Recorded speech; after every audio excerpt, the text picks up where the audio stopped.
All right, we're back live.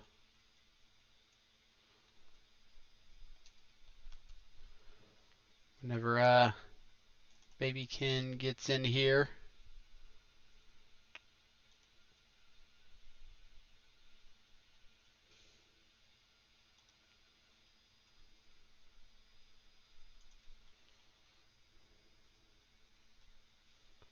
Do I have any crash throughs? I do not.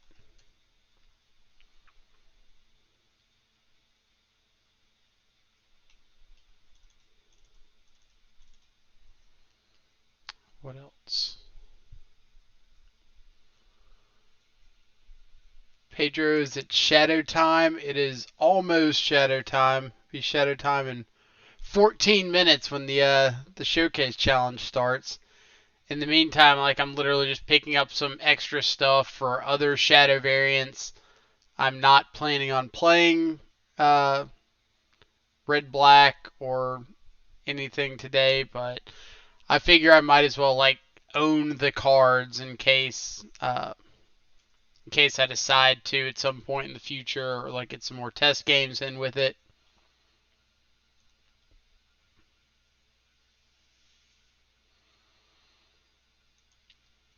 Uh, Freed, there's no way to make changes to your deck after you submit it, right? Right, unless you drop from the event, make changes, and then resubmit.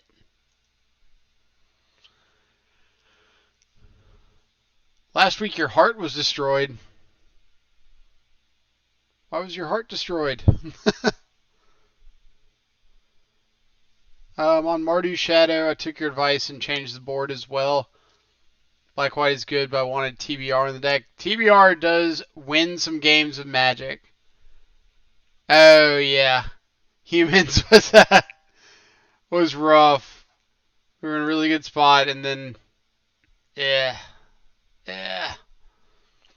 So I'm actually still on the fence. I haven't submitted my choice yet, and I'm still deciding between Four Color and Grixis. Like, Four Color, I like the idea of Torpor Orb, but we just haven't seen it against against the decks that we've wanted to see it against. And so I haven't really gotten a feel for whether or not it actually has an impact on those matchups. Come on. Why do you not want to move over?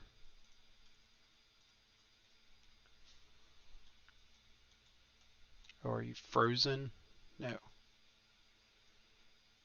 You're clearly not frozen. You clearly don't want to go side to side.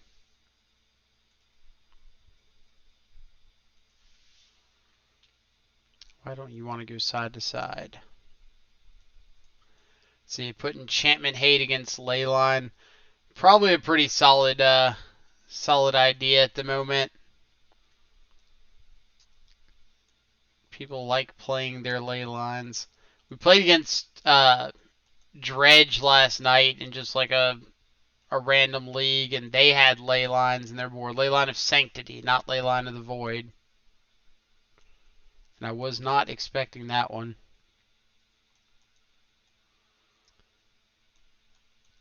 Wagner, how's it going? Hope you're having a fantastic Saturday. I guess it would be afternoon, your time. Well, like I was saying, I still haven't made a final decision between Grixis and Four Colors. It shifts back every time I change it. That's annoying. So I haven't submitted one way or the other yet. Kind of the advantages and disadvantages. Four Color felt okay yesterday. Um, Obviously, the threat consistency is nice, but Grixis definitely has the edge in terms of just like raw upside potential.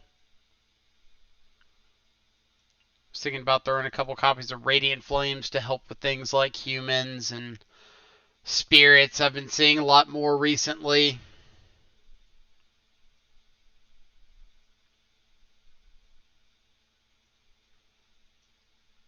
But I just haven't gotten a selling point one way or the other as to which one I want to go with today.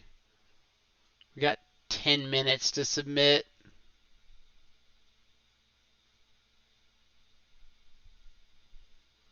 $177 people.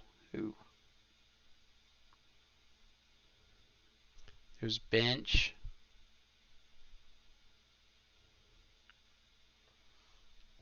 Yama Killer. Misplaced Ginger. Dito's in here.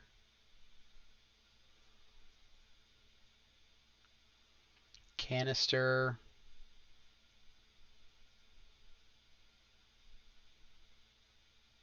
Sebastian. Ooh, bunch of good names. Phil Hellmuth. Should be a good one.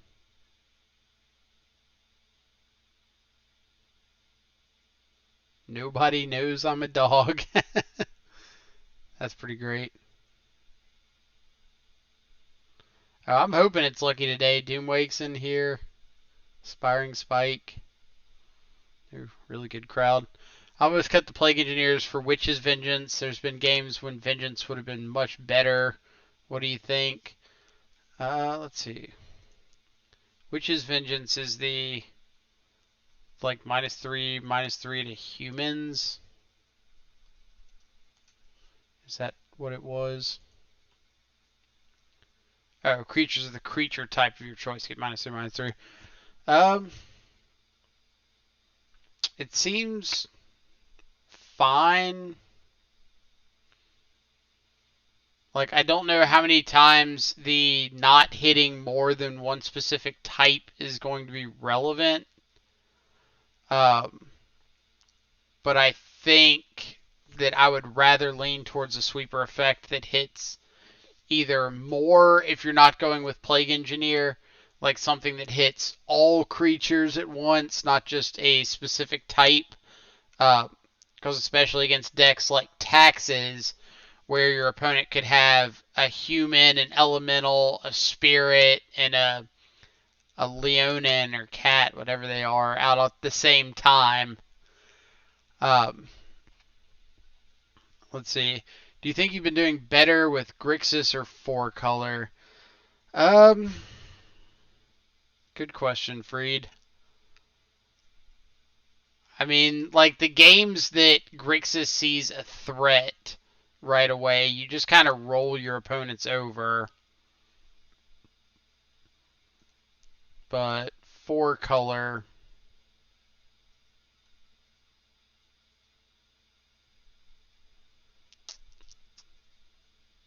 four-color's got a soft spot for sure. Like having access to things like Trophy is really nice. Veil of Summer, Tarmogoyf, they can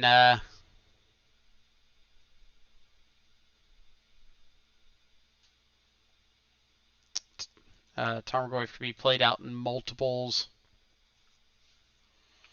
Jam Grixis.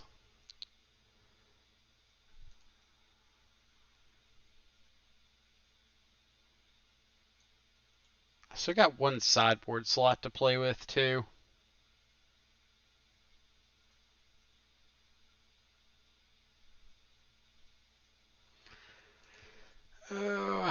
Such a tough choice. What's the meta looking like right now?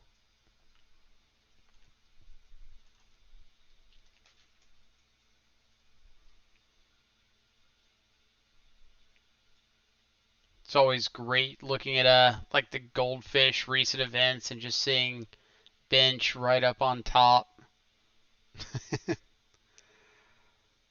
All right.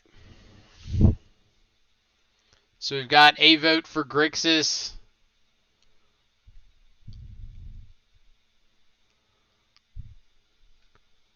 What about Grixis jamming like a surgical in the board?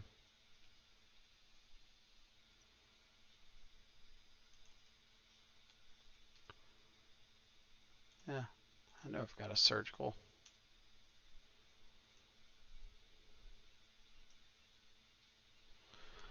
Muldrotha votes Grixis with all the wildfires. 3-color mana base must be better. Probably a safe bet.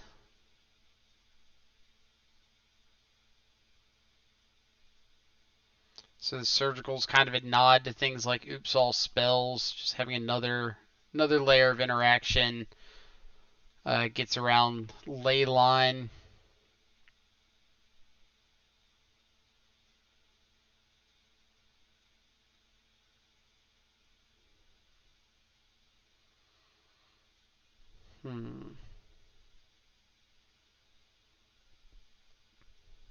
Do I want to cut down to 1 Radiant Flames?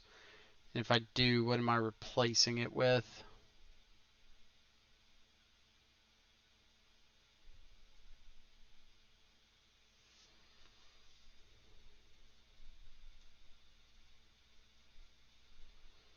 What about 1 Destroy enchantment?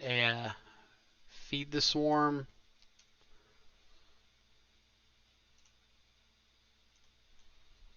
Alright.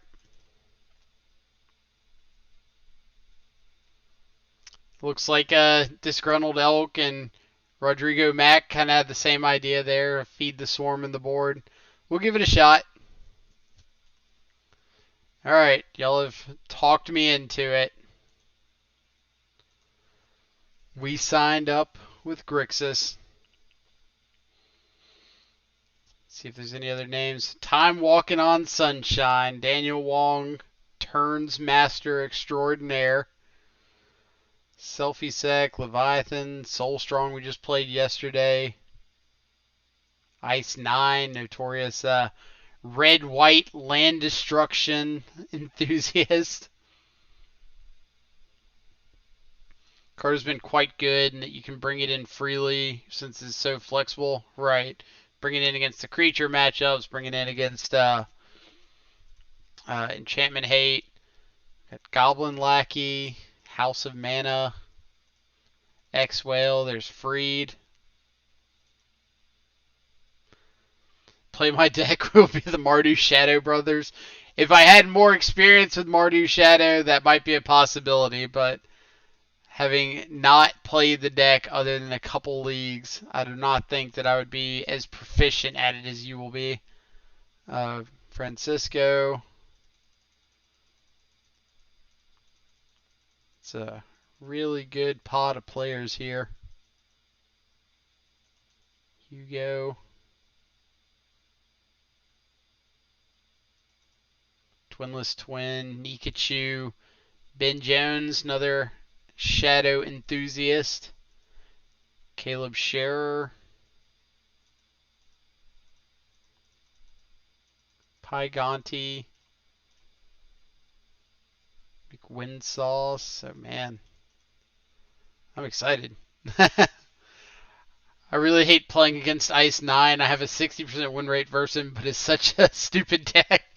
I wouldn't call it that stupid. Muldrotha, thank you so much for the follow. Hope you're having a fantastic Saturday morning or afternoon or evening, whatever time it is, wherever you're at in the world.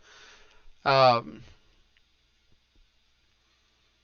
yeah, like Ice 9, for those of you who don't know, Ice 9 is a player who plays a whole lot of like red-white land destruction, Stone Rains, Molten Rains, all of these boom bust with like cascading cataracts and the flagstones of Traquair, and then always has a mana tithe on turn 1. Just every single time I play against him, it's like turn 1 Thoughtseize you, mana tithe, dang. Turn 2 Tarmogoyf, mana tithe, crap. I cut the Tide Hollows for Stoneforge Mystic. And did I mention Maul of the Skyclaves with Shadow is nuts? You did not mention Maul of the Skyclaves, and I'm going to have to read that card. TG, Maul of the Skyclaves. What do we got here? When Maul of the Skyclave enters the battlefield, attach it to target creature you control. Equipped creature gets +2/+2 and has flying and first strike. So just a way to make your shadows evasive when you don't have a battle rage, and you can tutor it up with Stoneforge Mystic. Ooh, round 1 begins.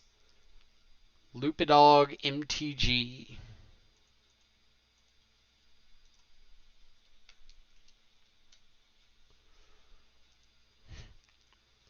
And yep, pretty easy keep here. We need to find a threat, but we've got a couple redraws towards it, a little bit of draw filtering, some interaction. I guess I got to update the stream name to show what we are playing.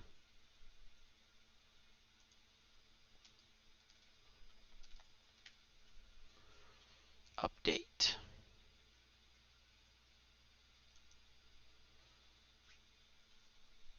Forgetting to do so much stuff. I haven't even updated Stream Decker. So let's export. Case challenge. Save. Yep. Let's get Stream Decker up.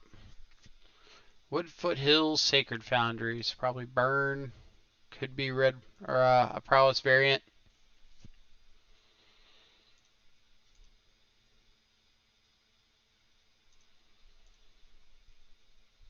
Fatal Push on top. I think.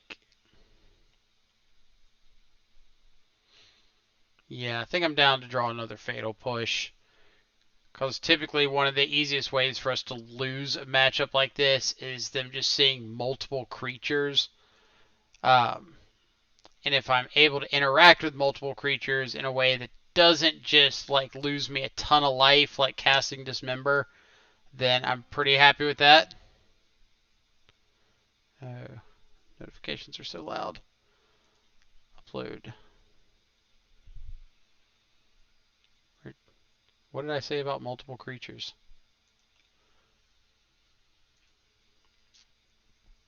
One second. Yeah.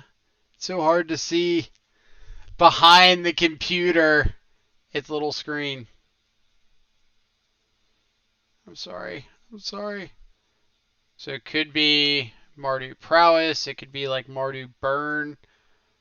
What did I miss? Frost Otter MTG. Thank you so much for the subscription. I appreciate the support. Welcome to the subscribers.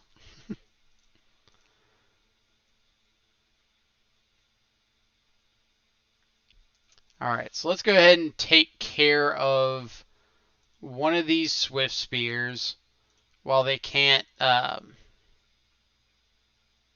play an Eidolon this turn. Sure.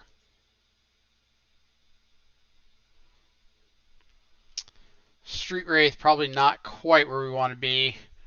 French Biff Tannen, thank you so much for the follow. Hope you're having a fantastic Saturday morning or evening or afternoon, wherever you're at in the world. Meant to do it like a week ago, but was out of town. No worries at all. I appreciate it. I'm just glad that you're enjoying the content. Alright. We need a Gurmag Angler or Shadow. So I think what I'm going to do is probably take this. Alright, once you get more than one damage, I can't just take it. If my opponent had just like played or just attacked with Swift Spear, I might have considered taking it and trying to get off this Thought Scour. But after that, I kind of have to throw on the reins. Alright, well, we've got a threat for next turn. The question is, are we going to get a next turn? Nope. Alright, need lands. Need lands to cast spells. But the good thing about Magic is you get more than one game. So let's look at Bloodchief's Thirst. Go for the Throat. Delays. K commands are okay. I want to get Street Wraith out of the deck. And I'm trim on something like Thoughtseize. Go with something around this. I could probably trim dismembers as well, actually, if I just want to bring in better, not better, but removal that doesn't cost me life to cast. And like keep the Thoughtseize in. Yep, pretty happy with this. Let's do it.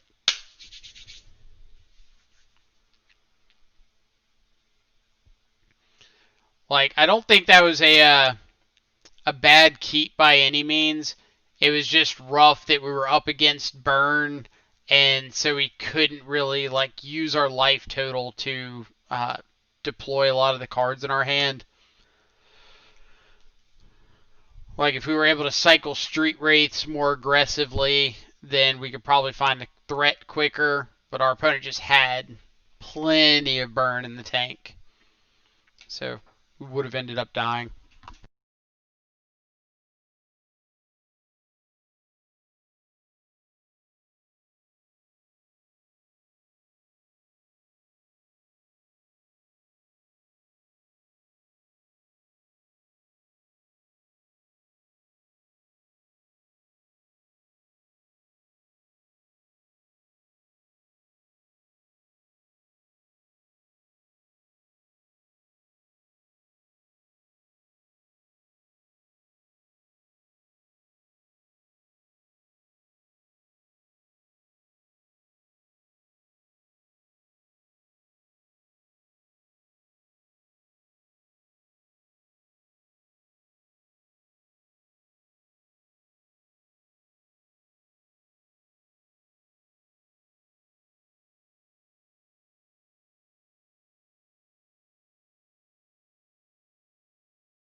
Yeah, give me just 1 second. I'll be back on audio.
Alright, so yeah, good keep. We've got threat, we've got cards we can cast.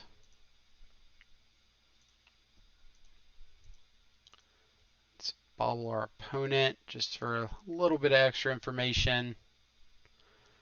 Ooh, they're playing Scourges. Nice. Unfortunately for them, we don't really care about the Scourge, so I'm just going to take this Eidolon, kind of as the most impactful thing in their hand that I don't want to deal with. They've also got a lot of burn spells that can't go at creatures, which is really important. So we don't have to worry about like playing out. Audio's good, right? Yeah. So we don't have to worry about like playing out a shadow and having them just burn it. We've got a counter spell. All we need now is a second land. We'll be in pretty good shape. Firing off their main phase bump in the night. So we'll take a lightning bolt because it can kill a shadow and say go.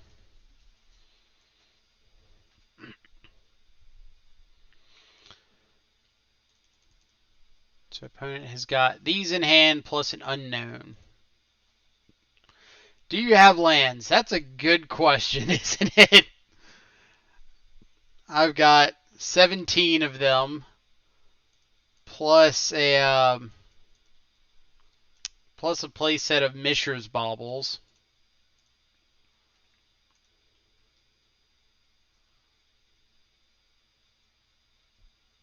Opponent puts Lurrus in their hand. I was going to say I would have really liked to have seen a land right there so I could drown in the lock this Lurrus on the way down.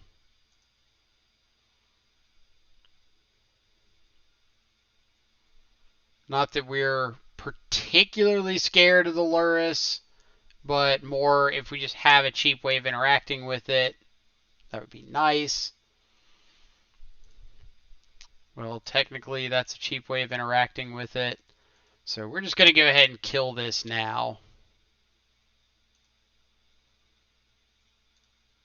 And we're in okay shape at this point. Like if our opponent wants to spend a burn spell getting our shadow off the board, we're pretty happy with that. If they throw like this lava spike at our face, then Stubborn Denial becomes live. If we find a fetch land, Stubborn Denial becomes live. Hey. Alright, so opponent's got 4 cards in hand. We know about a lava spike. We've got to decide if we have to hit our opponent for 4 this turn. And the answer is probably yes. Like if our opponent has 4 burn spells in their 5 remaining cards after their draw step, we die. Because we can counter... Or is that true? I guess that's not technically true. They could have 3 if we fetch and shock 3 out of 5 cards. Creatures don't do it.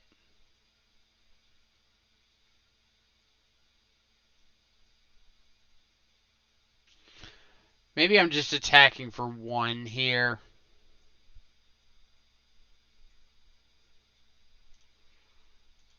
I think I am attacking for 1 because we know at least one of their cards is sorcery speed. So if we're able to kind of hold back for a turn and force them to fire off some amount of burn on their turn, then we can win. If we just draw another fetch land, we can win on our turn. Alright, Cling to Dust. Pretty solid.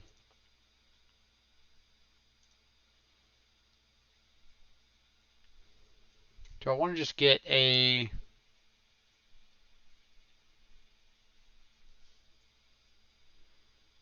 kind of deciding how much I want to put my opponent dead.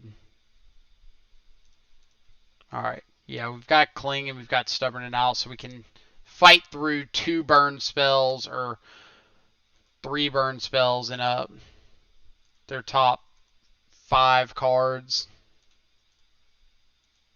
Or 4 burn spells. I don't know, some amount of burn spells.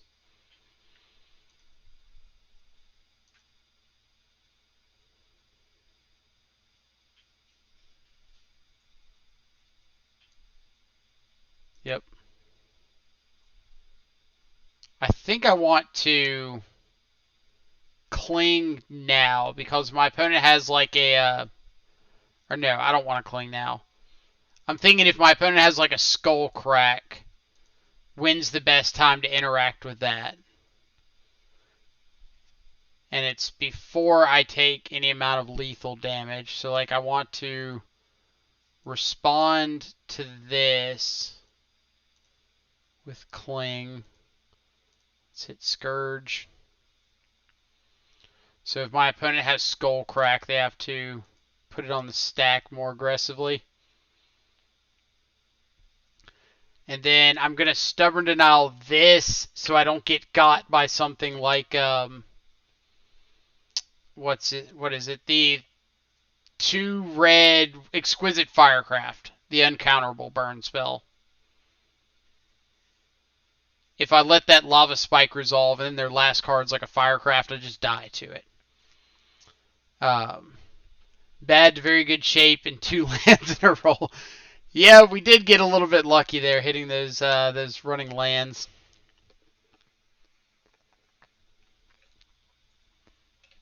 Alright, is there anything I want to change up going into Game 3? We saw Scourge of the Skyclaves that game, but our removal's pretty solid against Scourge. Like between Go for the Throat, Drown in the Lock, 4 Fatal Push, 2 Blood Chief's Thirst. Like, we're pretty okay there. So I think we're just going to run it back.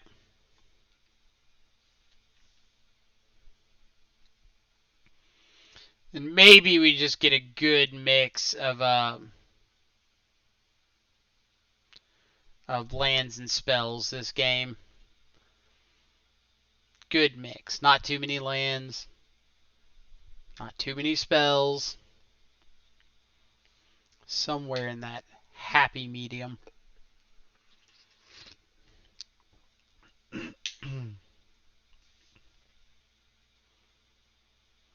Waiting for Lupidog MTG. Maybe our opponent mulls to 3.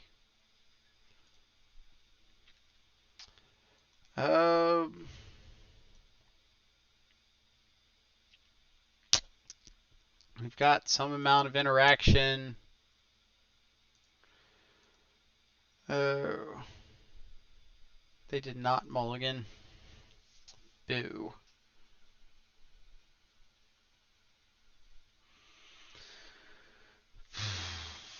What do I think about this one?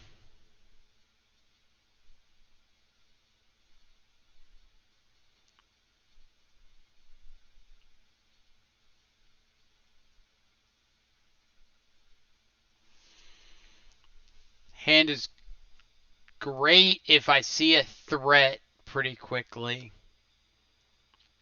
Hand is not great if I don't. Like, we do have some of our slower cards in the matchup that don't really have text early. I think I'm going to ship it.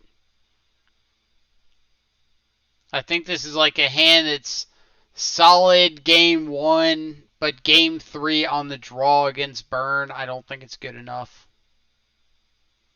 This is better.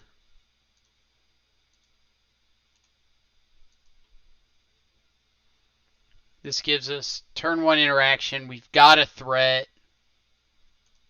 Didn't really want a second threat, but something beggars and choosers.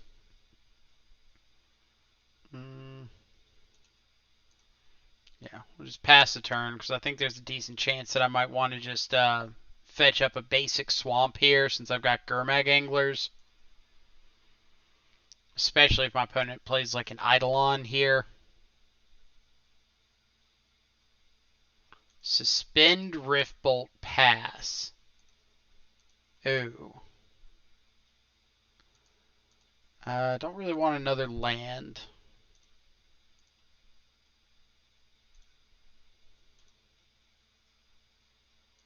I said I don't want another land. I don't want another Gurmag Angler either. Oh, man.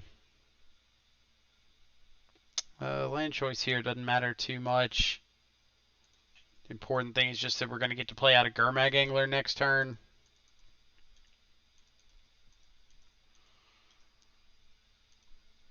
And if our opponent goes like second land Scourge of the Skyclaves here, we're pretty happy.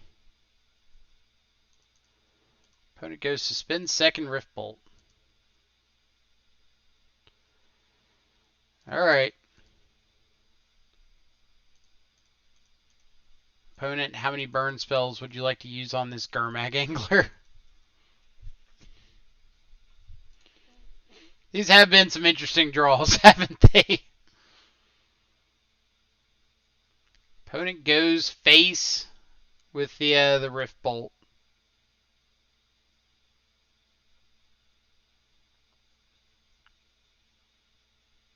Who delays a really good pickup here. So now we get access to like delay, snap, delay against their one land hand. So pretty well delaying anything that they cast here. And if it's a 2-drop, then we're just even happier.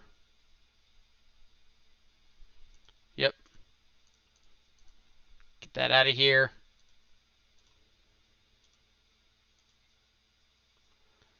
Ride the fish, indeed.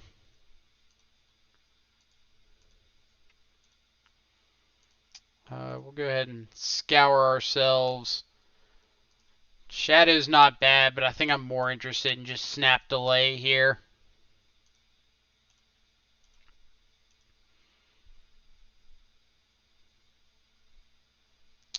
Swift Spear is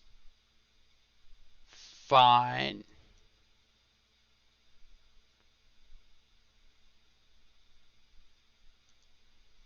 So now just snap push is lethal. I'm going to wait. Are they really attacking here? Sure.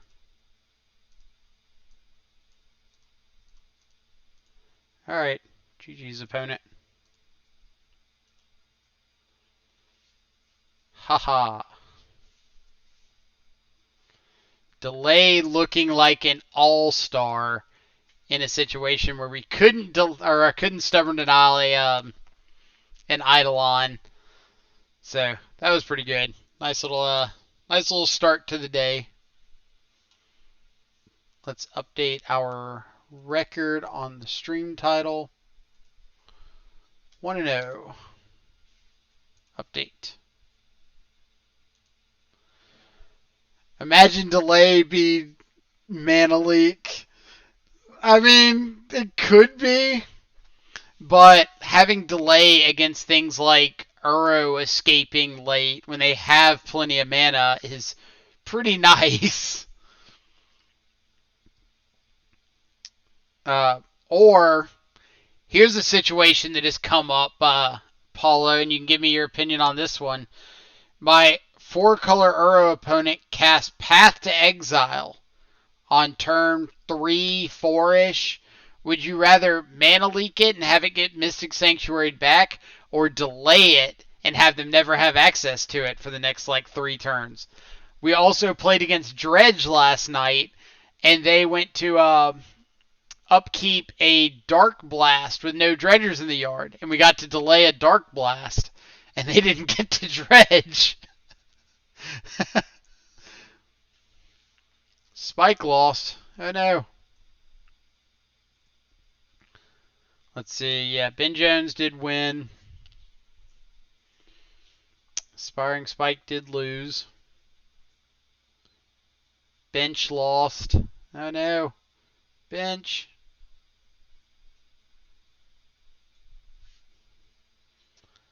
Let's see. Caleb Scherer's up a game. Doomwake's in game 3. Dito's down a game. Francisco's game 3. Freed got his. Nice. Hugo lost. Ice 9 beat. Ice. What a time to be alive. Ice 9 on red-white land destruction takes down Daniel Wong on taking turns. That's something we get to say.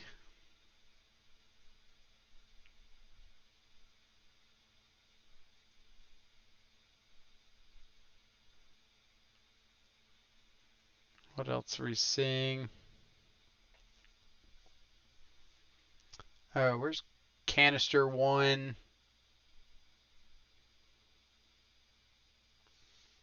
Anybody else?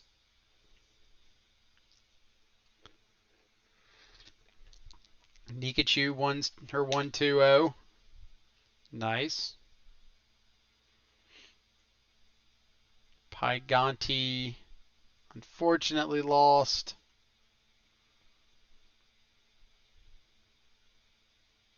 Sodex going into game 3.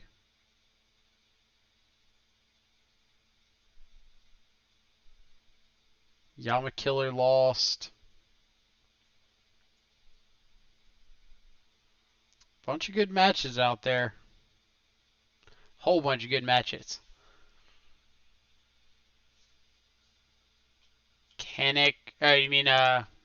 Canister on humans. Son of Nothing. What is... We're making up... Son of Nothing. I'm assuming it's a reference to something, but I have no idea what.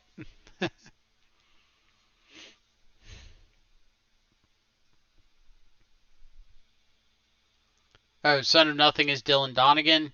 Gotcha. They are currently up, or Dylan's currently up 1-0. I wonder if Dylan's playing Shadow or if he's playing Niv to Light, because I know Edgar Magiesh was really championing Niv to Light. Which I didn't see if Edgar was in here. Yeah. Pretty sure that's Edgar Magiesh. It's a good way to check. Nope, wrong one. Other window.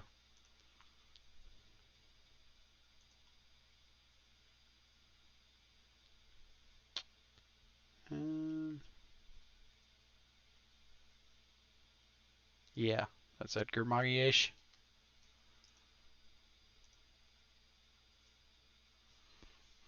But yeah, Dylan does play a good bit of Shadow. We tried out his blue-black Shadow list on here one day with like Rotting Regisaurs in the board.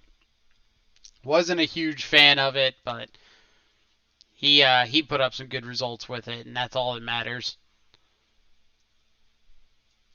Like I always say, if something doesn't fit your playstyle, that doesn't mean it's wrong. It might be wrong for you, but it's hard to argue with results. Lejoso, what did we face? We faced Mardu Burn with like Scourge of the Sky Claves and Bump in the Night, all that fun stuff. We lost game 1 due to them being on Burn. We just had like a really Thoughtseize, Street Wraith, or heavy hand, couldn't play out our spells. Game 2 we won behind a double Shadow hand where we got a little mana screwed for a couple turns and eventually drew out of it and were able to just like play Shadows, and all he had was Burn that went to the face. And then game 3 we kind of ran him over with a nice little curve out of removal into Gurmag into delay with a snap push. It's probably the list I made top 8 on the challenge last weekend. Well, let's see. We have a really awesome tool called the internet that can make us find that out. Saturday. Let's see. Day. Challenge. You did say challenge, right? Yes. This should be Sundays. So this would be Saturday. This one, Tuga Noxus.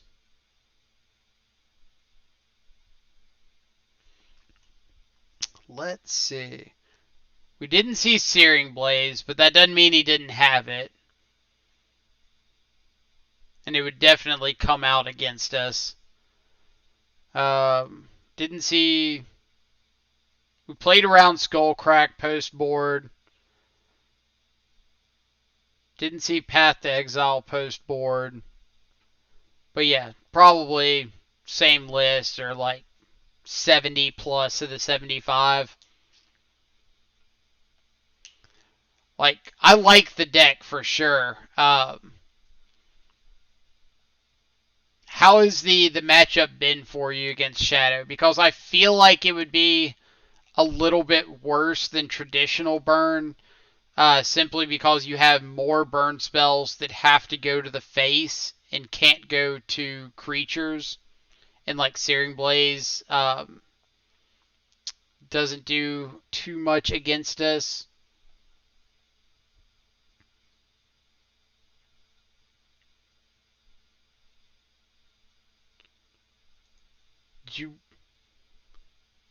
Let's see. So many challenge lists. Oh my god, you did change and win Sunday. So you top 8'd Saturday and then swapped to Shadow and won Sunday? That's awesome.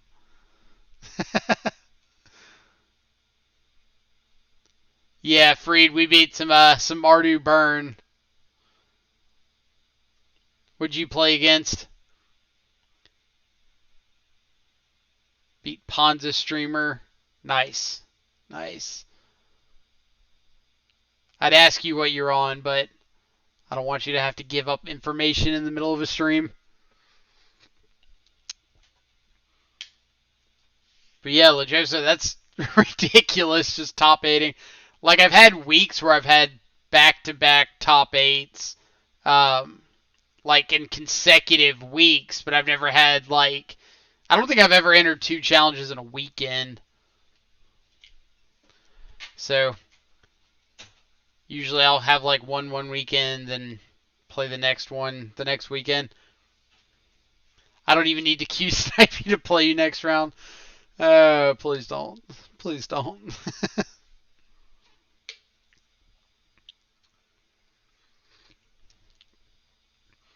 But yeah, Mardu Shadow, or not Mardu Shadow, Rakdos Shadow like this is a list people have been interested in seeing on the stream.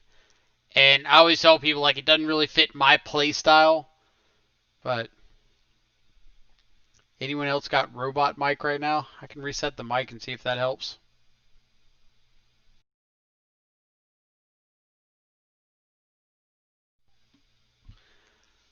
Let's see. Ken lost close game 3 against miserable Euro player. Sorry to hear that. What made it so miserable? He played sloppy, locking himself out of green. Did he get like shock lands and then Blood Moon or something? I've seen my share of Ponza players do that. Sultai Uro, I blew up field, and he draws his last one next turn. Oh, he Cryptic commanded you 5 times? Jeez. That's one of the reasons, like, I have so much trouble going away from shadow decks with blue in them, because being able to interact with, like, Cryptic Command is so huge. Arbor Elf, turn 2 Magus' green source was a shock land. Yeah, I think people have a bad habit of getting really overzealous about Blood Moon effects. Like, oh, I've got this Blood Moon, I have to get it down right now. Like, do you realize how much, and I'm sure you do, but the players playing Blood Moon often don't realize the effect of holding a Blood Moon, especially if you have other things that you can be doing. Because, like, if I don't see a Blood Moon on turn 2 out of my Ponza opponent, I kind of just assume they're never going to draw it. So I'll fetch up a bunch of shocks at that point. And if I have to, like, Stubborn Denial of Chandra, and then they just untap their next turn and play a Blood Moon, I'm probably dead in the water.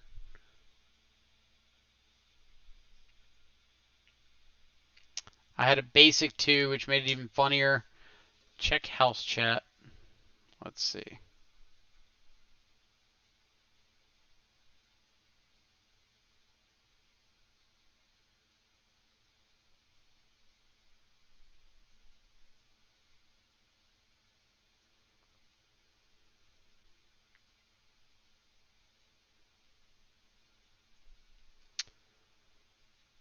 That's a big notice. Hey, 1-0 GG's. Appreciate it, Sidewell. Yeah, we played against some Mardu burn round 1. Almost went really south really quickly, but we were able to right the ship and stabilize a little bit.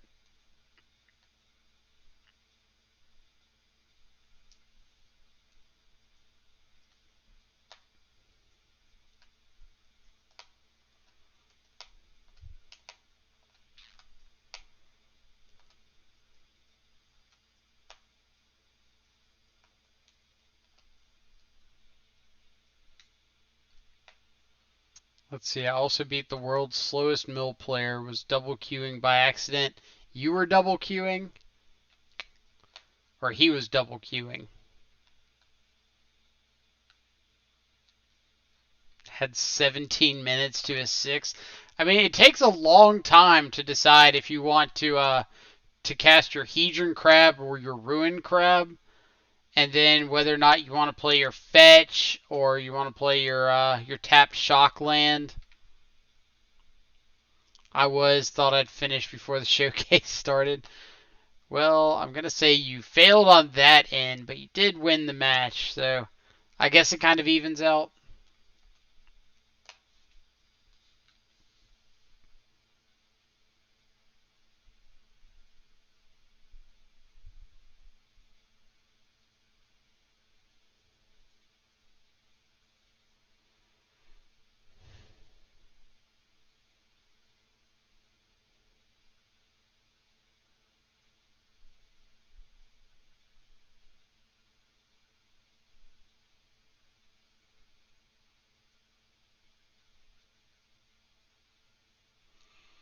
Let's see.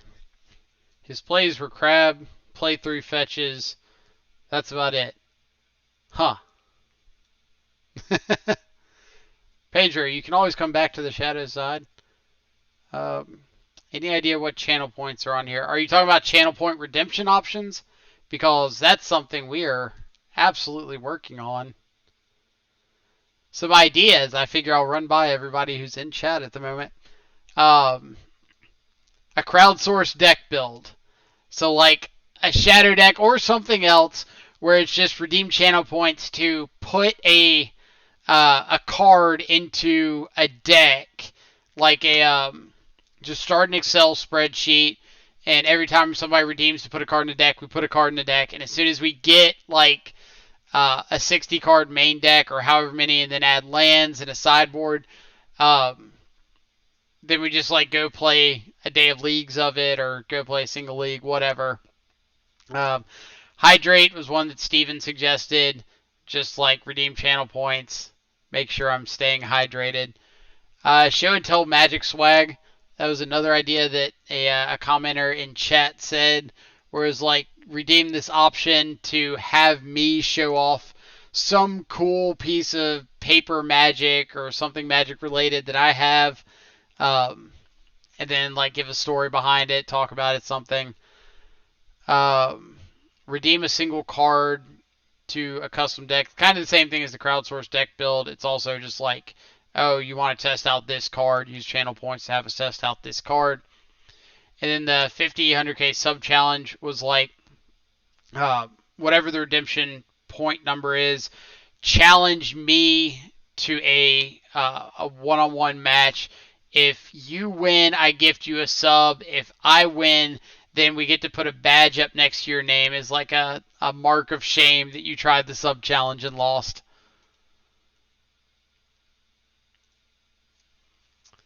Let's see. As long as it's a real deck off Goldfish Leagues, 100k or more to play a deck isn't bad. That's a good idea. Let's add that to the potential list. So we'll say 100k ish. Yeah, I can't type today. Just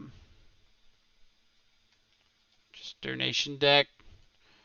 Real deck. Something like that. Let's see. No 60 islands. I mean, if it's 60 islands and I've got to pay the entry fee, that's pretty rough. If somebody else pays me like $15, I'll go play a league with 60 islands. Do you have a Discord channel? So I have a Discord that I have literally done nothing to. And when I say nothing to, I mean like, let's see if I can pull it up. Yeah, it's literally like I have a server set up and I have not posted anything. I have not added anything. I felt like at the point we didn't have enough of a following to warrant a Discord, but everybody keeps telling me that I should start one, so I guess we'll start one. Matt, it's a different Discord channel. The one you're thinking of is not a... Unless you are talking about that screen share, then yeah, it's literally like a voice chat. Yeah, Free, that was kind of my thought. There's already a bunch of shadow Discords going on. I don't know how much people really want to be a part of another one. And it seems like anything I would say would already be mentioned in one of the other ones.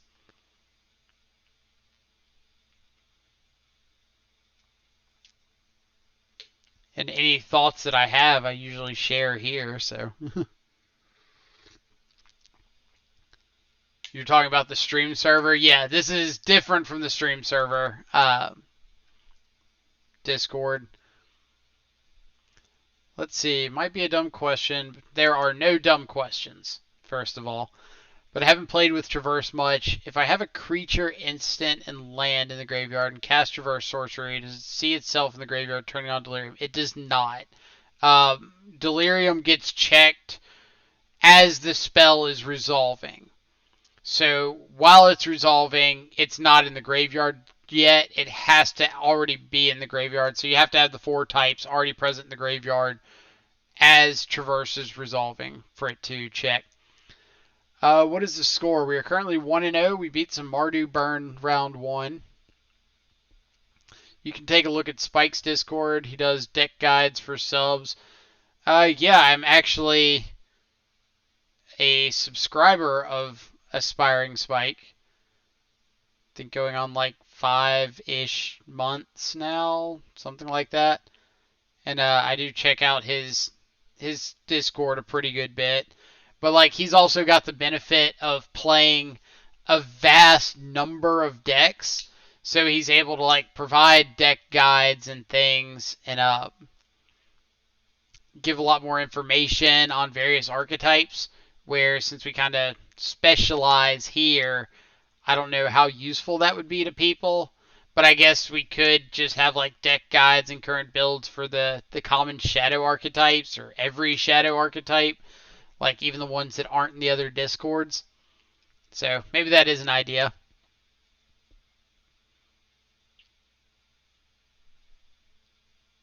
I've not seen Fran's guides. I'd imagine just from watching his streams plenty of time that he's a pretty detail-oriented dude, so I could imagine them being really good. No dumb questions, only dumb answers. Right. No problem, Ramo. Good question. He only updates them every few months and things really change. So kind of like Caleb Scherer. Like he'll update his blog when there's a really big meta shift. but he doesn't do a lot of tweaking in between. But like Franz also does or has done like huge multi-hour YouTube videos as like introductory guides to Amulet Titan. So if you're talking about a dude that loves a style of deck and loves casting Primeval Titans, ooh, that's the guy. But everyone should know deck guides aren't set in stone. You should sideboard based on what you see. Absolutely true. Like, I don't use sideboard guides. I like sideboarding on feel because sometimes, like, things change up or I want to try something a little bit different. Uh, just kind of based on how I'm feeling that day. Sometimes I'm feeling more aggressive, and so I'll like sideboard into a more aggro plan, or some days I'm feeling a little more passive, and it's hard to change up that mindset mid-match and say like, all right, well, I'm feeling aggressive today, but I got to slow down. Like, I can't kill my opponent right now. Um, but I also think that sideboard guides are a little bit dangerous because a lot of times when somebody looks at a sideboard guide, uh, they're always going to be opinion oriented. So if I make a sideboard guide and I give my reasoning for my sideboard guide, it might not be the same as somebody else, and so someone um, might not like my guide because they don't think it lines up with what they need to be doing. But again, it's completely opinion oriented, so it's tough.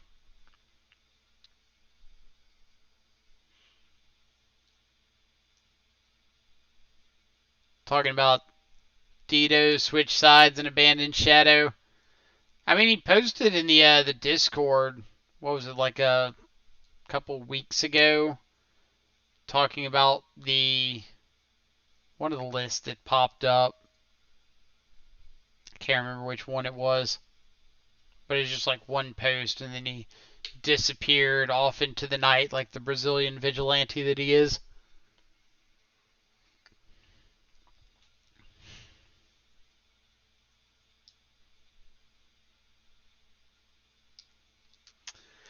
Oh, but other than that, how's everybody's Saturday going? It's going pretty smooth so far. Anything exciting going on this weekend outside of having to watch me stream? Which I feel sorry for everybody in the chat having to do that.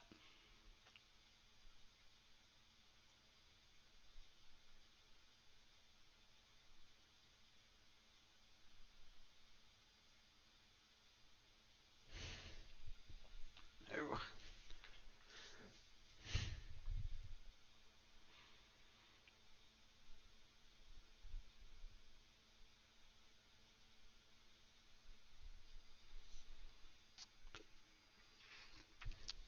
Wonder what we're gonna see round two. Like, we've played a lot of or played a lot against Scourge decks in the last few leagues, so I wouldn't be surprised to see some more Scourge today. When I say Scourge, I just mean like black, red, X, Scourge of the Sky Claves, plus prowess creatures or burn spells or something. Some deck designed to get Scourge of the Sky Claves online pretty quickly. Uh, what did you play against game one? Played against Mardu Burn with Bump in the Nights and Scourge of the Sky Claves and all of that fun stuff. We need to update. I have not been keeping up with matchup list as much as I need to. So we'll say Mardu, Burn, sure.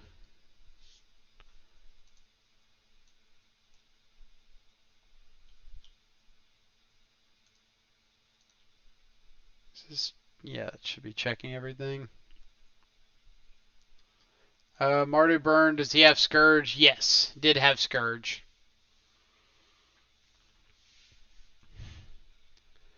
Speaking of Scourge decks, have you seen that Jund build that 5-0'd with Scourge and Tarmogoyf? I believe that I did. I think I briefly glanced at it. I don't think I took a deep look at it. Frost Otter, I've run into any of the landless decks yet. I have in a few leagues the Oops All Spells deck ported over to Modern. It's pretty sweet. Um, it just kind of depends on the interaction that both sides have as to how our matchup goes. Mostly I've felt pretty unfavorable because we often just don't kill them quick enough if they're comboing off on turn 3. Um, and then if they have Leyline, it makes our Thoughtseize and Inquisitions pretty dead. Makes Nihil Spellbomb dead. So there are some concerns there, but we're running sideboard delays, which are really good in that matchup.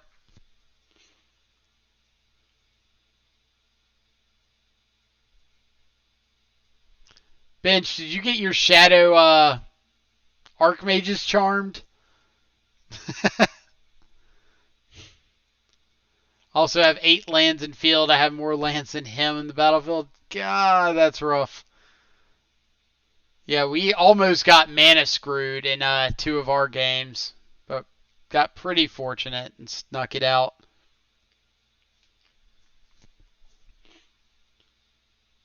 There was a Vengevine deck that impressed me, even though I managed to beat it. It's probably the same deck we're talking about. The one that uses Balustrade Spy and Undercity Informer to flip their entire deck into their graveyard, trigger a bunch of Narcomoebas, get back Salvage Titan, cast it, trigger a bunch of Vengevines.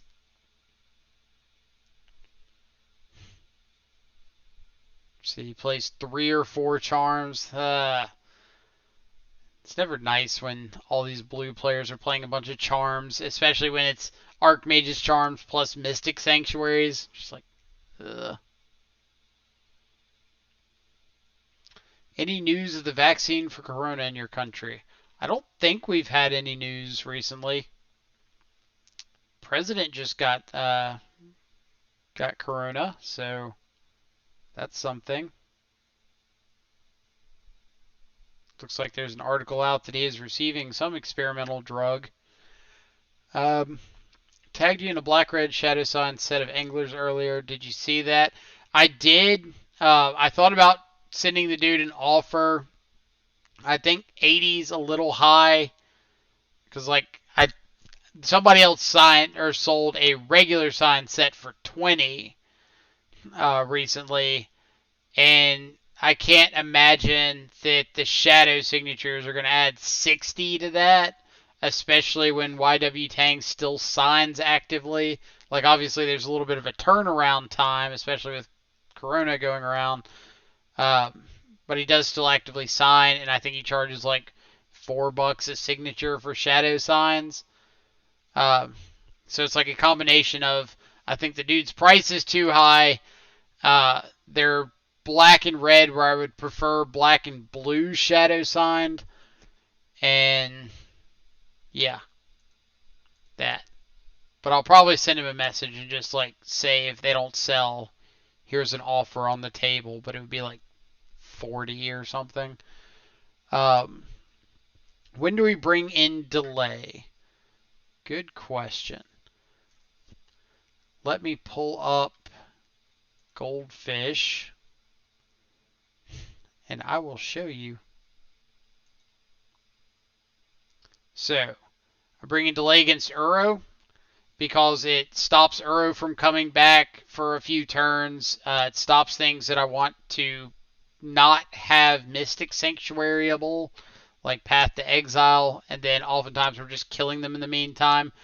Comes in against Burn, but it does not come in against the Prowess builds, the heavy creature builds, because it's usually going to turn into a grindy slugfest, and you're not killing them in the meantime. Comes in against Gruul, doesn't come in against humans. 50-50 on blue-white control, but probably not. Doesn't come in against Jund. Doesn't come in against mono white. Would come in against Niv to Light. Does come in against Amulet. Does against Burn. Does not against Blitz. Does not against Spirits.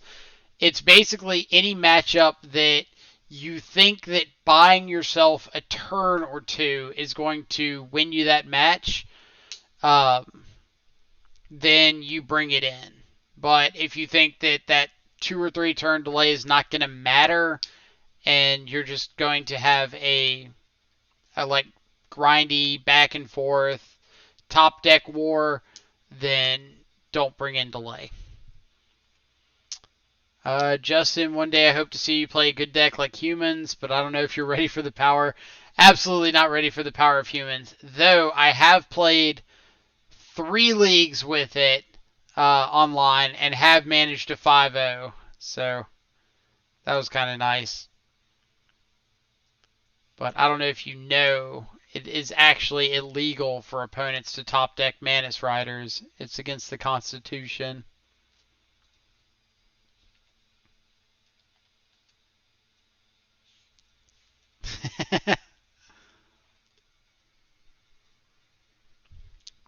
In case you were wondering. Alright, so just waiting for this second round to start.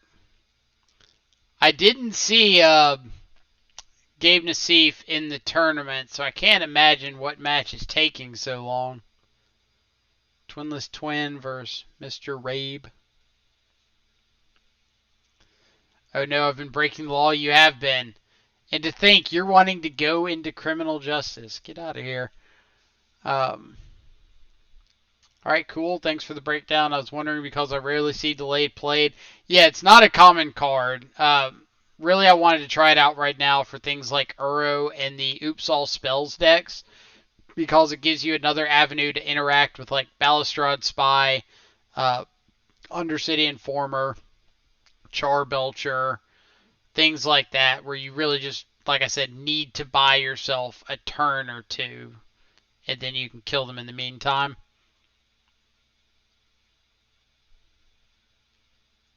Is there anything illegal with 1 or more Auriok champions? We could absolutely add that to the command, because there should be. Or I guess I should put an asterisk there. 1 or more Auriok champions is fine, as long as I get to have a Plague Engineer and you don't get to ever find a Lord effect. And then we're okay, we're square.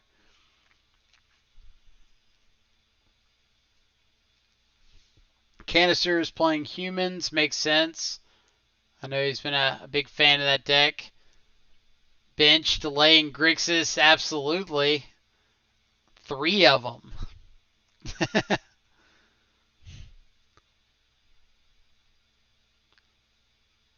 Let's go win one more match. I'm hoping so. 225 players is a pretty good turnout. I always think it's funny because like these modern events usually get like 150 to 250 players, where I've heard of like the Pioneer events just not firing. James Cicadalus. Am I saying that right? Hope so. Thank you so much for the follow. Hope you're having a fantastic Saturday morning or evening or afternoon, whatever time it is, wherever you're at in the world.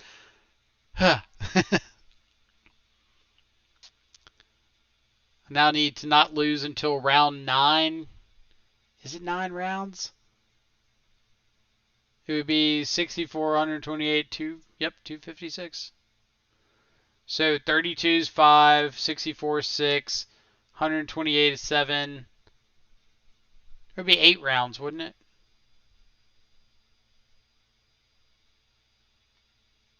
Less than 32 is 5, less than 64 is 6, less than 128 is 7, less than 256 is 8. There's my math off. Click view prizes. Oh, it's different on here? Yeah, they've got...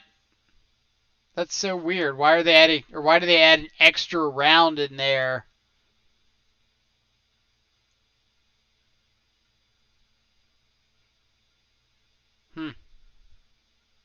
Go figure. Shows what I know.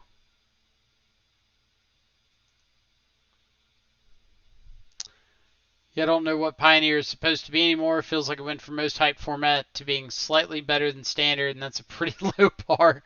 That is a pretty low bar. Alright, 1 the die roll. Playing against Nammer Squats. Yeah, we'll keep this. It's not the greatest in the world, but we've got interaction and things. I'm going to pass holding up Stubborn Denial. For anybody that's been on the stream before, I do highly believe that turn 1 Stubborn Denial in the blind is a lot more impactful than Inquisition, because the chances of your opponents having duplicate 1-drops or just double 1-drops that they can play out, the chance of the 1-drops being super impactful, especially against a deck like ours, is pretty high. And besides, even if they play like a creature, we've got Fatal Push. Oh, baby. Please vial me. It's not a vial. Alright. Alright. At least we get this matchup out of the way now.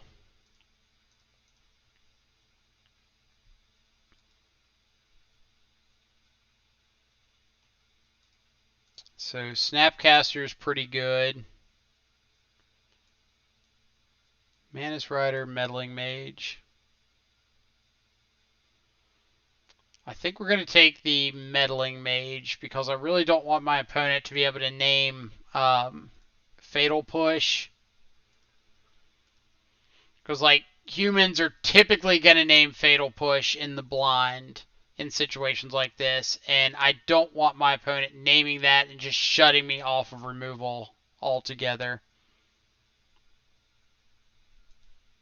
Well, sorry you had to lose this one, Mike. I mean, it happens.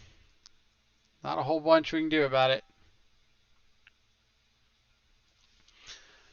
I think I am going to Fatal Push this champion.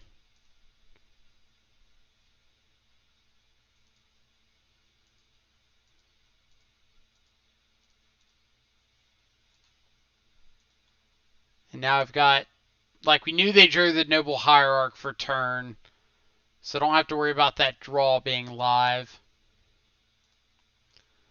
Now we get to Thoughtseize away a Mantis Rider and say go.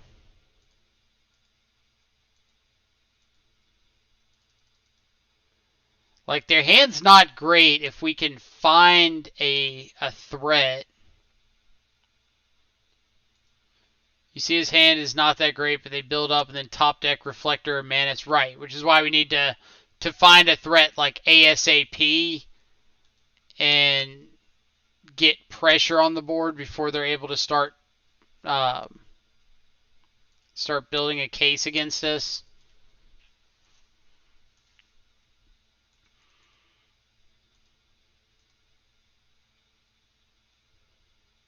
What do we got?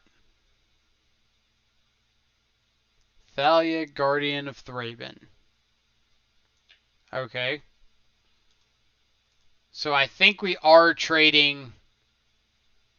If they attack with Noble Hierarch, yeah, I think we are trading Snapcaster plus Push for Hierarch plus Thalia.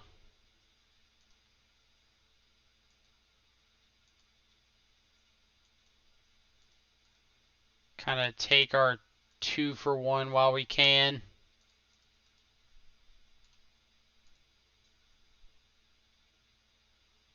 Hey. So let's keep as much stuff in the graveyard as we can, so when this gets Reflector Maged, we're not just dead on board. They do have the Phantasmal Image, so they can copy it. What did I say? So now we need to find an answer to this.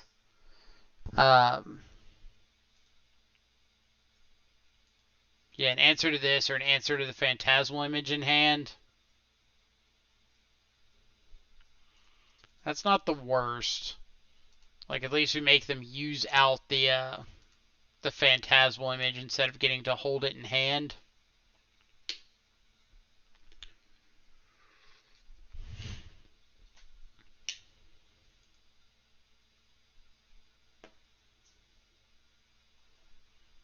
Alright.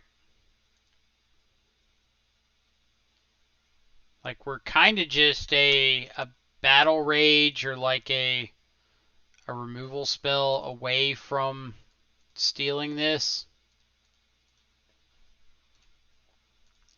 Next turn I get to Angler plus Shadow.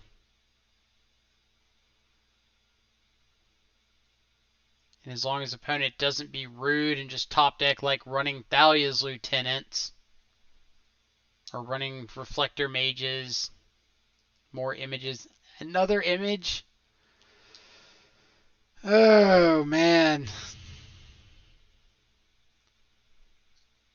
What's it like, opponent? Are they going to have the Thalia's Lieutenant? Okay. Okay. Just running Reflector Mage, second image, Thalia's Lieutenant. Why can't you be drawing like a... Alright, so here's the thing I never understand about humans. In all of those draws, you had just as much of a percentage of drawing like another, Meddling Mage, Kite Sail Freebooter, what else? Kudro. Like, things that just don't matter. But instead they drew cards that lined up extremely well against what we had going on right there.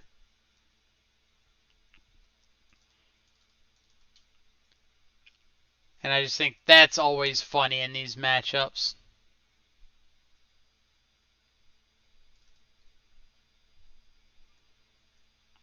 Alright. So we've got a pretty heavy board against humans. Whole bunch of removal coming in. Yep.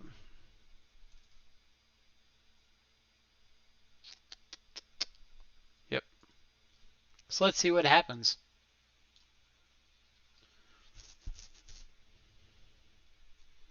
Can confirm if you play humans, you always have those cards on the top of your deck. You really do. But it's just like, statistically, there should be a percentage of draws where that doesn't happen. But I have yet to see that percentage. Alright, need lands.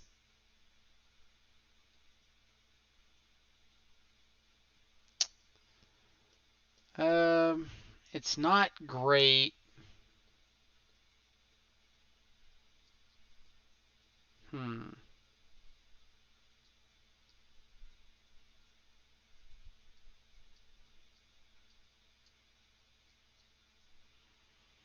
Can we do better?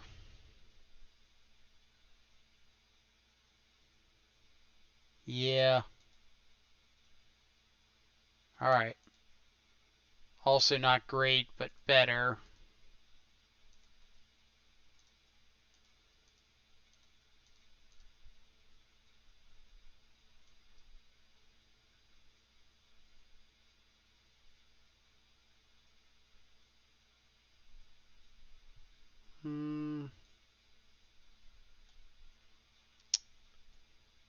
What do we want to take? I think I'm just going to take the tempo play. Take the champion here, and then plan on like snap inquisitioning away the Reflector Mage later.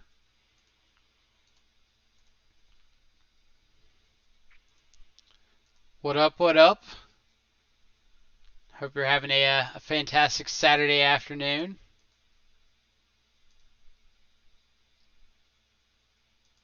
Alright. Looks like this does run the benefit of opponent kind of needing to cast something out at some point. So now we can snap Inquisition away the Reflector Mage. Let's get a Shockland and just a basic off of this.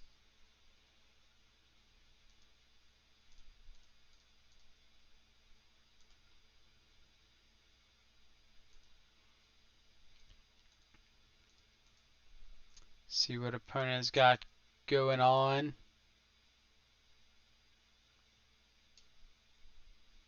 Yeah, we'll just take the Reflector Mage. Still morning. Is it still morning? Oh, it is still morning. Still got 50 whole minutes. Had one too many happy hour cocktails last night, so I'm off to a slow start. That's fair. That is fair. Alright, freebooter's fine. What would you like to take, opponent?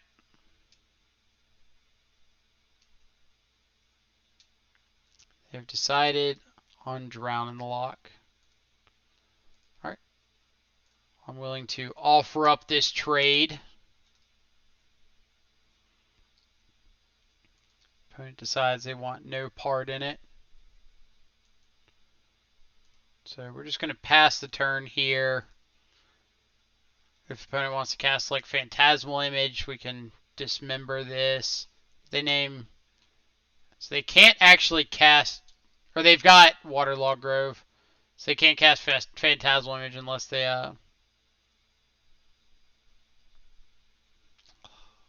Double freebooter.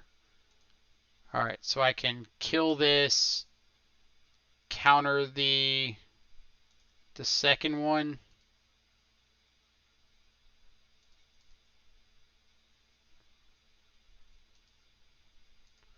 Like, I might as well get the use out of the out of the Drown in the Loch, because if it just sits around in my hand, it's not doing anything but getting taken.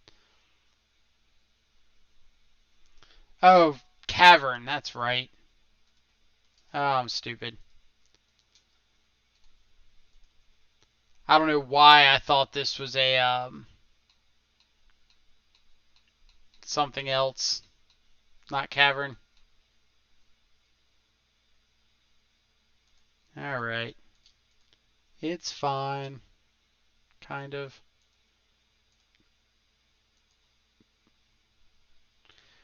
Opponent can Phantasmal Image Plague Engineer and like name humans to get Snapcaster off the board.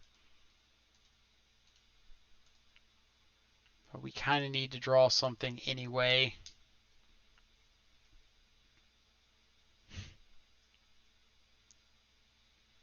They just have a Dismember too.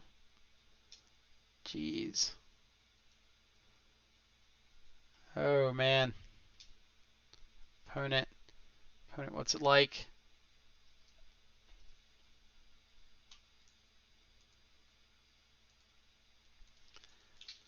You think we're afraid to attack? Never. Alright. Playing out the Polluted Delta so we can turn on Revolt. First of all, I have never claimed to be the master of anything.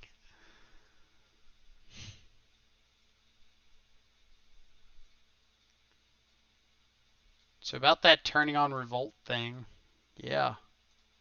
Seems like a good play now, doesn't it?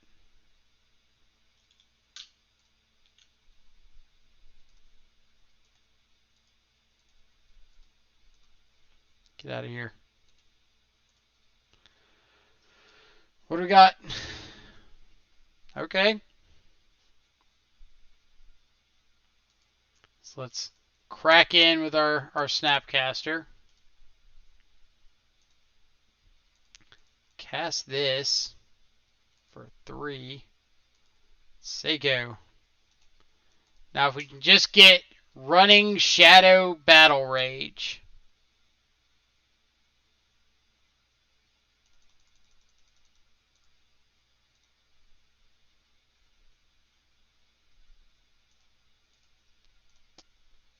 If we can just get something.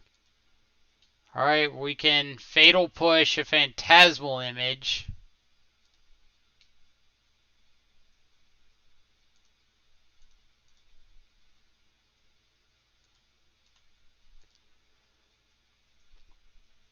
What's going to happen? Need threat or removal spell.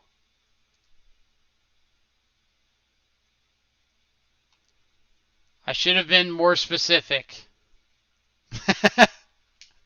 I should have been more specific. Oh, man. That's what I get for asking for removal spell nonchalantly. Shadow is a fickle, fickle mistress. Let's see. Humans back in 2018 is why I had to find other decks to play sometimes. I hate this matchup so much. It's not the best matchup in the world. The older humans decks were actually a lot easier to play against because I guess it was just more predictable. But nowadays you have humans lists that like some are running Kudros, some are running what's his name? The ETB damage equal to the number of humans guy. Some are running Militia Bugler. Like there's just a whole lot of flex spots. That was quick. We got pretty stomped down that game. So let's think. We can't go back and review it, unfortunately. What happened? What derailed us? Game 1, we had a Stubborn Denial in our hand that was just dead the entire match. And then when we found threats, our opponent had a Reflector Mage, double Reflector Mage plus double Phantasmal Image. And then game 2 was just the story of never finding a threat. Like, I think if we find a threat game 2, we're not in nearly as bad of a shape. There's a chance that they just had Reflector Mage for a while and weren't casting it. Can't forget about the humans list running a zombie. I mean, technically that is a thing that did happen.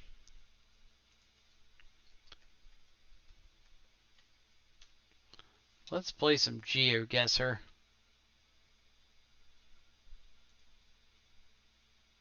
Play. Did we win? No, we got stomped by humans. Like, y'all remember when I spent all weekend or all week trying to test out Torpor Orb in the sideboard of 4-color and just never saw humans? Yeah. Pepperidge Farm remembers. Alright, what do we got? Super Dog Adoption. Clark Farms. Why does Clark Farms sound familiar? I pray we don't get paired now. I hope so too. But if we do, we do.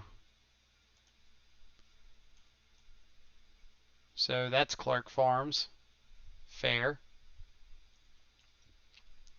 This looks like a turnoff to a highway, but I don't see like a highway name. We can't go down that road. That's what you get for trying to play Torpor Orb. I mean, we played it in a bunch of leagues and like never got matched up against humans. Highway 1 North. Where do we think we are? It's very scenic wherever it is. What's this see? Matanook Beach Road. Alright, so we got a beach, so one of the coasts. More than likely. South Kingston Town Beach. South Kingston Town Beach. Easy Montana? Absolutely. Easy Montana. Snap Montana. What do we got? Carpenter's Farm. Next right. Holiday Pies. Thanksgiving Turkeys. Pre-order now. Well, I mean, it is October already, so... Yeah, I think I'm in agreement on that East Coast guess. Like, these aren't really West Coast trees.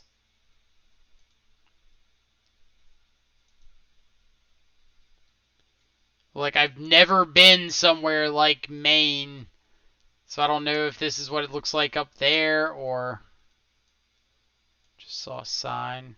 Where'd you go to? Don't think it's this sign. Is it this sign? Does it say Hale House?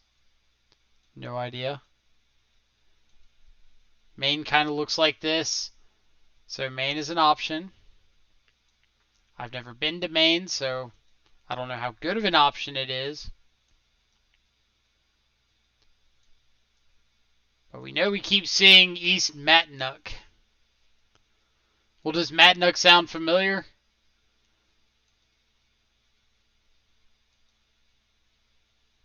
Alright. Jerusalem Snug Harbor.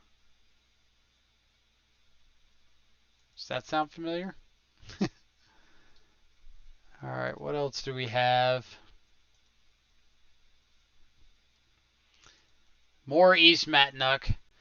Alright, GeoGuessr. We've already said we don't know where East Matnook is. You're going to have to show us something different. What about Highway 1? We saw that that's the highway we're on. Thinking Virginia. Let's see. Maybe we zoom in a little bit and get lucky just seeing a name.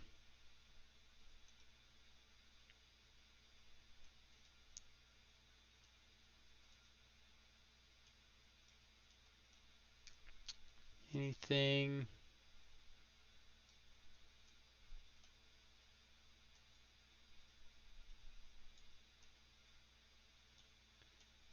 Let's see. I don't see any familiar names yet.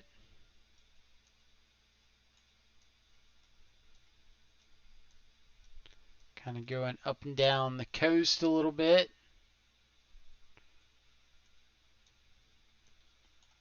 I think one does go to Maine. Like I would expect. Like here's 3. I'm pretty sure the farther east you get. I see 7. I see 3. 6, 4, 5. 2. Alright. We're getting to 1.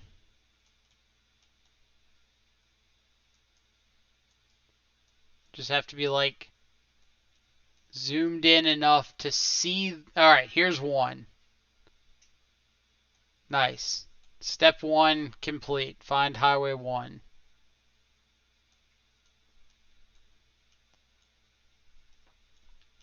Now we just have to find a city name that looks like something that we've seen. I don't know how far Highway 1 goes.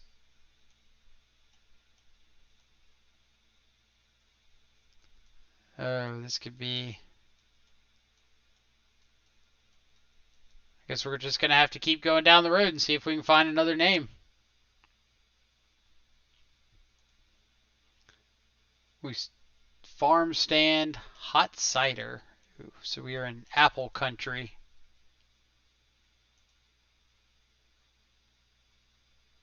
What does this one say? Post road. That doesn't help us very much. Oh, we've got towns. Nope, Jerry Brown Farm Road. Never mind. There's a lot of cider places in Maine. Did not know that. Sticking with Rhode Island, solely off Pawtucket, Nantucket, or whatever we saw. That's a fair point. Campfire Road. I'm hating all these signs saying roads. Like I need signs that say cities. Like I don't want Post Road. I want Post City. All right, back. Saw an intersection.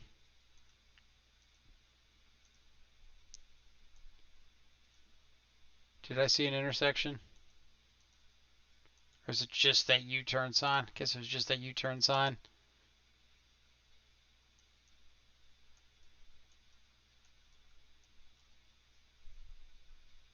These all just like U-turn signs.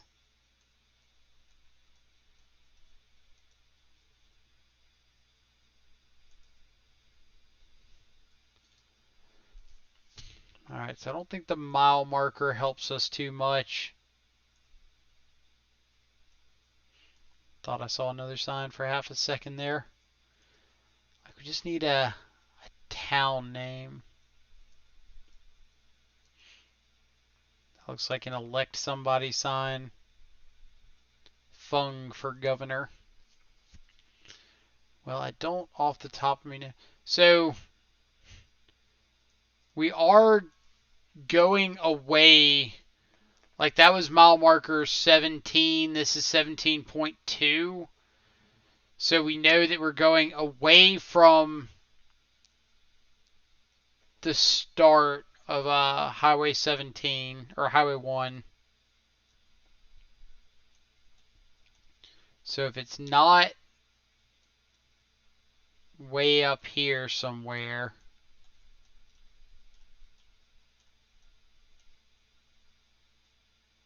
like 17 miles from the border, then it could be the other end of Highway 1.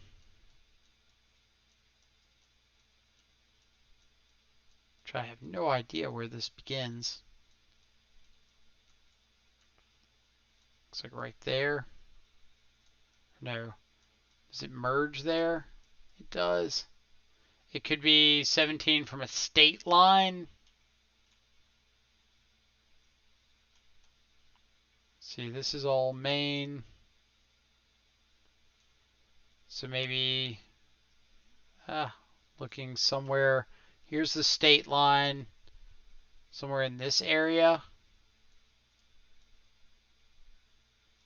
Stop going away.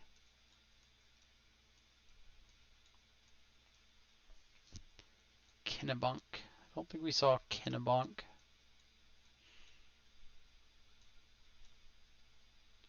Wonder how far you have to zoom in to see like individual farms. Funtown, Splashtown, USA. That's what we're looking for. There's definitely more in country than that was. Let's keep going. Like, I really just think we need a couple more city names. And that'll give us a pretty good guess. That's the area I lived in. It didn't look familiar. Fair. Alright, what do we have here? Just restroom stop.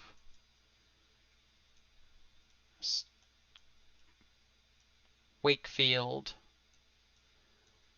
So Wakefield is one to remember. We are going north.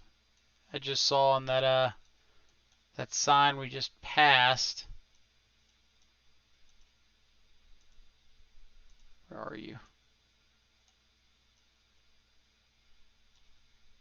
That sign.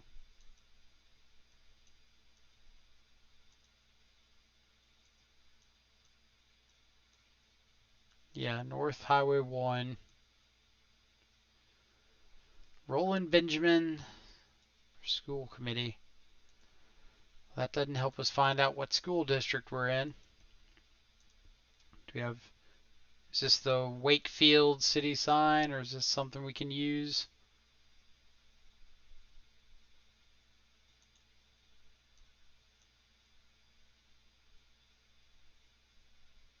Looks like a resort sign.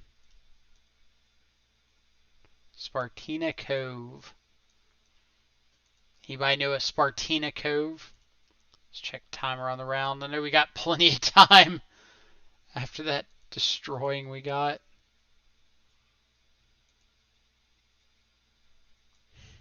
Alright, where?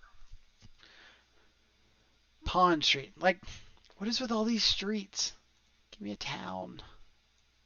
I don't know. Pond Street.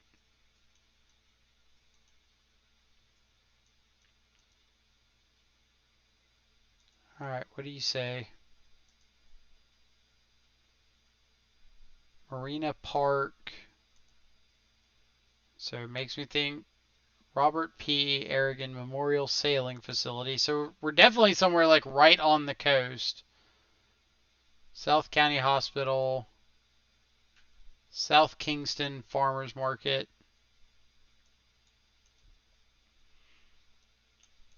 Alright. This might be good.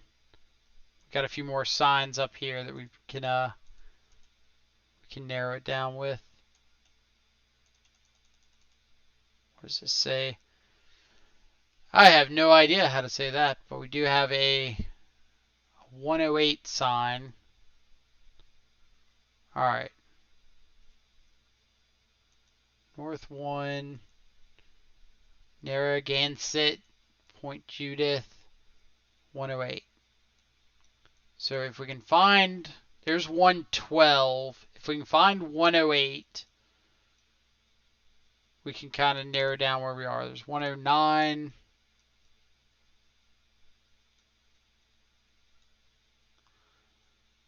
So we're thinking Rhode Island. So right in here, like somewhere in this strip. Is that kind of what we're going with?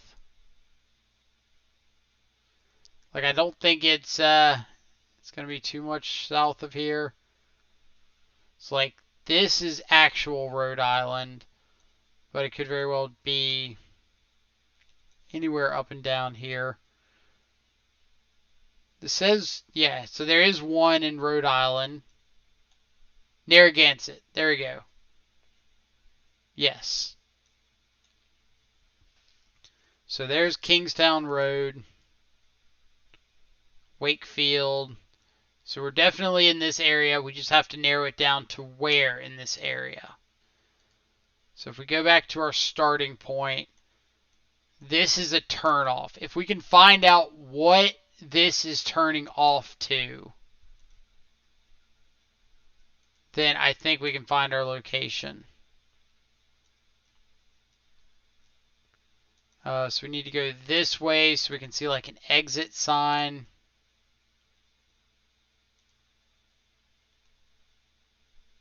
This just says U-turn. Is this really just a turnaround point? That's what it looks like. Yeah, I don't need a turnaround point.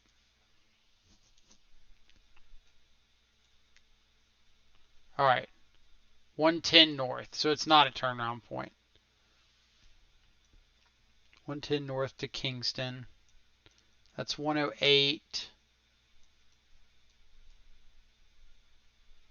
So we're looking for an exit to 110.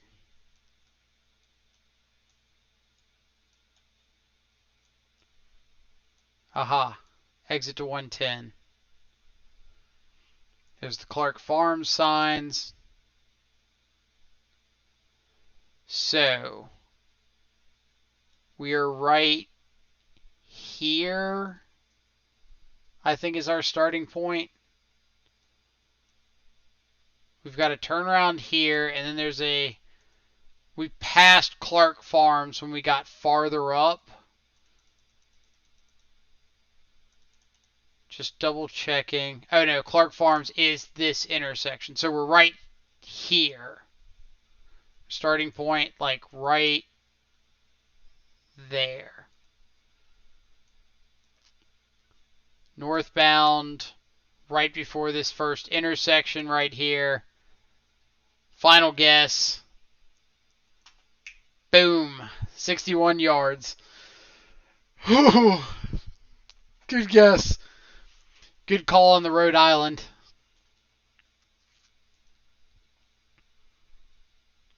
Alright. Where are we at? You've never seen this? Yeah, you can like set it up all over the world. You can set it to drop you in different countries, different states. Pawtucket Patriot, if you please. Oh, so this looks like a George Washington head. So somewhere again in the northeast, more than likely.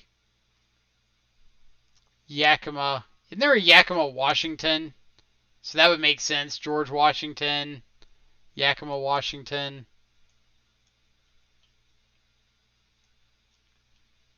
Boom. Boom.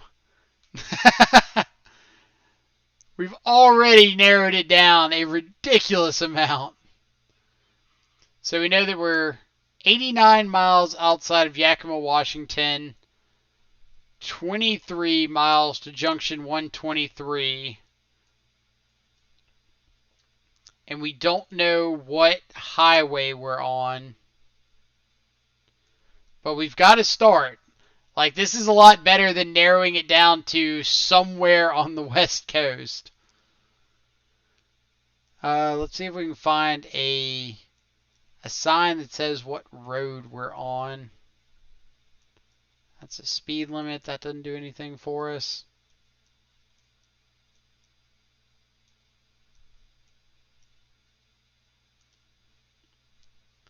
Makes me glad to have lived in Seattle for a bit. Mount St. Helena. Alright, 12.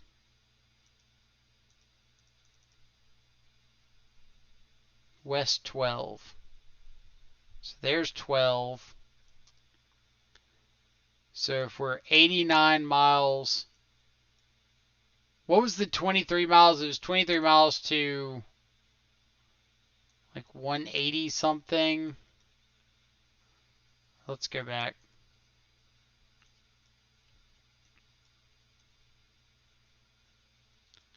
Was it that sign?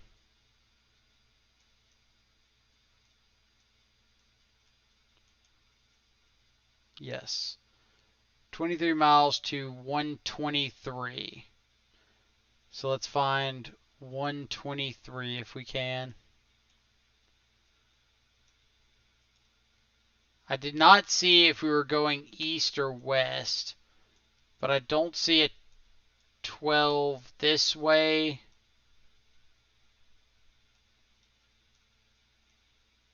I guess one of these could be 12.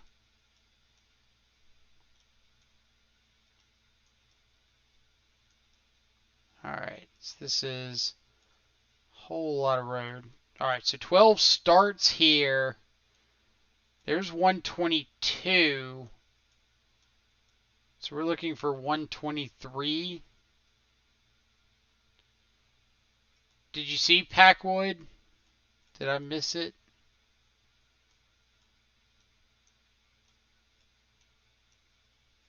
Ah, there is Packwood. Alright. So yeah, we're 15 miles from 123. So this might be 123. Yeah. Alright, so this distance is 8 miles, which means we should be, or like, this distance is 8 miles approximately.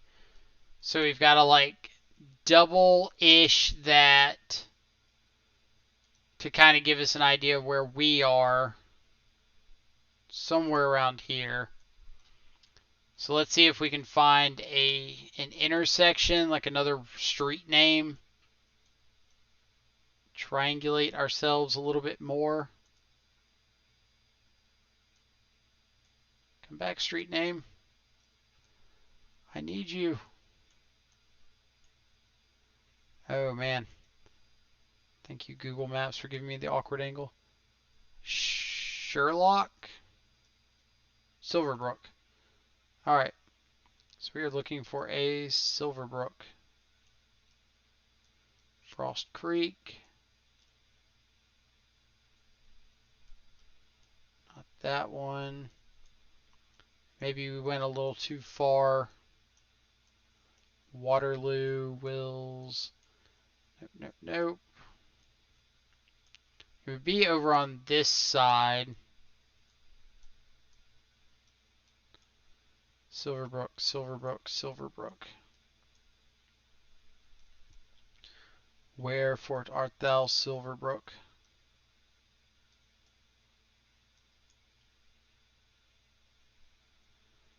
Well, we get the area where nobody has street names.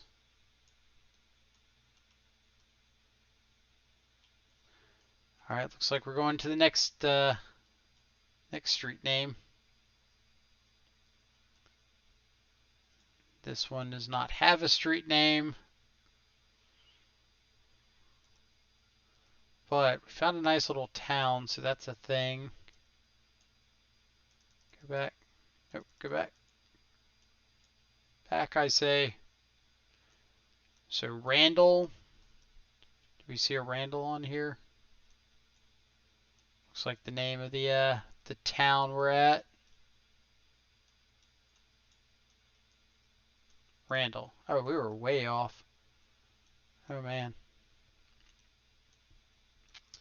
Silverbrook. So now we just need to find a Silverbrook Road.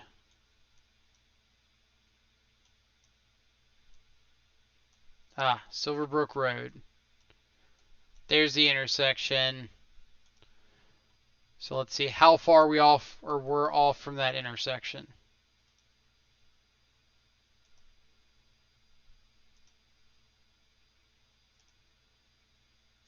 Looks like,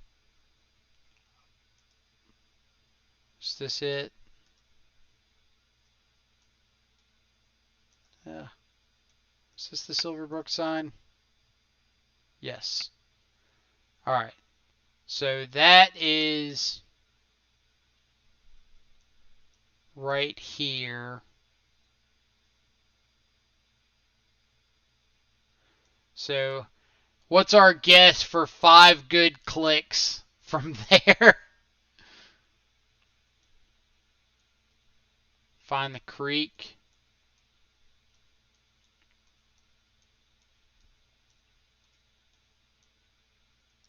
Where is the creek? Is this... Yeah, this is Silverbrook Road. So this is this road, 100%. So we want to see how far back the creek is.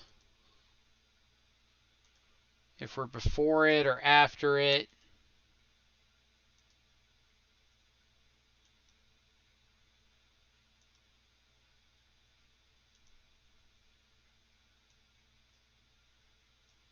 Alright, what is this?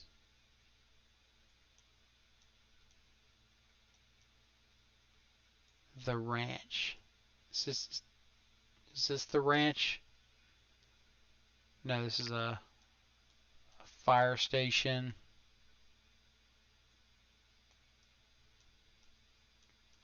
I don't know about you, but I'm not seeing a creek. Kehoe Road. Let's see if we can find that. Kehoe Road. River Ranch Road. Nope. Could be like that road.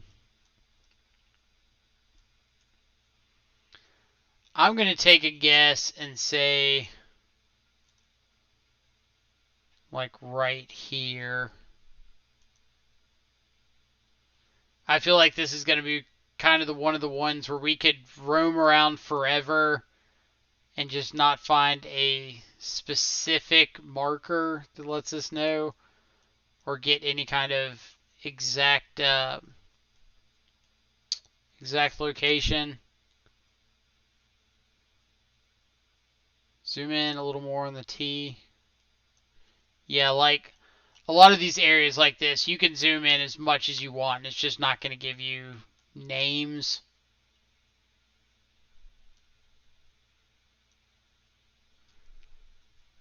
So we kind of just have to take a shot. And I'm going to say this is somewhere close. Like maybe we could find something that looks like this intersection. Like this T.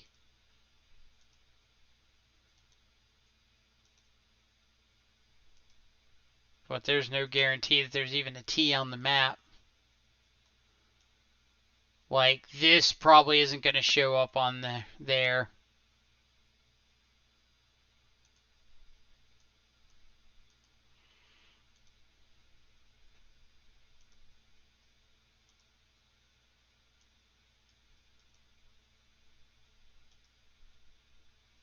Let's see. Is this? No, this is.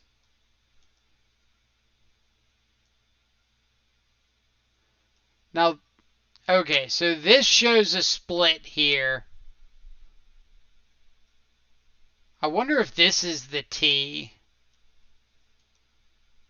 And maybe the road just like goes down and connects again. Like maybe it runs perpendicular to the highway over here.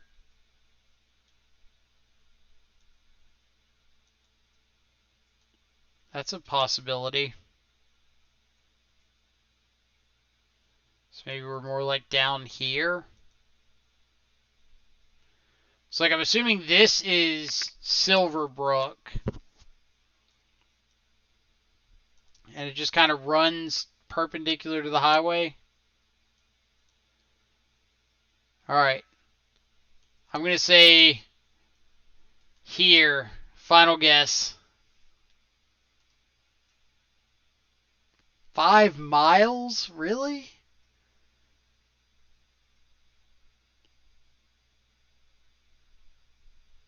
So where...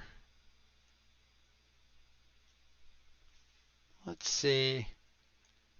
So that was our guess. This is where we actually were.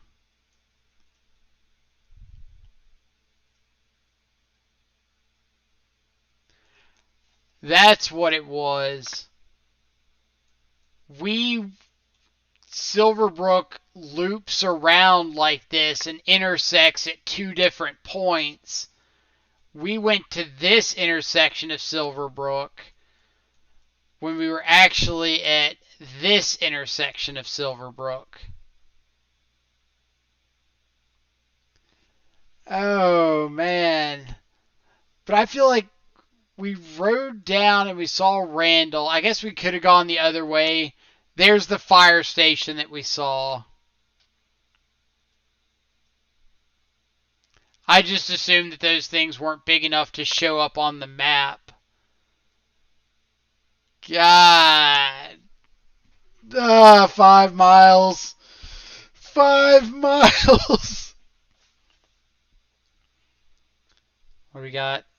Rounds close to being done. Also, Pedro, if you're still in here, I want to tell you I'm upset for bringing up humans last week. And then we get paired against them again this week. So this again has kind of a northwestern-y feel to it. A lot of evergreen trees.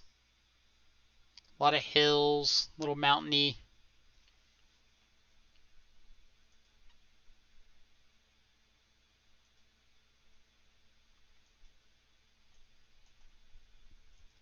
Do we have a highway number? Or is this a speed limit?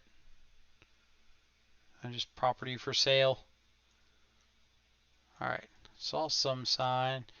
Chains advised beyond this point when road is snow covered. Alright, so we know it's somewhere with snow covered. It kind of makes me think of like northern Idaho-ish. One of the Dakotas. I can see the Dakotas. Like, I don't know the trees in the Dakotas.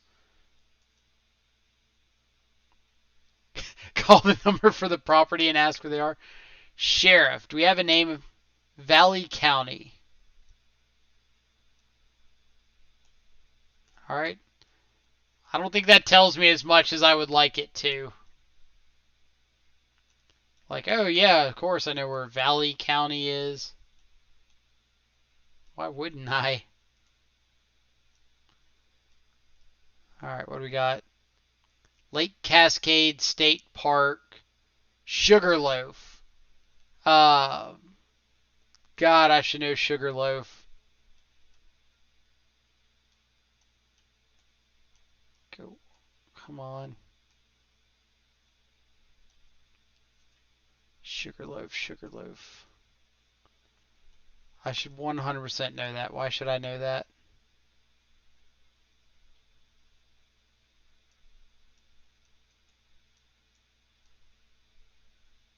Great Falls.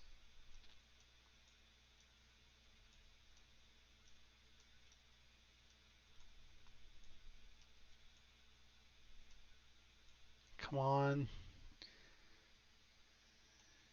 Sugarloaf. I know that. That's so frustrating. Alright, well on the bright side, we're coming up on a bunch of signs. So perhaps we can get... I'm going to kind of go past them and then turn back around so we can see all of them.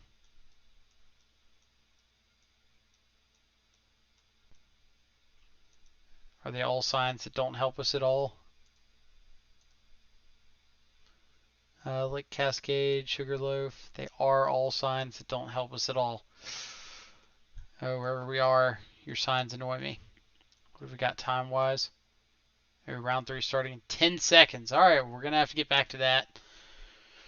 Sugarloaf.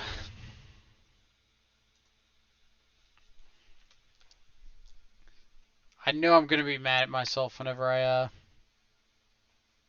remember Sugarloaf.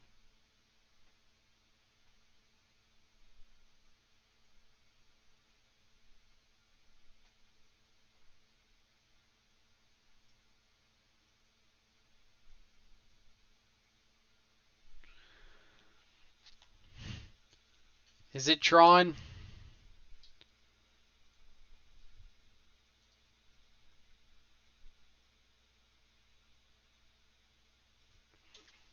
One way or another, they'll get to decide. Either they have Nat Tron or they don't. Like, I have no idea who the person is, so if they're on Tron and you know they're on Tron, I'll take your word for it. Oh, I forgot to update the record. I should do that. 1-1, unfortunately. Damn you, humans.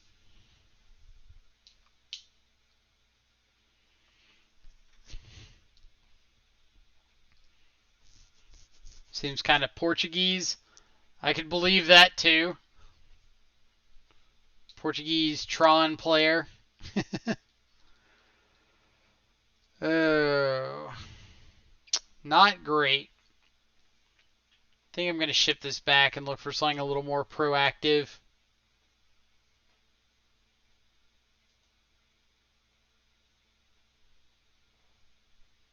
It's a little bit more proactive. They keep 7. They did keep 7. What am I bottoming? Snapcaster, probably. I just want like the most possible looks at a threat.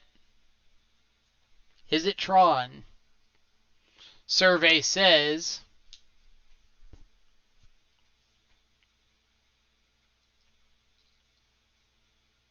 Survey says opponent is deciding which Tron land they would like to lead on. That's not Tron. So it's probably Charbelcher. But it could still be like No Land Spy.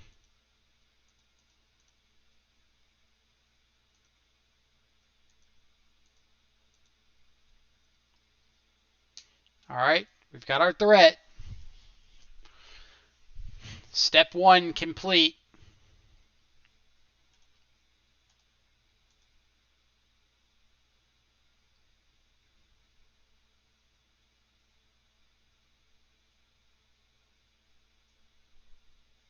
So definitely No Land Spy.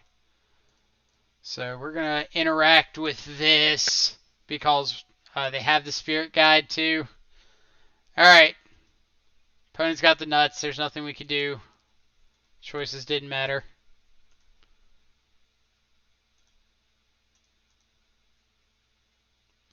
Like literally all we can do now is hope that either we hit a Thoughtseize or they don't have the payoff. Don't have double payoff, opponent. So it is Charbelcher. So we're taking the Awakening.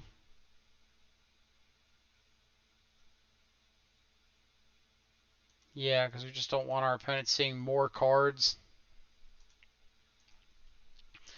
They have the Pact of Negation too, which means that we've got to find, I was going to say another Thoughtseize effect to get that out of hand.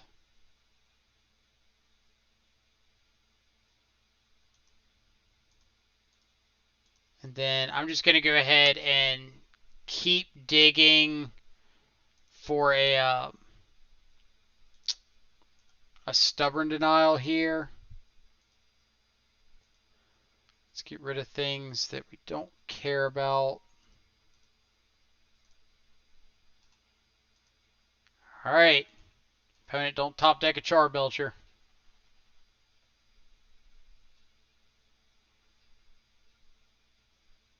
Okay. That's something. Let's go ahead and just get the redraw. There we go. There we go. Now we can fight through Charbelcher plus Stubborn Denial, or plus Pact of Negation. I like our odds now. Recross the paths. So, like, the issue is if I counter the recross the paths, I lose my ability to Stubborn Denial like a Charbelcher.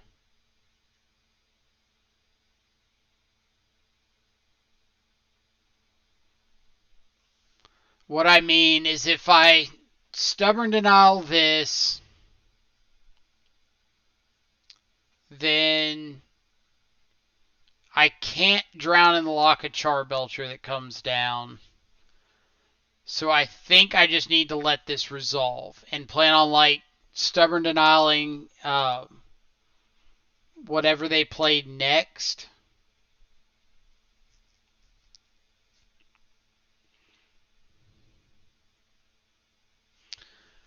It's like they do have 3 more Pact of Negations, but if I'm able to interact with like Reforge the Soul, which I assume is the next draw off the top, we'll have them dead before they're able to draw much more. It's like if I counter Reforge the Soul, I put 4 cards in the graveyard, and then I can drown in the lock Charbelcher. And they don't have enough turns to draw Reforge the Soul, Charbelcher, plus a Pact of Negation.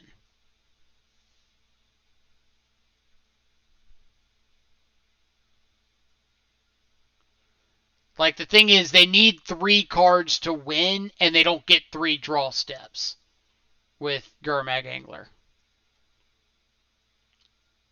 So that's what we're banking on here.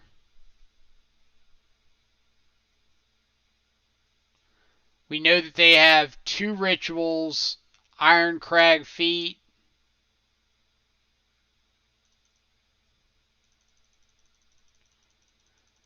and they just revealed all 3 other Pact of Negations, so we know they don't have a Pact in their hand.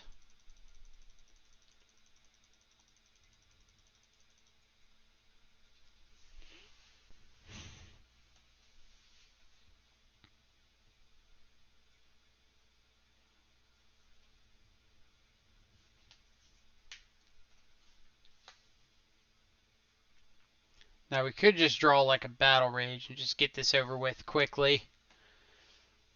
Do we want to put this top or... I guess we can put this top. Yeah. Because this just means that they're dead on our next turn.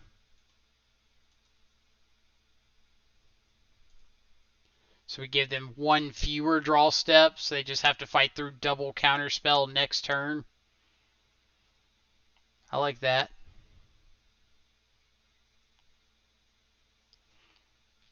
I like that a lot.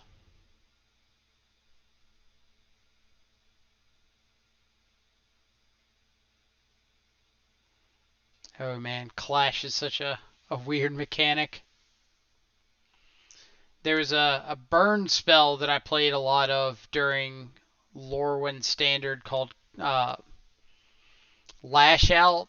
It was like 2 mana for. It was basically like Lightning Strike, except you could Clash to get it back. It was really sweet. Alright, so we've got a stub, so don't care, don't care, don't care.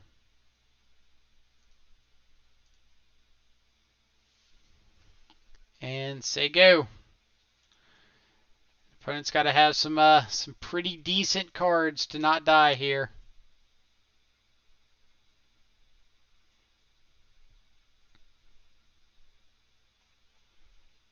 So let's see if opponent decides to Miracle said Reforge the Soul.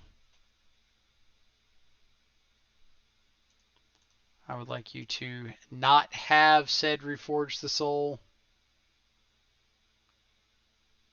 I think this should be GG's.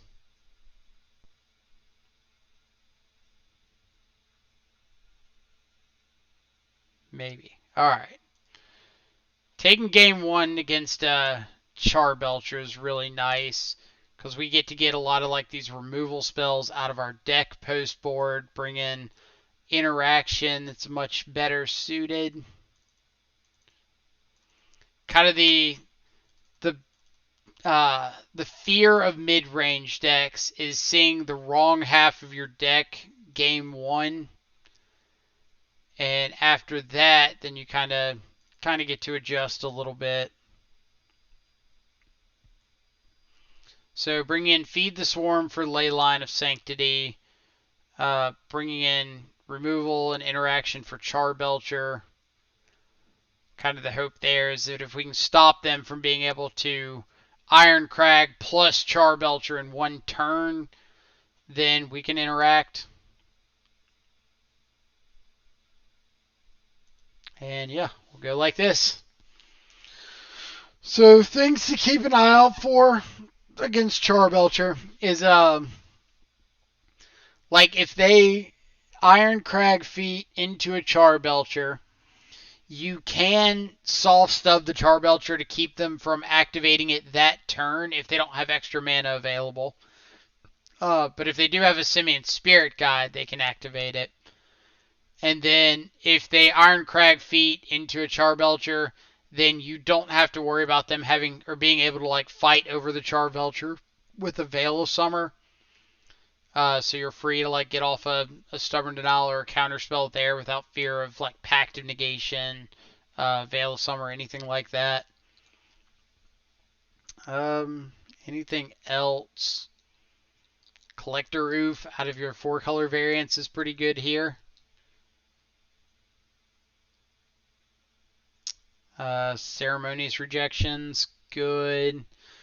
Usually, like the No Land Spy decks, the Oops All Spells decks have a little bit more of an ability to board into Charbelcher post board against like decks like us, but Charbelcher doesn't really have a secondary plan unless you count like the Collected Company weird follow-up, but I don't even know if that's necessarily good. Why Grixis today instead of 4-color? It was kind of a last-minute call. Scourge of the Skyclaves is running around everywhere, and since Gurmag Angler dodges it, it's pretty nice. It's basically Gurmag Angler dodging a lot of the interaction that people are running right now. Fatal Push, Skyclave Apparition, Bolts. Nobody wants to feed the swarm a Gurmag Angler. Alright. Hand is interesting. I don't think it's good enough.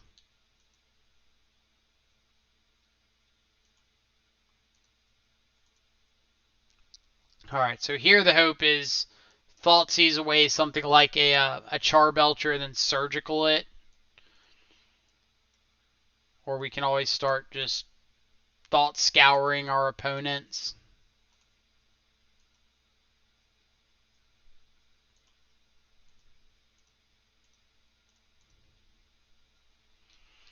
Speak of the Charbelchery Devils. I would like that one. And then I'll pass the turn on my opponent's draw step. I'm going to surgical their Charbelchers.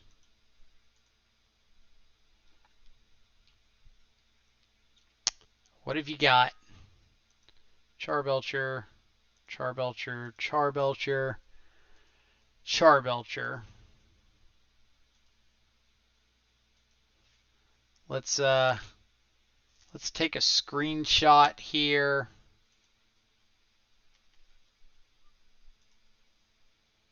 So I don't have to go back and look at that. We'll set that aside. Let's say, do we get the one out of the graveyard? Yes. Okay. Carry on. So, does opponent have a backup win condition?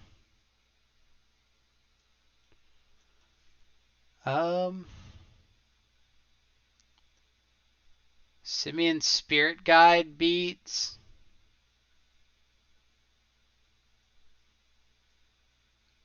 They don't have the white, or I guess they could play Amiria's Call. Alright. Maybe we have a game.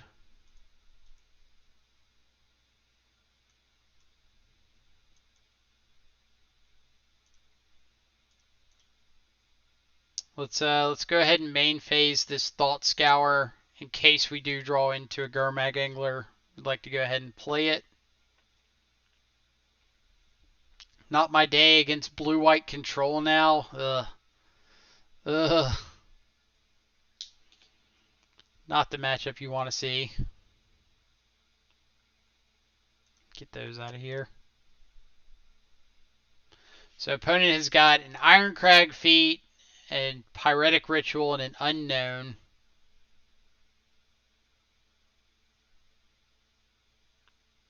The Fireball land.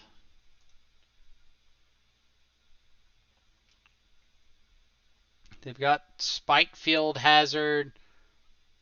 Are you talking about Shatter Skull Smashing? So I honestly don't even know what that does.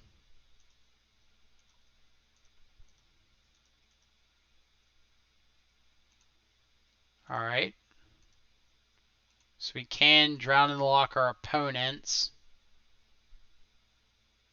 Or Thought Scour our opponents to turn on Drown and Lock, I mean.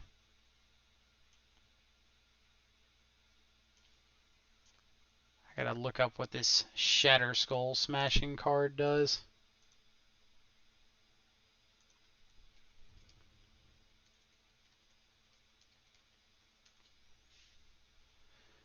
Deals X damage divided as you choose among up to 2 target creatures and or planeswalkers. If it's 6 or more, deals twice. Yeah, so it can't hit us.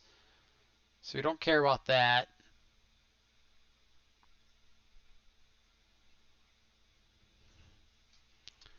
We have access to Snap Surgical if we need it.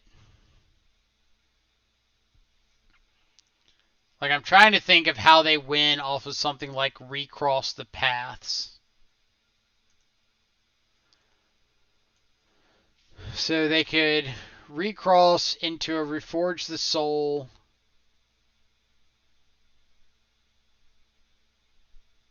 Make a bunch of mana.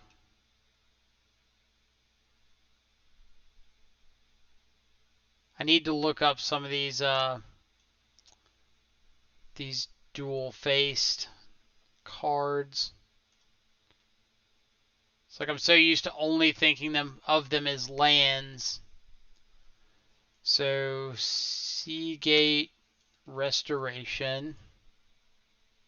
Draw cards equal to the number of cards in your hand plus 1. You have no maximum hand size for the rest of the game. Sure. Amelia's Call. Create 2 4/4 white angel warrior tokens with flying. Non-angel creatures you control gain indestructible. Alright, so that's a legitimate way that we can win. Balaged Recovery. Turn target card from graveyard to your hand. Don't care about that. No Spike Field Hazard. I don't think Turn Timber Symbiosis can do anything. Alright. Well, I guess we're going to find out how we die.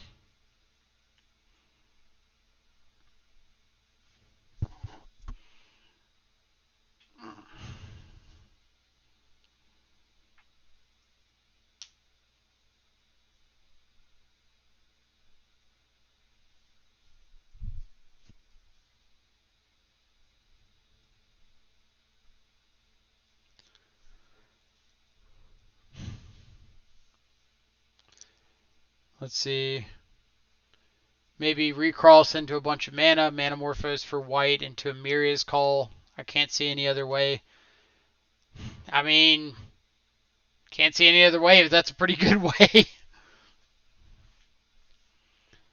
What's the CMC on Amelia's Call? It is a 7-drop. So they can very easily get to that point.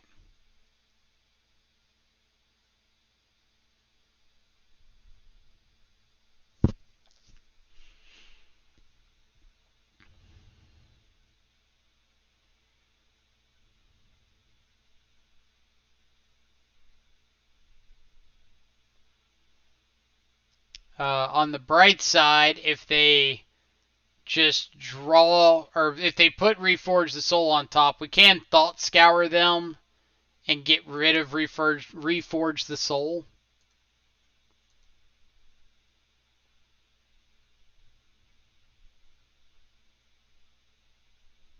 Yes, we can Gurmag plus Thought Scour him.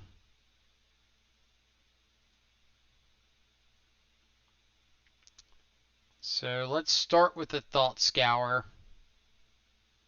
There goes the Reforge the Soul and the Amelia's Call. Alright. So I'm going to play out Gurmag here. And then I'll have the ability to like snap Surgical the Amelia's Call next turn. And hopefully that'll just run him out of win conditions.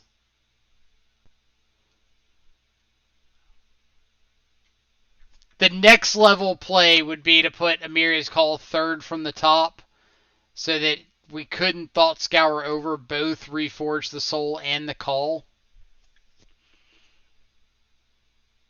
Is this just like a hard cast? Nope.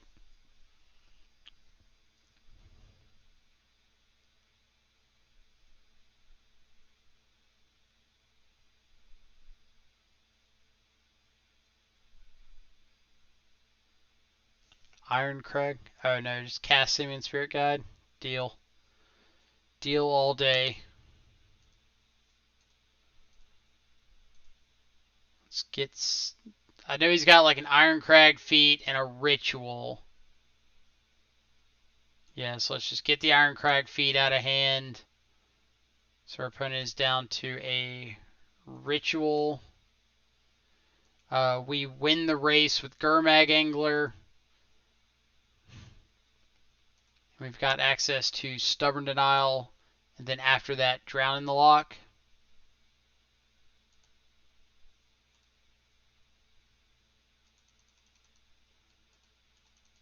Respect opponent. Putting up the good fight.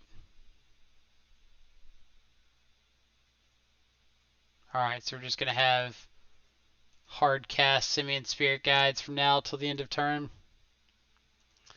Well, opponent, we can hard cast creatures too. 1 and 2 now. He draws 4 Field of Ruins game 2. The old fuck bench draws. Yeah, that's pretty bad. Usually that's how I win or I lose against blue-white too. Is just them having like 2 paths plus 3 Field of the Ruins, and they just start strip mining me because they pathed all my dudes early. Oh man, this is great. This is how Magic was meant to be played.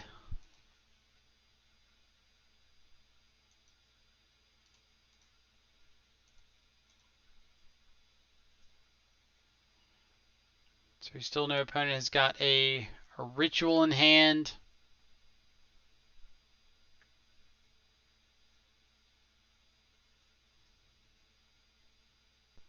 So if opponent takes the 5 here, I can flash in Snapcaster into turn and have lethal. Like I'm still planning on flashing in Snapcaster, but I do like being able to hold up some mana.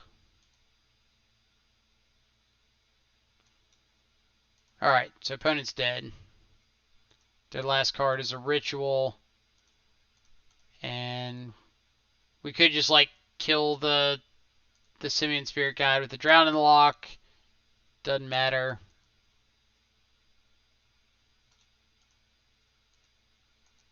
Hiya. Opponent's good at drawing Simian Spirit Guides. I mean, they did stack them all to the top of their library, so I guess that's a thing.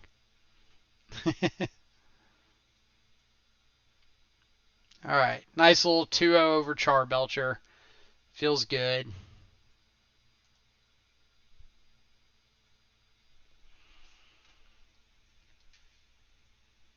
Yeah, bench, bad luck indeed.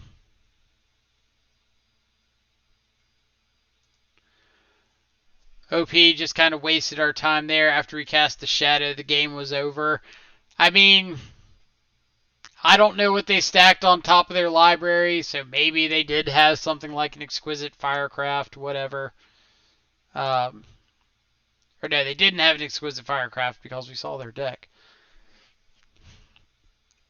I guess they could have had a Spike Field Hazard, and we were at 5, so maybe like they chump block with a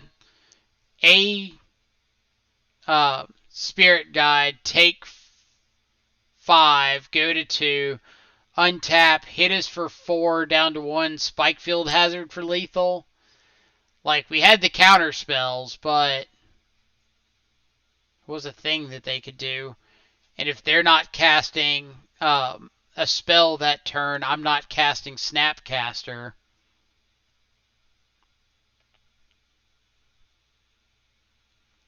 Combo decks, easy games for Shadow, always.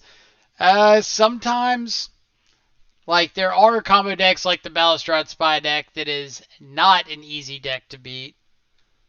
Charbelcher is a little bit better because they're relying on, like, Pact of Negation and spells that we can interact with instead of, like, Veil of Summer. Which notably our opponent had 0 copies of.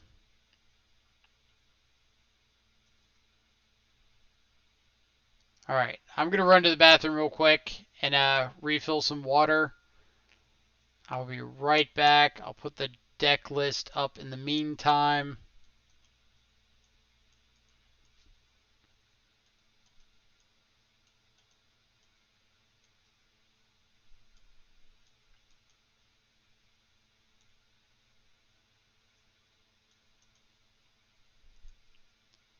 Let's see. So all of you can go over here. For those of you who ever wonder, when I organize the deck on stream, it's always threats, pseudo threat, interaction, and spells that either depend on us having a creature or help us to find a creature. Alright, so go to the bathroom, be right back.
Alright, what have I missed?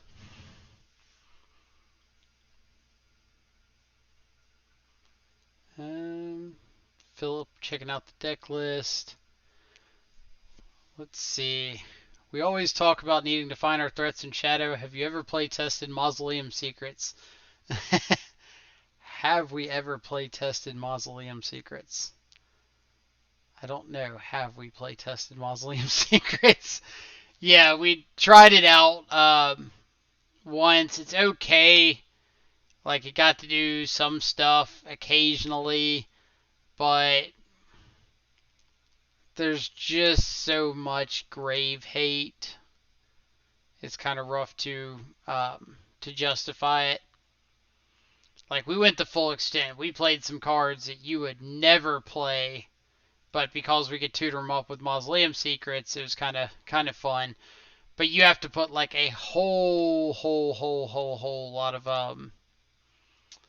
lot of awkward spells in your deck to make all Mausoleum Secrets work. Like Architects of Will, Lazav was an option just because we're trying to get dudes in the graveyard, and neither of them are particularly good. So I think it's kind of like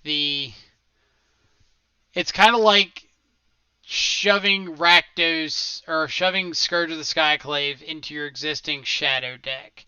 Like, you've got to play a lot of subpar cards to make that work. And I think that the amount of things that you have to play to kind of enable it is not worth the payoff of having it in your deck. If that makes sense. But yes, we have tried it. No, it was not good.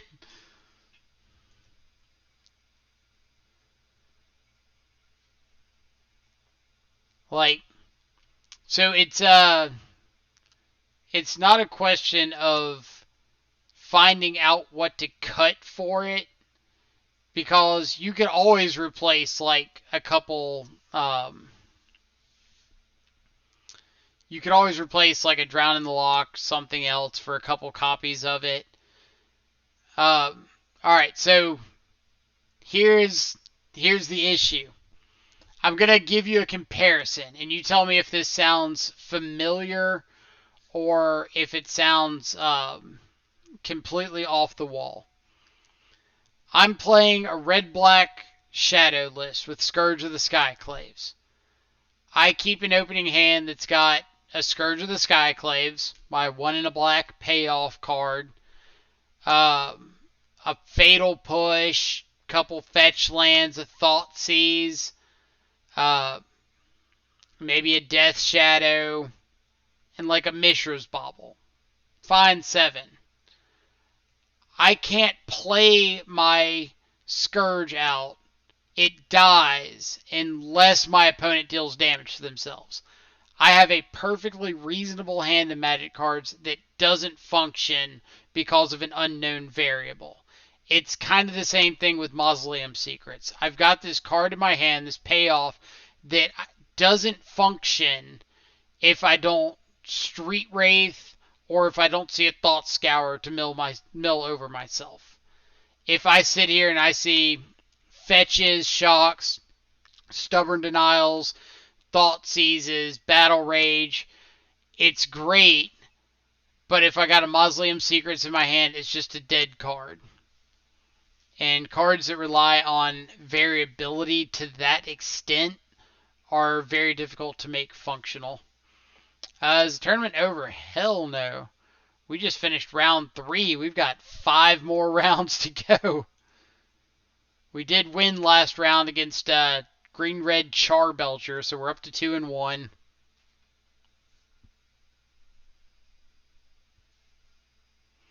That's the conclusion you came to also. Well, it sounds like we're on the same page there for sure. Like, we just can't afford to have cards in our deck that are dead more than they have to be. Like, you've got to play things like Fatal Push because there's going to be aggressive creature decks in the format. You can't dodge them. So accepting that those cards are dead against like blue-white control is something we're okay with because we make that concession in deck building. But as soon as we start going beyond that, we need to have a pretty good justification for including them in the deck. Like, for example, I like having Drown in the Loch because against the aggressive creature decks, it's typically a 1-for-1 removal spell because you're already playing things like Fatal Push. You expect them to have to fetch, shock, or fetch, get creatures on the board. So putting a card or two in their graveyard isn't out of the question. Against the control decks, they're going to be fetching to fix mana. They're going to be casting interaction. So I expect them to fill up their graveyard pretty consistently. So Drown in the Loch has a lot of utilities in those matchups, and I just accept that it's going to be dead against something like Mono Red Prison with Simian Spirit Guides and Blood Moons. Mistaken69, thank you so much for the follow. I hope you're having a fantastic morning or evening or afternoon, whatever time it is, wherever you're at in the world. What is your preferred shadow list at the moment? Grixis, 4-color, or something else? I would say at the moment it's a toss-up between Grixis and 4-color. I say it on the stream all the time. I think Grixis, when it runs hot, when you see threats consistently, is one of the top 2 or 3 decks in all of Modern. And it's not even close. And then 4-color just kind of takes a little bit of that ceiling down. Like, alright, 4-color when it runs hot may be one of the top 6 decks in Modern. But the floor is that you're going to be a lot better against things that are just playing an average game plan when you're running cold. Drop the tourney, come play COD with me. I got the anime skin on my gold shield now. I gave up on Damascus. I got through all of the actual guns, both primary and secondary, and started working on the launchers, and I was like, this is just miserable. Can't do it. Can't make myself do it.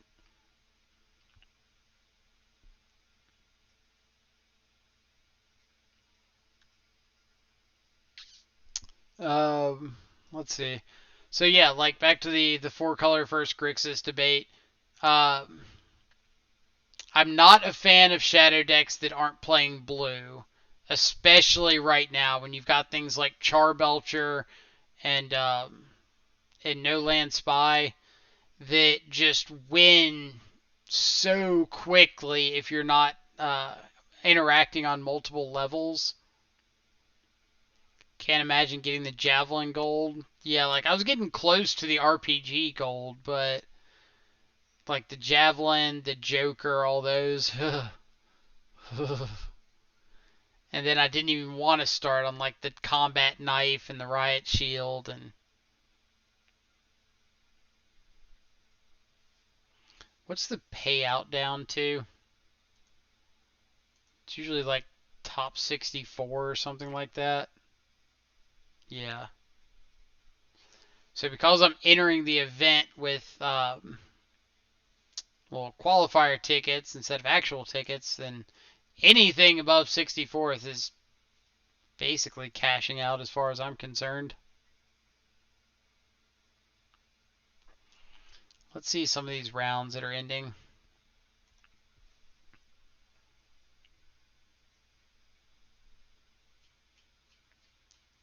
Alright, what do we got? Ben Jones up to 3-0. Nice. Goblin Lackey 0-2 drop. Aspiring Spike 0-2 drop.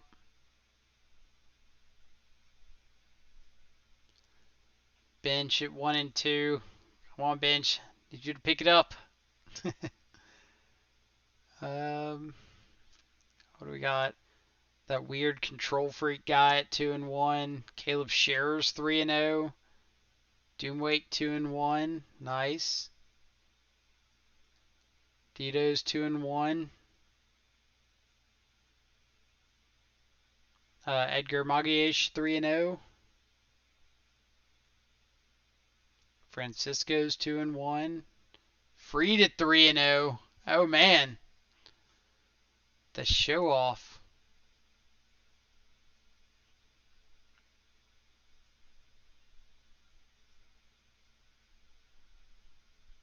Who else? Hugo dropped.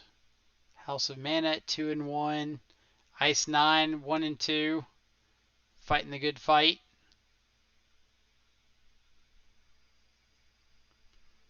Is Doomwake on Red Black Shadow? I don't know. I usually don't like sit here and go through other streamers' deck choices.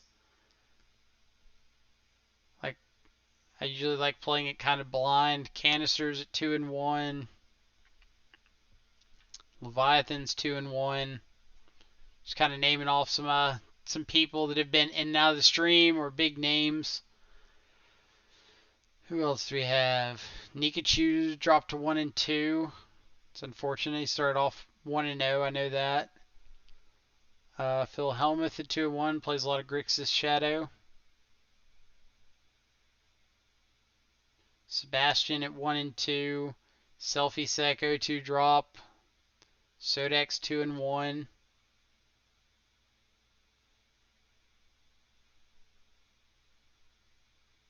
Son of Nothing, Dylan Donegan 1-2 drop. Time Walking on Sunshine 1-2 drop. Daniel Wong. Oh. Twinless Twin 0-2 drop. Yama Killers 1-2. A lot of good players. X Whales 2-1. A lot of good players still running around. Oh man, Selfie Sec, the Mardu Master. No kidding. I played him like a week or so ago off stream, and he was playing Red Black Shadow. I don't remember how. I think he won in 3, but I remember them being pretty good games. Pretty positive he won.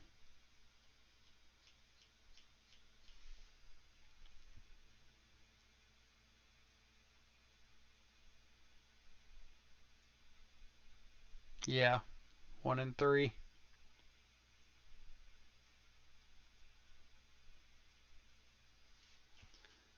It's always funny going back through some of these logs and seeing like random names that you recognize, like, oh, Ice 9, the Dogfish. I saw Selfie Sec again. I won that one. Haha. Any other names we recognize? Freed. Guess I got fortunate in that one.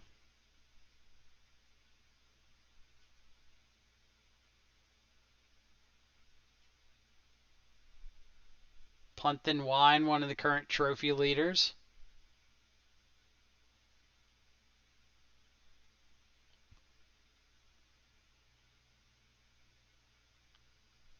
Alright.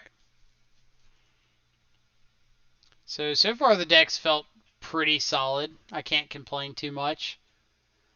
He was crushing with Mardu Pyro when no one else was touching that deck. Yeah, like, he was the trophy leader by a mile when Mardu Pyromancer was kind of running around. Obviously, it was before, like, the Faithless Looting ban. But, I mean, he was up, like, 15, 20 trophies on the second place person. It was insane. This time I'll try hard to see all the games to give you luck. Well, I appreciate it. Hopefully we can put on a good show. Yeah, that Faithless Looting ban absolutely killed that deck. Guess we can get rid of that. But I always wonder, because like a lot of the people you see on the trophy leaderboards, obviously there's a lot of really good players up there, and you can't dispute like anything that they're playing. Like M. Hayashi, great player. Punthin Wine, great. And then you come down here and you get to see like Edgar Magalhaes, great. Um, whole bunch of phenomenal players. I just always wonder like how many leagues a lot of these players actually go through on a normal day. 'Cause I mean, like 8 trophies is amazing, but if you're on 8 trophies playing like 5 leagues a day, how relevant is that? Are you just like playing until you get a bunch of good matchups, or what's the case there? Mardu Pyro was the deck that really got me into playing competitive Magic. Mardu Pyromancer was the deck that almost made me quit playing Shadow. It's when your opponent just gets to curve like their own Thoughtseize into Pyromancer, into Lingering Souls, into Blood Moon, Flashback Lingering Souls, and followed up with a bunch of like K command effects, and you're just sitting here like, oh, well, I really hope my Gurmag Angler can get through. Oh, it got terminated or Dreadboard. Crap.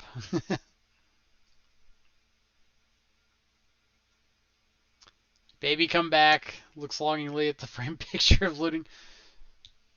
If I only had... I got a signed playset of Faithless Lootings kind of floating around here. I guess that would be the equivalent. So for everybody coming to hang out, appreciate y'all stopping by, hanging out with us a bit. We're currently 2-1 in the Modern Showcase Challenge. We're just waiting on this next round to start. Looks like in about a minute. We have beaten Mardu Burn. We beat Green Red Charbelcher. And we lost to Humans.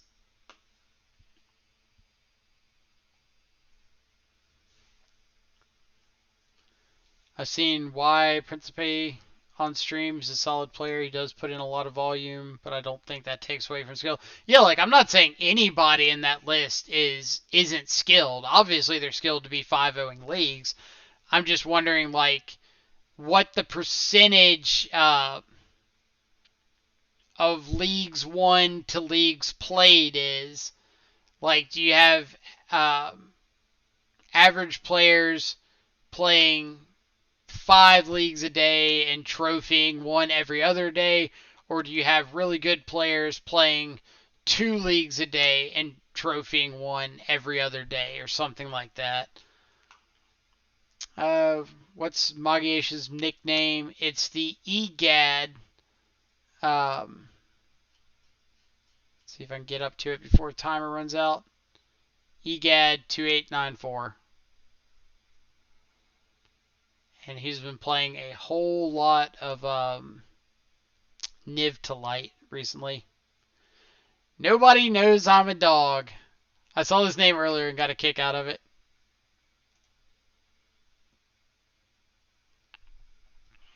I guess if they get really far on board, we just kind of go, oh, there's a treat. There's a treat. Go get the treat. And see if they go chase after it. Let's see. I'll just traverse my Plague Mare for a second. Oh. I wish Plague Mare was more relevant. Titan, like Amulet Titan, or Green White Titan Field. Amulet. Ooh. If this hand had a Thoughtseize, it would be like the easiest snap keep ever. On the draw against Titan. Like, we do have a Battle Rage, but we're not getting Battle Rage online, or not getting Shadow online until like turn 3.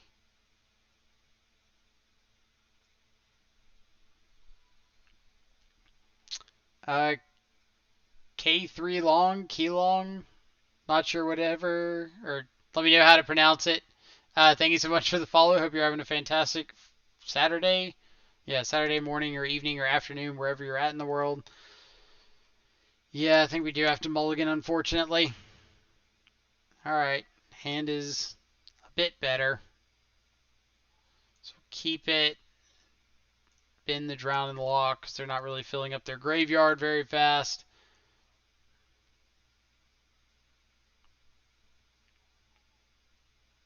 Alright, so it is in fact Amulet. Let's Fatal Push a Charbelcher.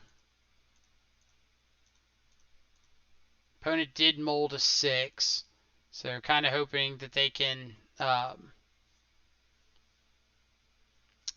hoping that they're off to a bit of a slow start and we can maybe find a threat. Thanks is evening for me. Is it Shadow with Scourges? It is not Shadow with Scourges. We're just on boring old Grixis Shadow. I say boring. I really like Grixis Shadow. Karn, the Great Creator. Alright, so I'm going to plan on Thought Scouring this turn, and then Thought Seizing next turn, because I really want to work on finding a threat. And I didn't have to worry about my opponent top decking like both a bounce land and an amulet there. Speak of the Devil. Alright, so now I don't want my opponent resolving Karn. And they top deck a Primeval Titan. So what's worse for me, Karn or Titan? Probably Karn, because he can play it right now. But we'll make sure that we keep a Thoughtseize in the yard in case we draw into a Snapcaster in the near future. What is wrong with my deck today? Turn 3, I have 6 lands already. I keep flooding. God. I've been wishing that I'd see another land or two in some of my matches. Alright, last card's Primeval Titan.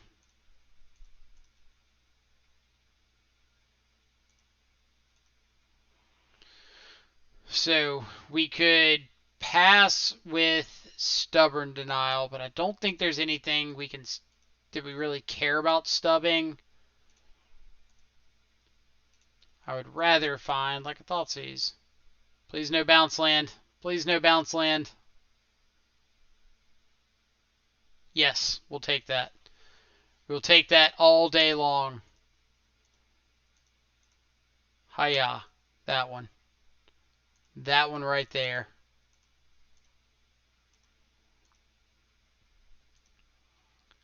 Alright, let's get down a second Gurmag Angler.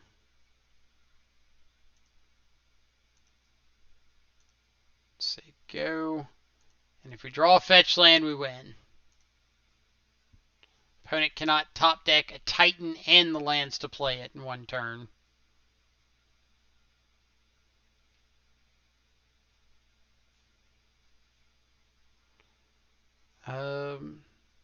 So let's cling first to give ourselves an extra chance at drawing into a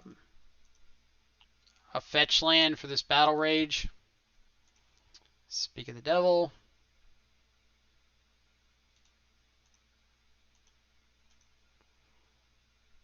And let's see. Does it matter? Not really. I guess if they had like Dismember, I'd rather Battle Rage the blocked Gurmag. No, I'd still rather Dismember this one because I just want to get the Dryad off the board. Ooh, good game one. A lot of nice draws in there. So post board, delay is great, surgical's great. K-command's okay. Did want to jam the Channeler today. We're talking about bench or talking about me?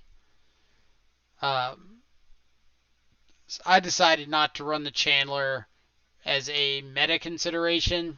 I think that the Scourge deck is too popular, like all the Scourge decks, and Channeler's really bad in those matchups. If they were more like Jund and blue-white control, then I'd really want Channeler. Alright, so board outs against Amulet Titan. Some fatal pushes, cling to dust, drown in the lock, and like a Snapcaster Mage. Bring in delays, surgical, K command, and say go. It was a pretty clean win, wasn't it? Like, we needed a little bit of help, but luckily we were able to find it there. Like finding the extra Thoughtseize to take the Titan. Not that he saw the lands to cast it, but...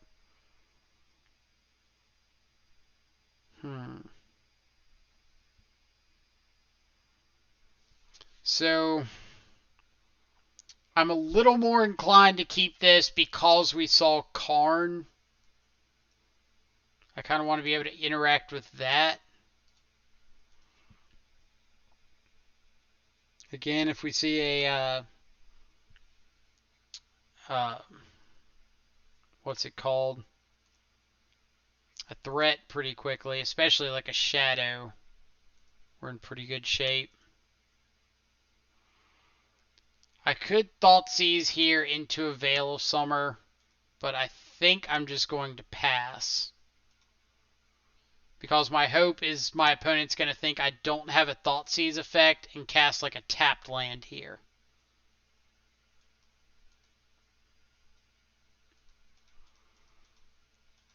And then maybe I just untap and draw a Fatal Push accidentally. Alright. Not a Fatal Push. Still pretty good.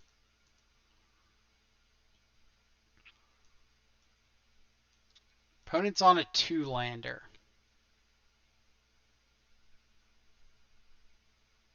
So Karn is probably the scariest thing that they could do if they draw another land next turn.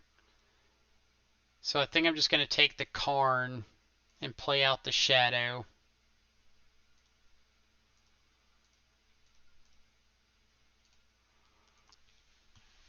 And I'm going to try to set up like turn 3, snap Thoughtseize, take some other relevant piece. Turn 4, Battle Rage a Shadow.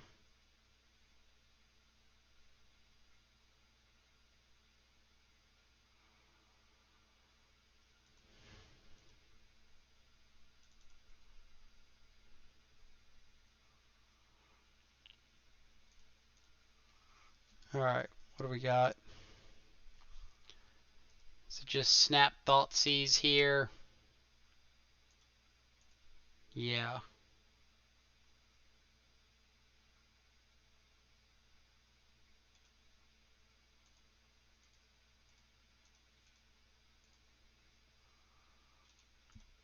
Like, I really just want to set up having a potential lethal Shadow.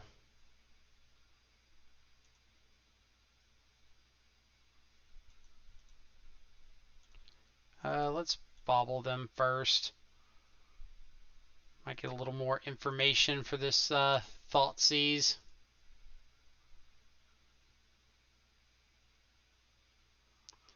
Pact Titan Azusa. So 1, 2, 3, 4, 5 with Field of the Dead. So they can't Titan next turn. But if I just go ahead and take the Titan, then I've got the Summoner's Packs covered with Stubborn Denial.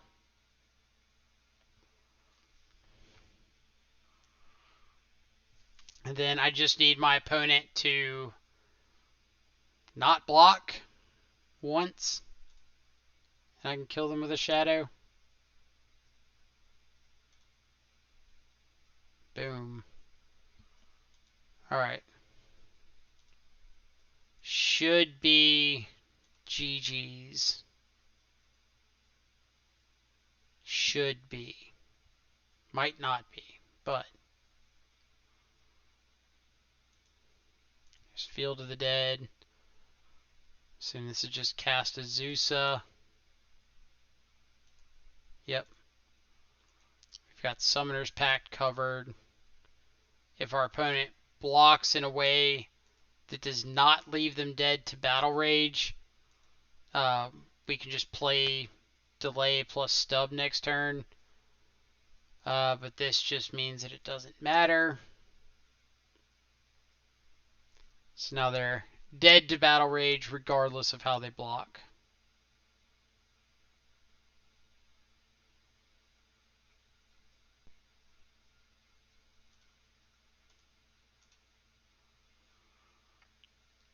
And opponent wants to chump, and I say, no, opponent, you're not allowed to chump block.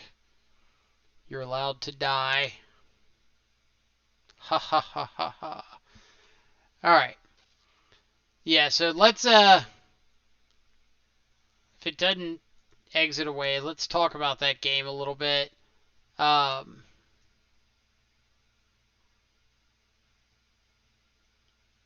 So let's see what was mentioned. Cahoots mentioned taking the land, like taking the turn timber.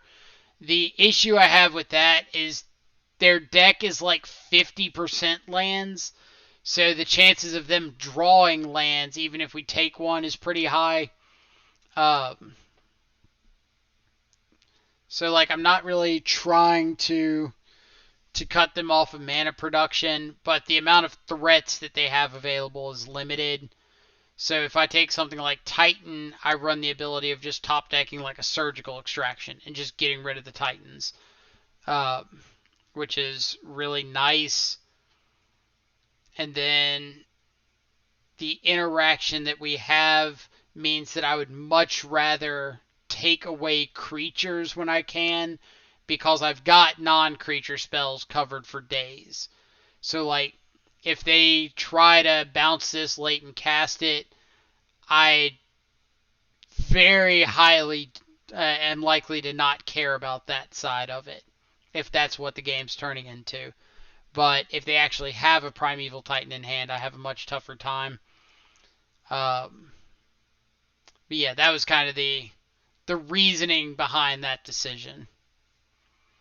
So we can update our record to 3-1. That was a pretty quick match.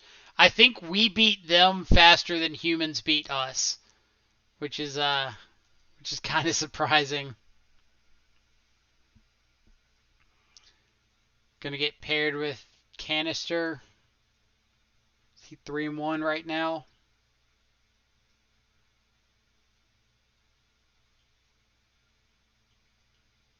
This is. Yep, it is 3-1. Nice.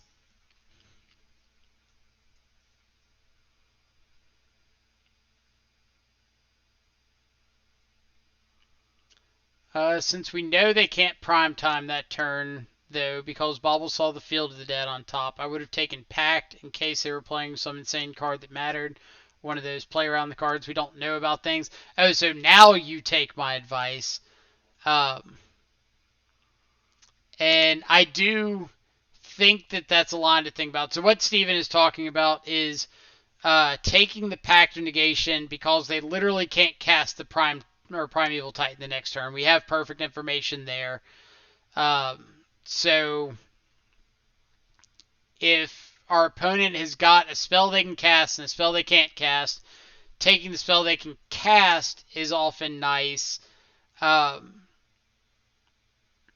And I always talk about, like, my opponent could pact for some card that I don't know about and kill me. The issue there was we can't interact with that Primeval Titan at all. So if we let our opponent keep the Titan and they draw the lands, like, they're just going to get the Titan. We didn't have the delay in hand at that point. So I wanted to take the Titan and force the Pact because I could at least do something if they messed up and waited on the Pact. If they had something and they could go get it off the Pact that killed us, I don't know what it would be, but I'd be kind of SOL there. But at least we could do something if they waited on that one. Were they guaranteed dead with the TBR? Not until we drew the shock land, because we were at 5. Shadow was an 8/8. They were at 12. They had the Azusa, the Dryad, and the Tribe Scout, if they put like Azusa and the Dryad on the Shadow and the Tribe Scout on the Snapcaster, then we were 2 points short of lethal. Yeah, is that right? They'd have 6 toughness. We're doing 16, 10. Yeah, 2 points short of lethal with the Battle Rage. As soon as we drew the Shock land, it was guaranteed lethal. But up until that, we didn't. If they were guaranteed lethal, then yeah, I would have said take the Pact, because they can't cast the Titan and you just don't care. But because they weren't guaranteed lethal and there was a chance they'd get another draw step, then it became take the Titan.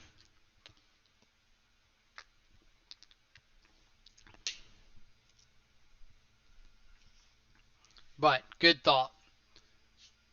As always, Mike is right. Not even close. I am wrong so much.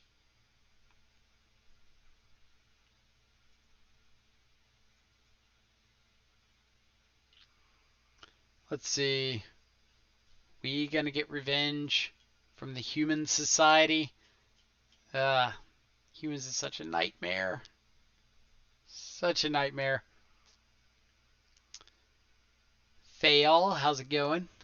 Hope you're having a fantastic afternoon. Again, for everybody coming and hanging out, appreciate y'all checking out the channel and hanging around for some awesome Death Shadow action today. We have actually got some GeoGuessr to continue.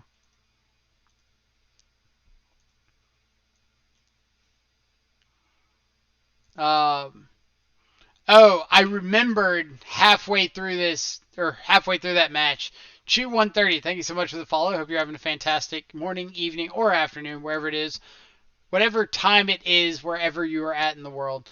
But for everybody hanging out in chat, if you get a second, feel free to jump into the chat. Tell us a little bit about yourself, where you're from, what got you into Magic, why Death Shadow is the best archetype in all of Modern, and in some Legacy circles.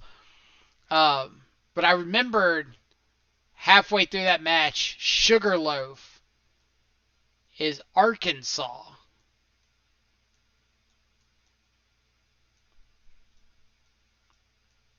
Because I have driven through there. Now, where in Arkansas, I don't know, because I've driven through Arkansas several times. Nope, too far. But I want to say up kind of this way. Like, there's the Arkansas state line.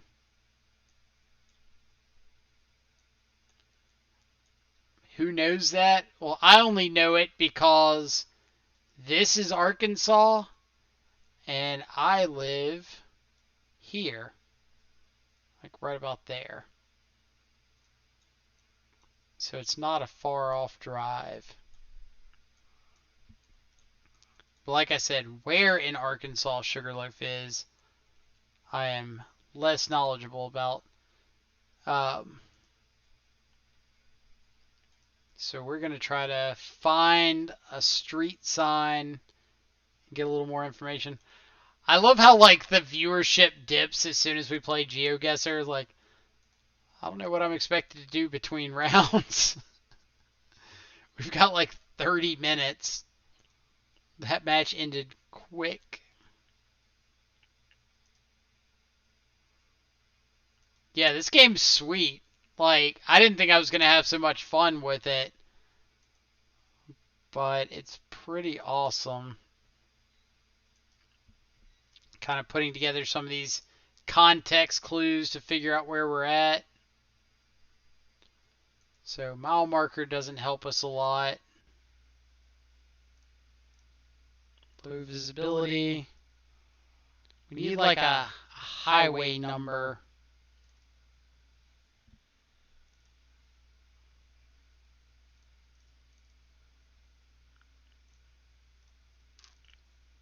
But like these kind of foothills back here could be going towards kind of Tennessee.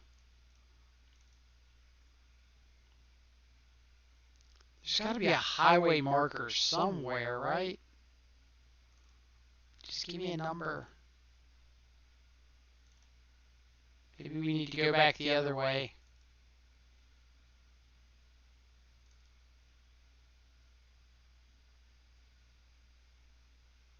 I love GeoGuessr, but oddly I'm better at Europe than the US. I mean, I can't say I know too much about Europe, so I couldn't give too many great guesses there. Yeah, the license plates are blurred, so like occasionally you get some information off the side, maybe see a little bit of a color scheme, but you're not going to be able to get like an actual state.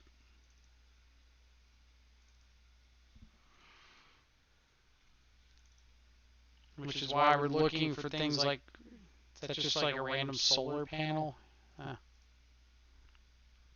But it's why we're looking for things like highway numbers or signs that say like X city is nearby. Something like that. Because city names aren't blurred out. So typically around the US, we've got a lot of big green signs that'll be on the side of roads that say like, oh, X town is X amount of miles away. And we can kind of use that to triangulate our position.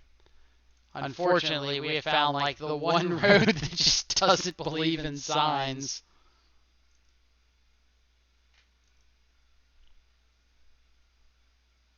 The Google car is passing the truck mid-picture. Oh, that's pretty hilarious. Doom Wakes 3-1, Scourge Shadow. Nice. I got a bit of an echo. Let's see if I can close off the mic. Sometimes that resets it.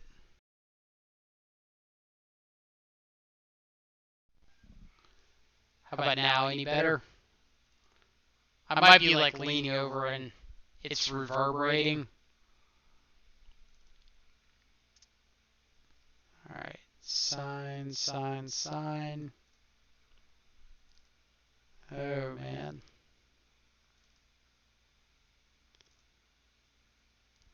Downside of GeoGuessr is sometimes you can't guess.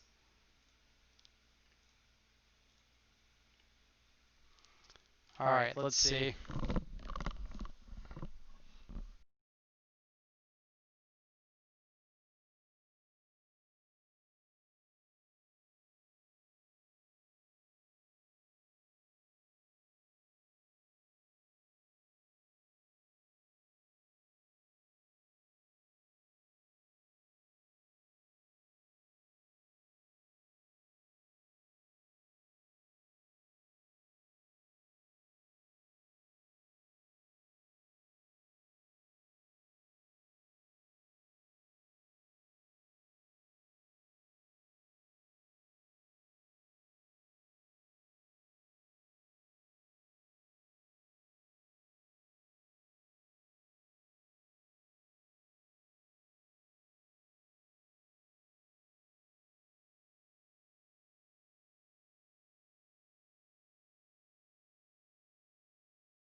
Alright, let's try.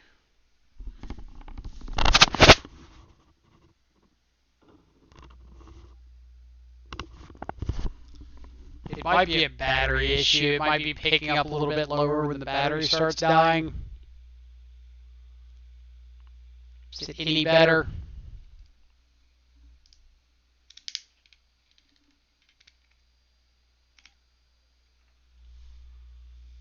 Or now? Let me know. Let's see. Tron, Etron. What have I missed?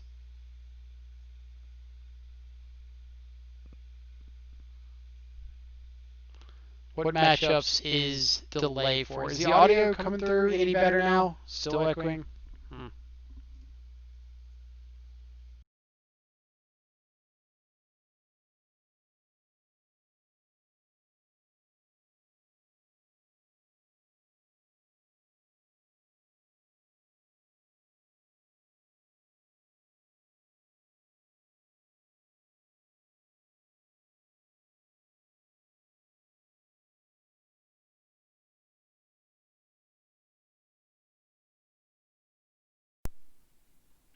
All right.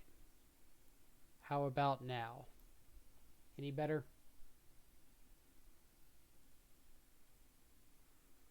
One thumbs up, two thumbs up. Better?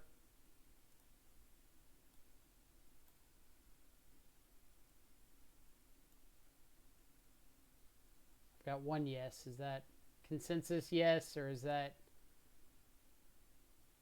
good but quiet? All right, let's see. I think that I can adjust the mic sensitivity.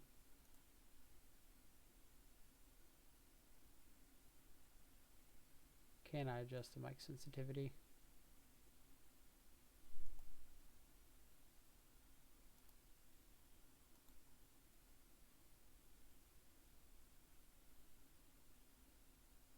Maybe I cannot adjust it.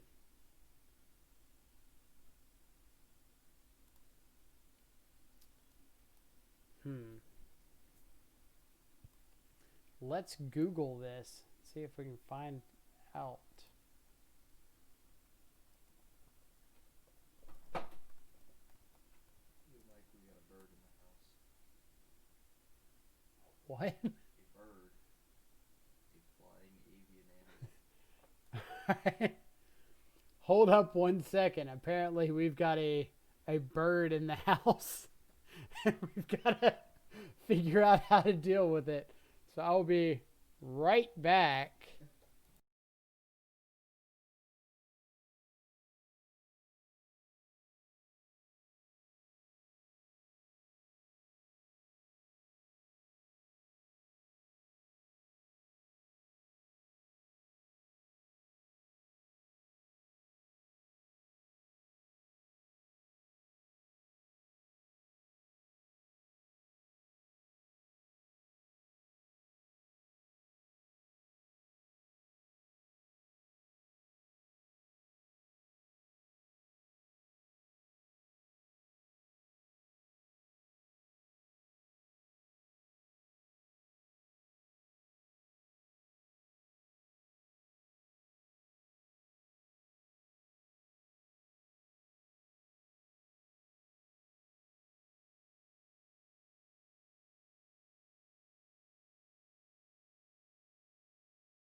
I don't know if anybody saw that, but this bird got into the house, flying around all over the place, came into the room.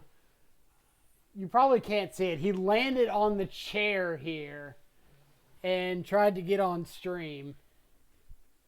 So, something about that bird wanted to be a star.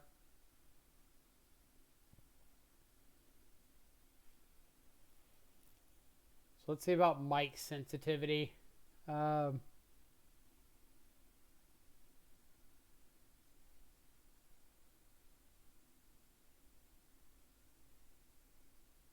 don't think that we can.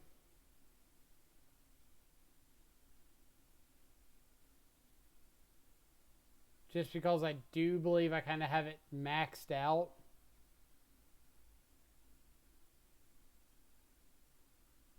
Don't want to get into all the fine details of audio work.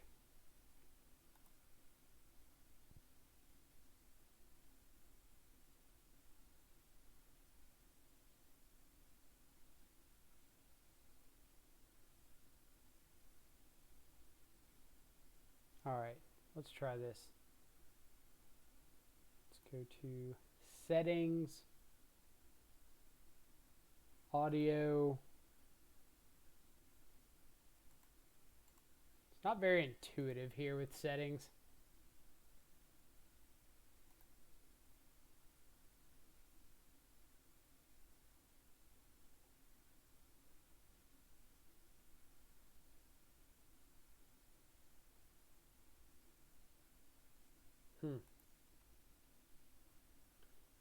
So I think we're just gonna have to deal with the audio where it's at for now. I believe it's an issue of when the headset battery starts dropping too much, it starts getting a little echoey. And I have no real idea why that is, but we can at least make do at the moment.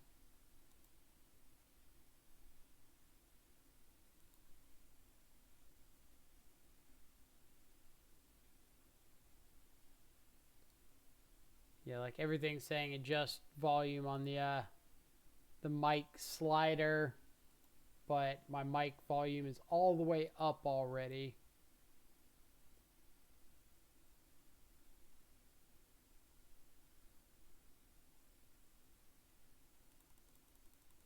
Maybe something like this helps, but I don't think so. So I guess we just have to go with it. Are we just literally just naming every bird in Magic? Is that what this is? Because you're forgetting one really good one if you are. Also, what have I missed? Lejoso.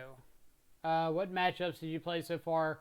We've played Amulet Titan, Mardu Burn, Humans, and Green-Red Charbelcher. We beat Burn, Charbelcher, and Amulet Titan, and we lost to Humans. What else? Is there any other chat questions that I've missed?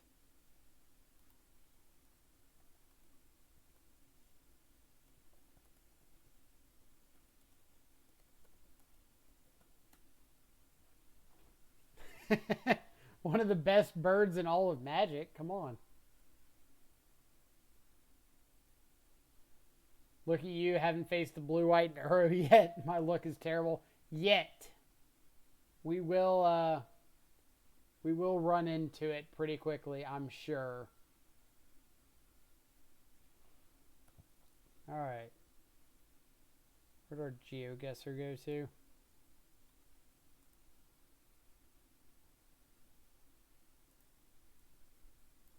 GeoGuessr.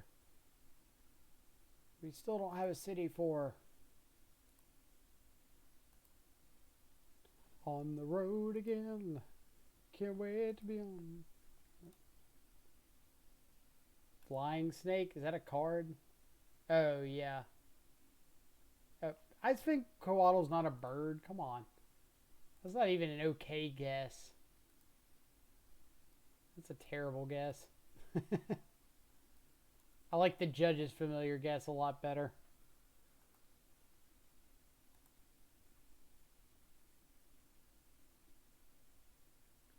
I just slammed 2/5/6 Goyfs on a turn or on a 2-laner against green-red mid-range while holding delay, stub, and flash freeze. Flash freeze in the year of our Lord 2020. Out of curiosity, what are your reasonings behind flash freeze? All right, back up. Let's see, Lake Cascade State Park. Do we see a Lake Cascade anywhere?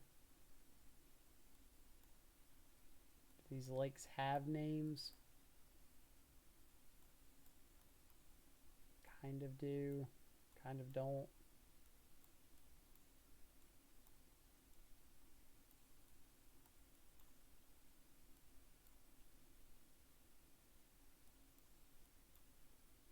Anything look like it says Lake Cascade? That's too far.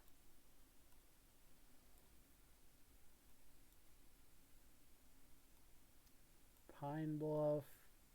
So we're looking for like a Cascades. We're looking for Sugar Bluff. Lake Cascades. Something along those lines.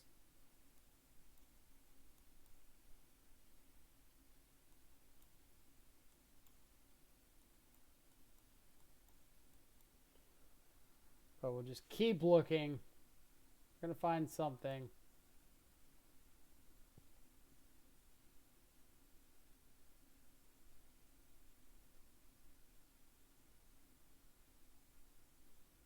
See, counterspell over memory lapse. Let's see. Flash freeze is a red or green spell. Is that right? Yeah. So using it over Aether Gust. I mean, seems fine. Like, you do have to take into consideration that you can't hit like a Resolve Blood Moon, but I mean, you usually aren't playing basic island anyway. So Resolve Blood Moon kind of gets you regardless.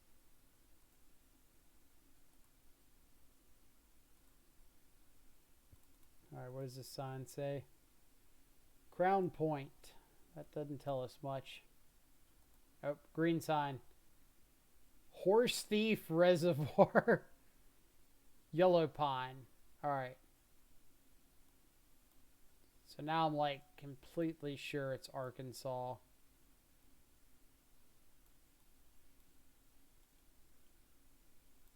Just don't ask me to say where Yellow Pine is.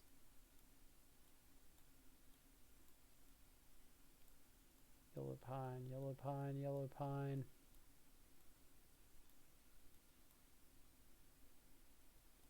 If we just had like an interstate number. What is this? Warm Lake. They're really original with their naming. Typical Arkansonians, am I right?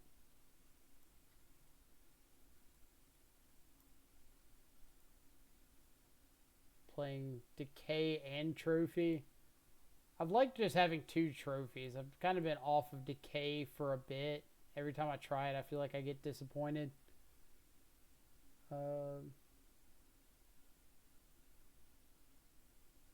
Norfolk Payette River. So we're on a river, and it's not the Arkansas River. So maybe if we see a little body of water, something like this.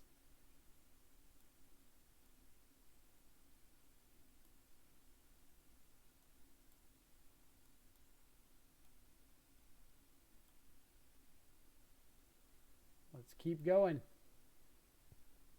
Might face Caleb now, then go 4-1. That would be nice. Not that I necessarily want to face Caleb, but Storm is historically not the worst matchup in the world. I missed a follow. Wiltron, thank you so much for the follow. Hope you're having a fantastic afternoon wherever you are at in the world, or evening, or morning. I missed a bunch of follows. The bird threw me off. So we've got RT Official, thank you so much for the follow. Lejoso, thank you so much for the follow. Hope all of y'all are having fantastic afternoons, or evenings, or mornings, wherever you're at in the world. If you get a chance, feel free to jump into chat. Tell us a little bit about yourself, where you're from, what part of the world, what got you into Magic, why Death Shadow is the greatest archetype in all of Modern, and some Legacy circles. So keep seeing Lake Cascade. Go back. Go back to the green sign. Cascade Senior Center. So Lake Cascade is what we've got to find.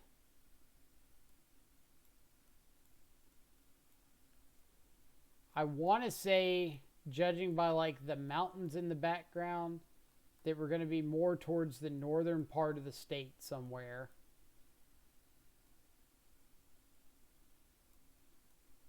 Like, I don't know how much I'm going to have to zoom in to find something like Lake Cascade. So there's a chance that we like go around, don't see it. And it's not because it's not there, it's just because we can't zoom in close enough, or we're not zoomed in close enough.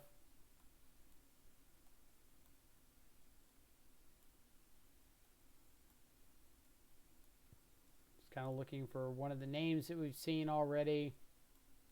Help us narrow it down a bit. Warm Springs. Is that what we saw earlier?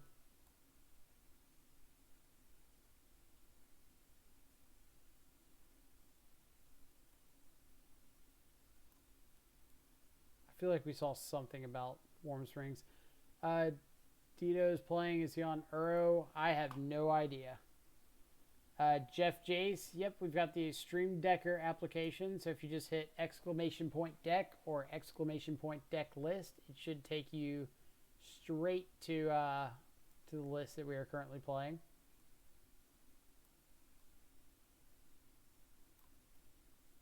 And if you have any questions about the list or any card choices, more than happy to answer them.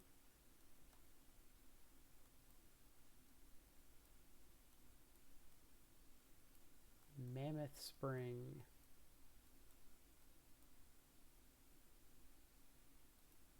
Oh. Yeah, we're just having a rough time without being able to find anything more specific about where we are. What'd that sign say?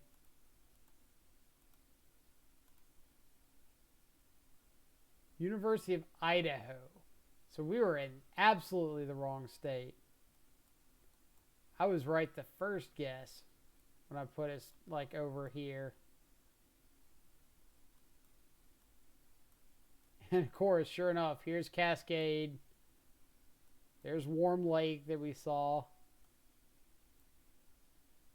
Why did y'all let me say Arkansas?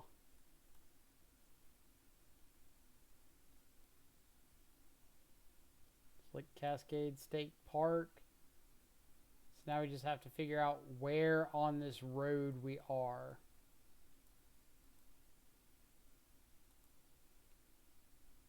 Also, for whatever reason, Jockey really wants me to check out some panty options. So this is around a bend overlooking the water. It's near Cascade. So I'm going to say somewhere around like here. It's a first guess. It's like we've got a long straightaway here. I think this is going away from Cascade. So maybe like that's that big bend we started at. this.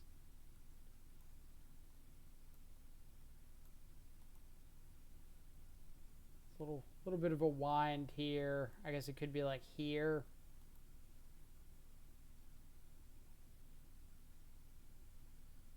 I'm going to say this is this bend. So we're starting right on the other side of the bend. That's my guess. So this has a curve to the right after this bend. If we're going towards Cascade, this is curving to the right after the bend. This is my guess. Go. No! No! We lost our free play. I guess we could just like... Oh, we just gotta wait a second. 3 miles. We were wrong bend. But close. Pedro, we are currently 3-1. We've beaten Mardu Burn, Green Red Charbelcher, and Amulet Titan. Beat Amulet Titan last round in like 12 minutes. So we've had a lot of time to sit here and think about our loss to humans.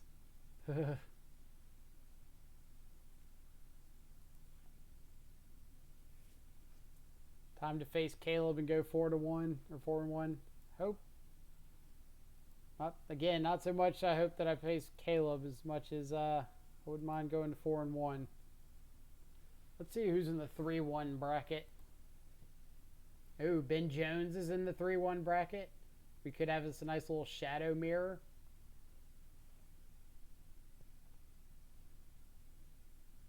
Freed is in the 4-0s. Good job to Freed. So let's see. 3-1. We've got X-Whale. We've got Canister. Ben Jones. Caleb Shearer.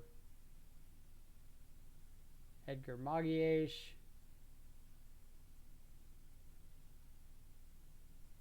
Some control freak idiot. Doom Wakes in the 3-1s. Franz in the 3-1s. Wombo Combo.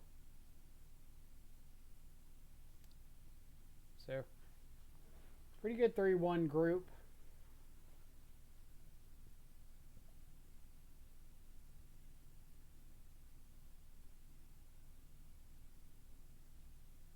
Let's see.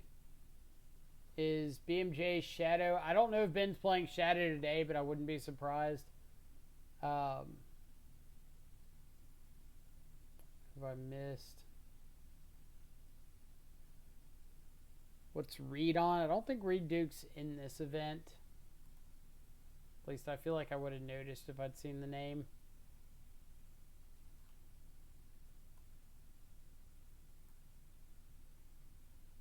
Yep, he is not. Let's see. Dito did fall to 2-2, which is really good because if he's playing a oh no, I've said Freed Mania. Right. All good. Glad I'm not in the bracket with Dito, because that just means one less Uro deck in ours. Mr. Rabe. Their hand is not great. Hand is much better. Let's ditch a Snapcaster, or Waze off of it doing anything. Watery Grave Pass. What does that tell us? Could be a Shadow Mirror. Mana Leak.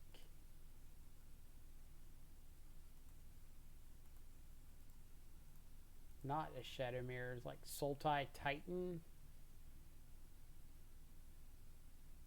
Is this just like blue-black control? Huh.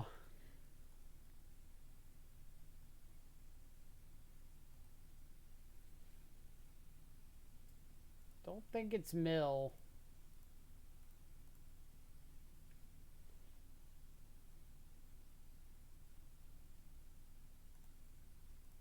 Well, if the opponent's going to let us resolve a shadow, I think we're going to take the opportunity to resolve a shadow.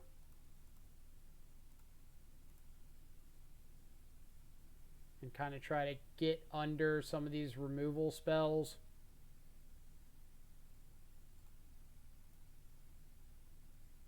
Oh, is it Sultai? Is this like Sultai Uro with main deck damnations? That would be sad, wouldn't it? Huh.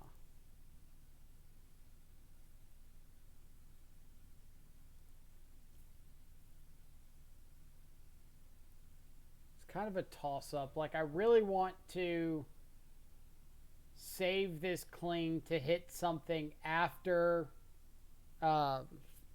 damnation, or like to hit Cryptic Command or something before Mystic Sanctuary so I don't get looped. But I think I would rather hit the land drop right now. Funny, deck. Funny.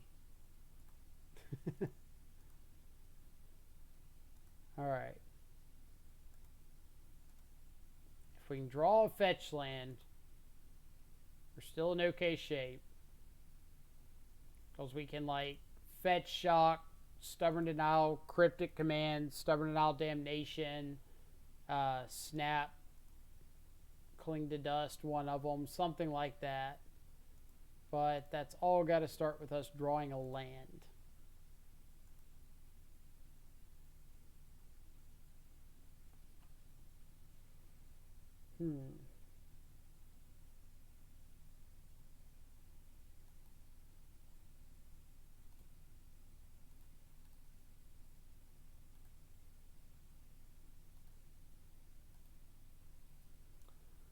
Let's see.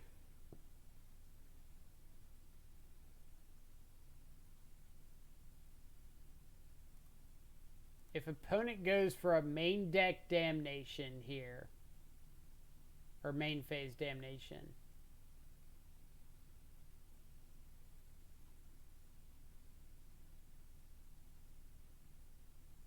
so we can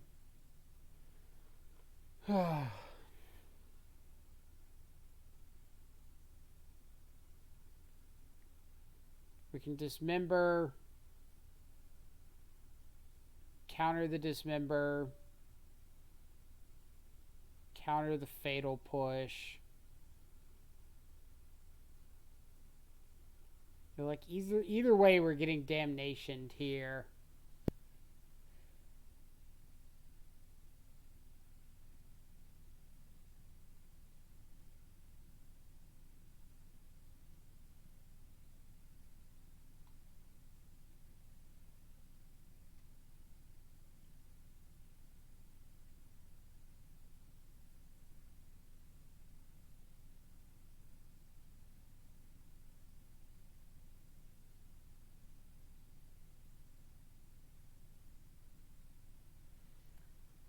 Like, I'm either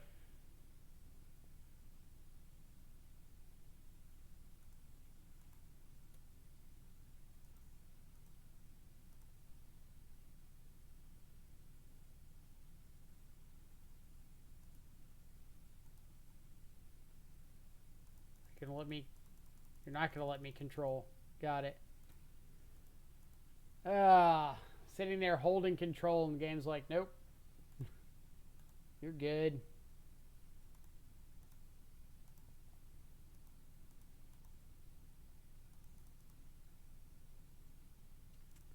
Thank you, game.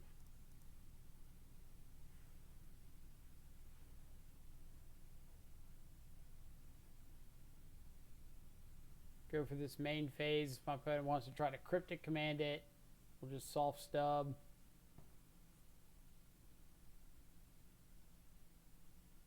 I hate Magic Online sometimes. Like, sitting here trying to, holding control, trying to dismember my shadow, hold priority to stubborn denial the fatal push, and then stubborn denial my own dismember. And the game's just like, nope. You have got this play and this play only. Good luck.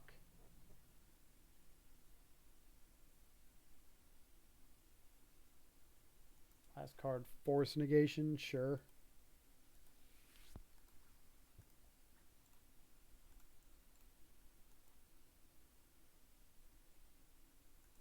So their cards are Cryptic Command, Damnation, Fatal Push.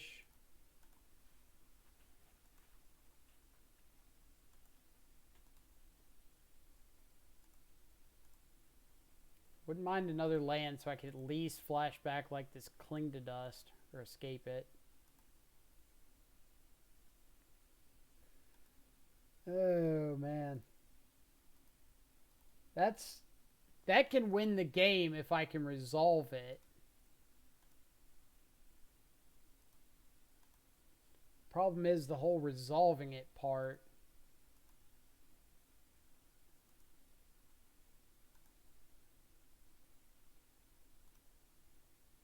Alright, so that lets me Cling to Dust. So maybe I can kind of force an issue here.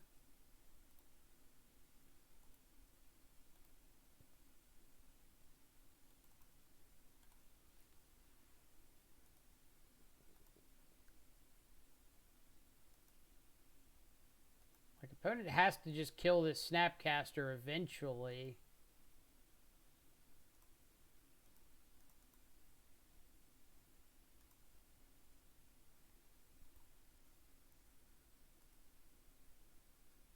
Problem is, like, I know that they have Cryptic Command, so I can't really afford to just cast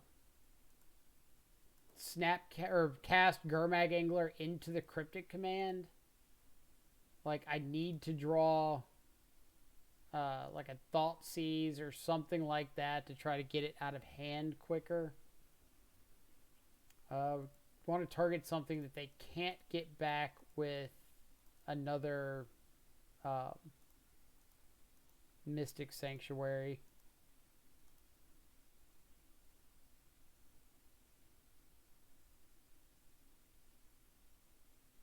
Are you going to Cryptic this? Alright. Fetch land off the top.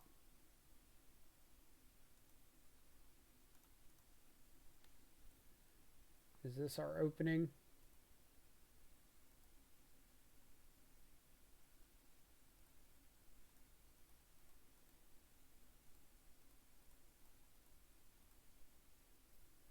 No, I miscounted.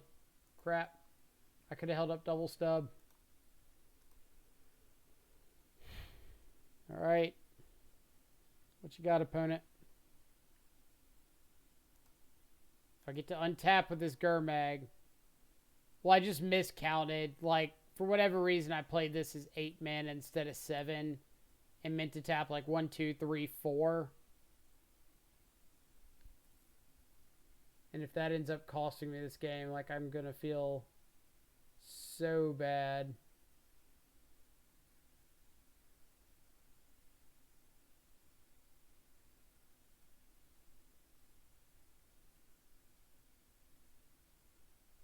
Is this like Uro escape Uro?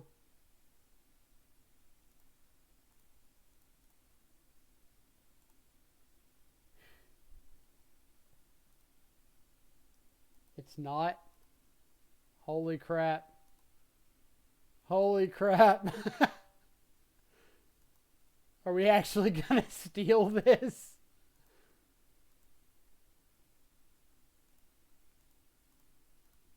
Definitely not waiting on this. You got to have a couple pieces of interaction. Nope.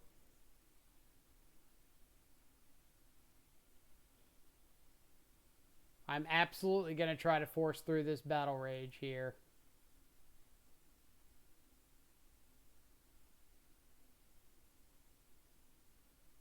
They could, like, Mystic Sanctuary, put Force of Negation on top.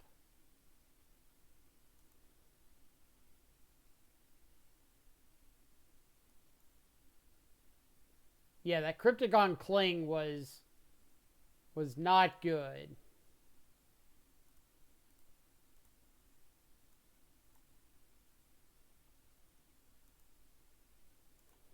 We are the champions, my friends. Alright. Oh, mistap. The not being able to hold control on the dismember. That was ugly. That was really, really, really bad on our part. Oh, man. Alright, what do we want here? I think I want delays. Like, I think I just don't want any of this removal. And since I've got so much stuff I'm wanting to take out, delay is better.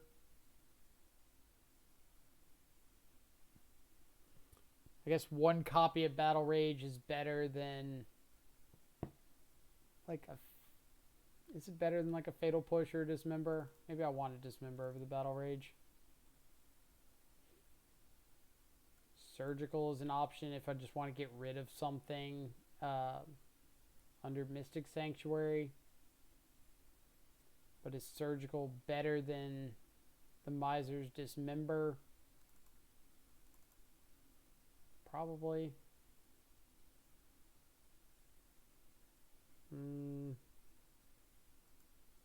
Yeah.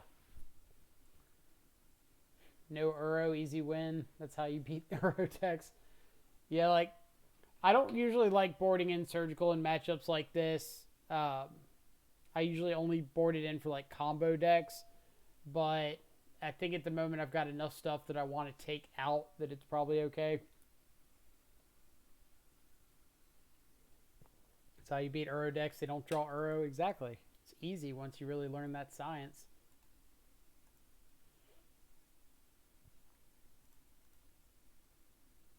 Alright. They might have Hand Disruption post board, but I doubt it. I don't play much with delay. How's it usually best used? Is it just banking that you can just end the game before the time counter runs out? Exactly.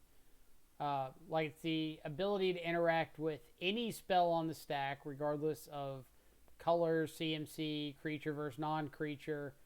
And then assuming that by the time that spell resolves, or in 2 to 3 turns, we're just going to be able to close out the game in the meantime. So yeah, you're spot on there. If you delay a counter spell, it comes back as nothing. Right. It comes back and they can't cast it because they can't target anything.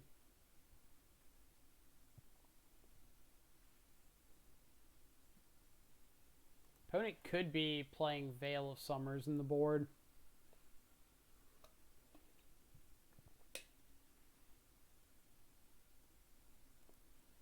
Field of Ruin.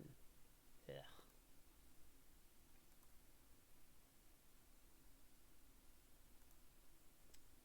Alright. So this is like K command, get back a Street Wraith at the moment. Like make you discard, get back Street Wraith.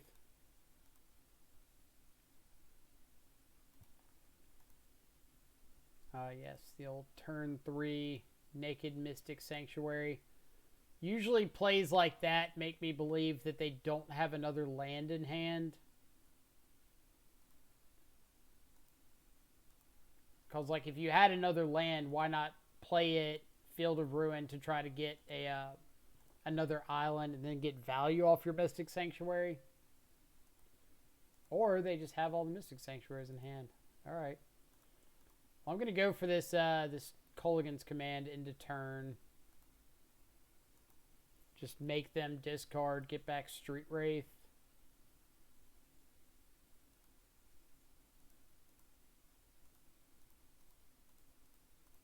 It's like if they want to fight over the K command, I'm pretty fine with that. Remand my K command. You got it. That's a remand that's not on something like a Gurmag Angler. It's Thoughtseize into this Veil of Summer. Huh. Don't say.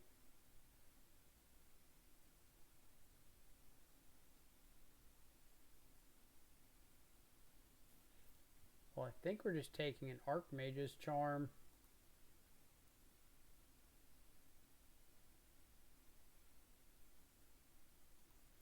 Like, we're not particularly scared of anything else that they've got going on. We just need to find a threat to close out the game. Something, something, something, V-Click in 2020.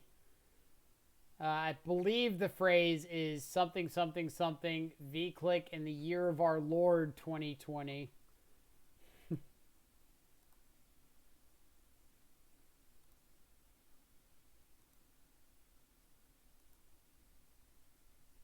All right. Threat acquired. Step 1 complete.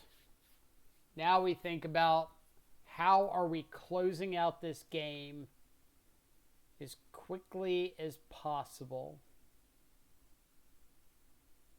So if the shadow gets down, our stubborn denials are live. So let's start by going for that. Our opponent can't, like, Archmage's Charm plus Fatal push us here. So we kind of make them make the decision on what they want to do. Click. Are we just drowning click? Like, drown in the lock, click. Stubborn denial, fatal push. They untap, and we've got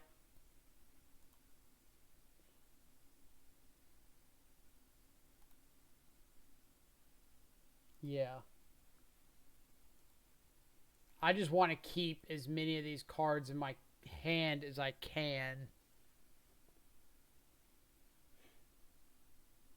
Like, I like all of the cards in my hand, so I want to keep as many of them as possible. I'm fetching now because I don't want to get into a situation where my opponent untaps, casts a fatal push, and I go to counter it, or I go to fetch and they respond with an Archmage's Charm or something like that.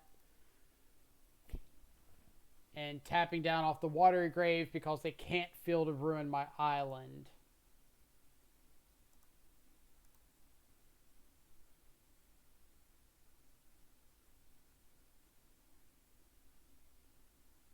So now is just the see how many spells I can get you to use on this shadow plan.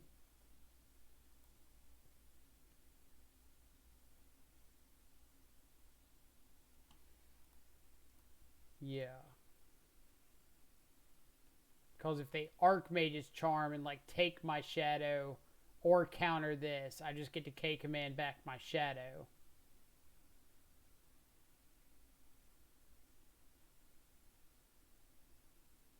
So I just want to have them with as few resources as possible when I get back this shadow.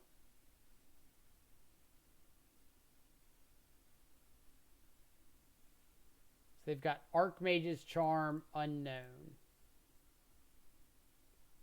They're going to draw 2. I did not expect that. I would have 100% expected them to take our shadow or try to take our shadow. So we could snap Thoughtseize, and that makes Shadow an 8/8, hits for 11. Between Shadow, Snapcaster, K-command, we would have lethal next turn. We could K-command, have them discard, get back Street Wraith, hold up delay.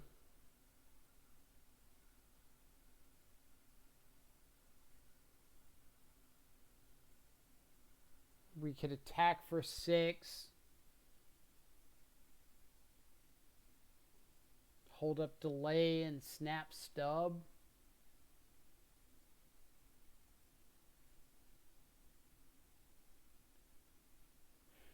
Like, I want to make sure I'm not tapping off of too much.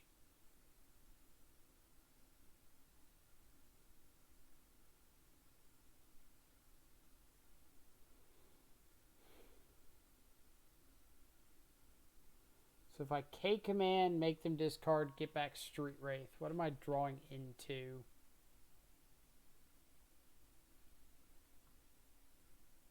Yeah, I think it is just attack and hold up everything.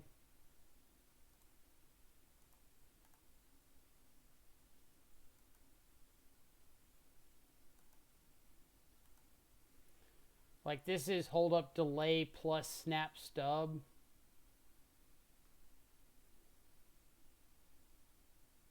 We can get Shadow up to a 10-10 next turn.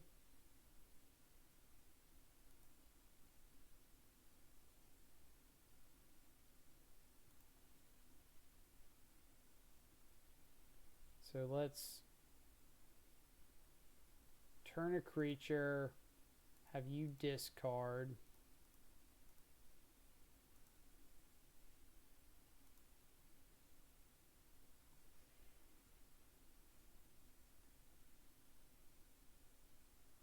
Opponent's mana leaking this. Sure. Not paying for mana leak.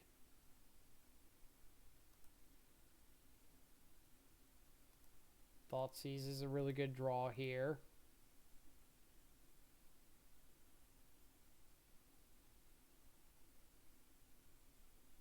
Abrupt Decay. Well, we can't delay an Abrupt Decay. So, okay. Thoughtseize hits land.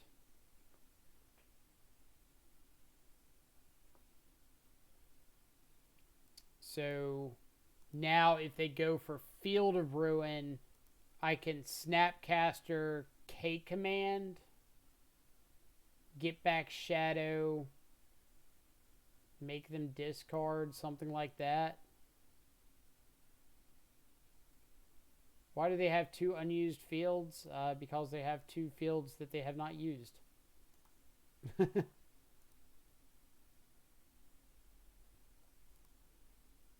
Alright. Let's...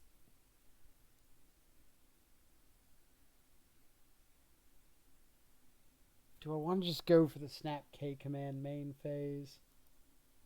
No. I think I want to do it like upkeep.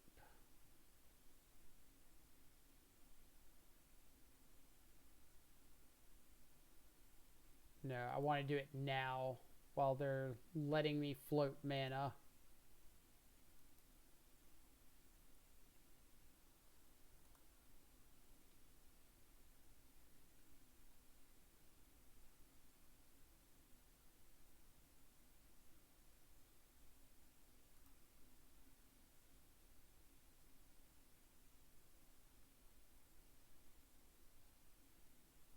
Yeah.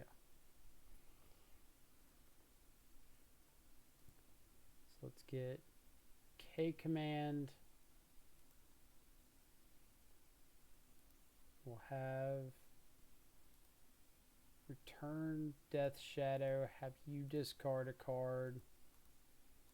Red, black, blue.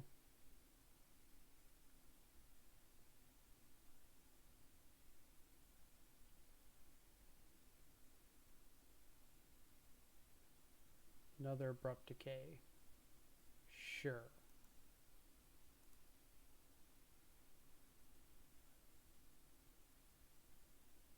Just another Field of Ruin. You got it.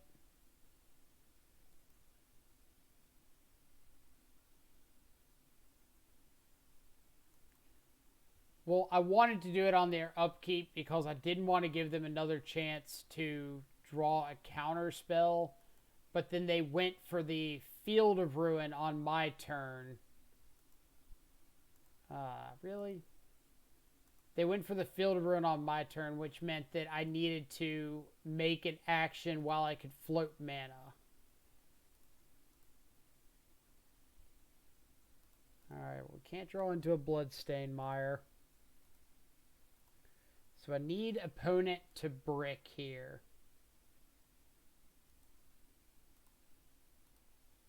Or draw something that we can delay. And they drew a Polluted Delta. God.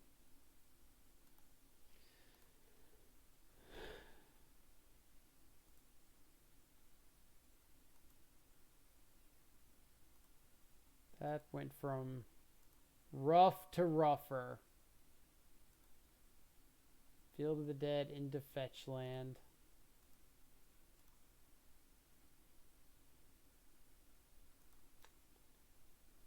Ugh.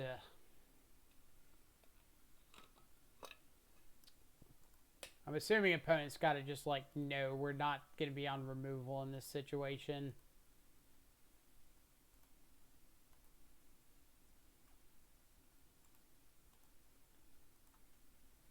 God, Abrupt Decays and Field of the Deads.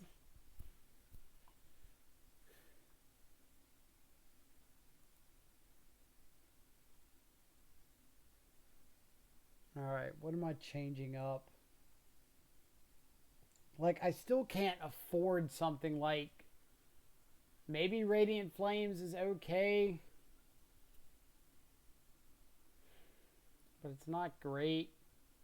Yeah, I don't think they're running Uro either at this point. Like, they've just got so many removal spells.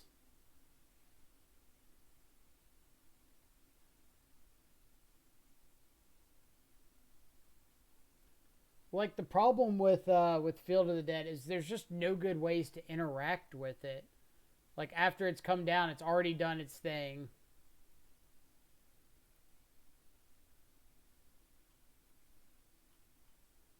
So maybe I need to leave in, like, a Battle Rage to respect field.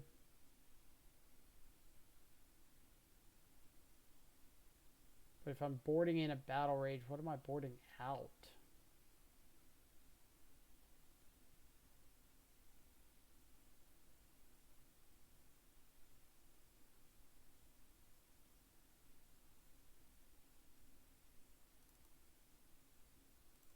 Something like that. I don't want to board out Cling against Mystic Sanctuary. And it is just a card advantage source, which is really nice in matchups like this.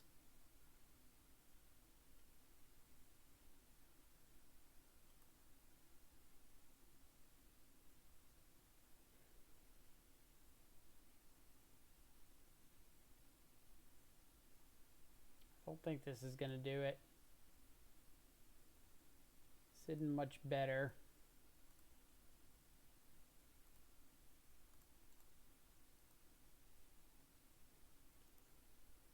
Oh boy. Oh boy.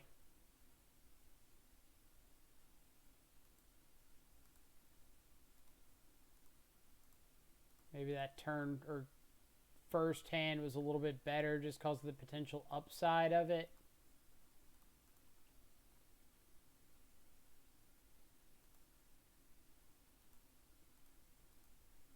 But honestly, if we just find like Gurmag Angler, we're not in just a horrendous spot.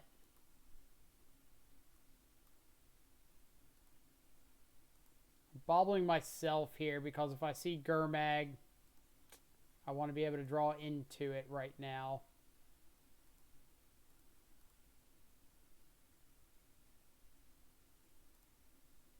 Remember that time I said the thing and it happened? It's like Gurmag Angler is our best threat against them by a mile. Between Fatal Push and Abrupt Decay, Blood Chief's Thirst. Like, there's a really good chance that Gurmag Angler can stick around for a minute.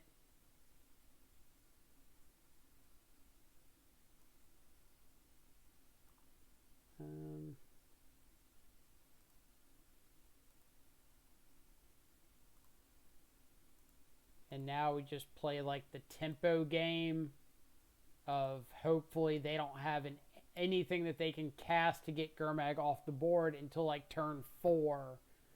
And at that point, we're just kind of hoping it's going to be too late, like counter their first 2 things that they have to kill it.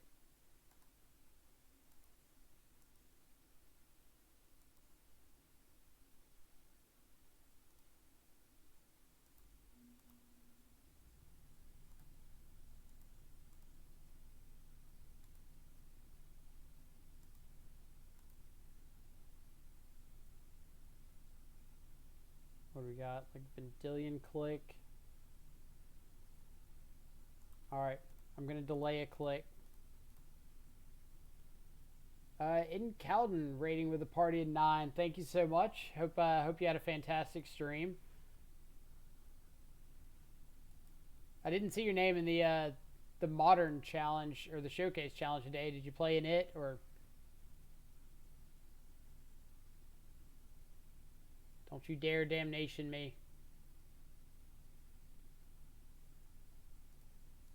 All right. Something, there's a chance.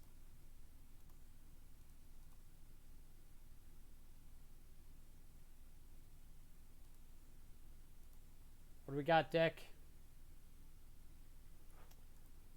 Ooh, Thought Scour is not bad. Nihil Spellbomb means that we don't have to worry about a Mystic Sanctuary on Damnation.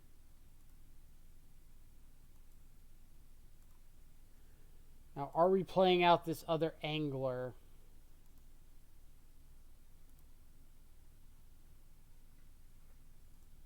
I think so. I think we are while we can get it under a counter. Are we?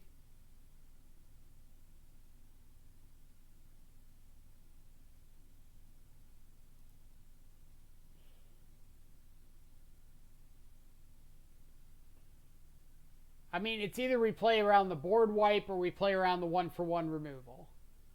And yes, he plays Damnations. And I think I'm going to decide to play around the 1-for-1 removal and play out the Angler here.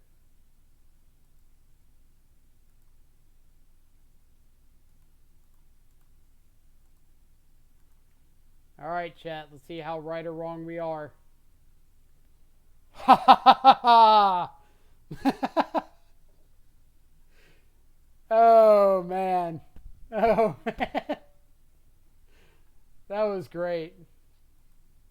That was a hell of a match of Magic. So, things to consider in matches like that. Gurmag Angler is so often your best bet against black-based removal decks. Because with things like Fatal Push and Abrupt Decay, Blood Chief's Thirst now, you get to dodge so much of the interaction that they have for aggressive creature decks like us. So being able to get out like under a mana leak, which it felt like they had a mana leak there, get out under a mana leak and put a threat on the board that just dodges so much of their stuff is absolutely huge. Imagine if those were Tarmogoyfs. If those were Tarmogoyfs, we were dead as shit. He just gets to spend 1 mana on all of his removal instead of 4. Oh, man. So what did I miss? I kind of focused on that turn there. In Cowden, I'll be playing in the MTG Melee 1K tomorrow. Awesome. Well, good luck with it. I hope it goes well for you and you're able to take it down. Do you know what you're going to be playing?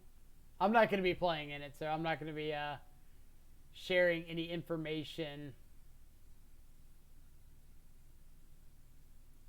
Let's see. Damnation, Damnation, Gamble. Go for Gurmag. Gurmag truly an MVP. Gurmag is truly an MVP. Was a pretty sick game. GG's nice. Can't push the fish. How do we deal with Uro? We cry.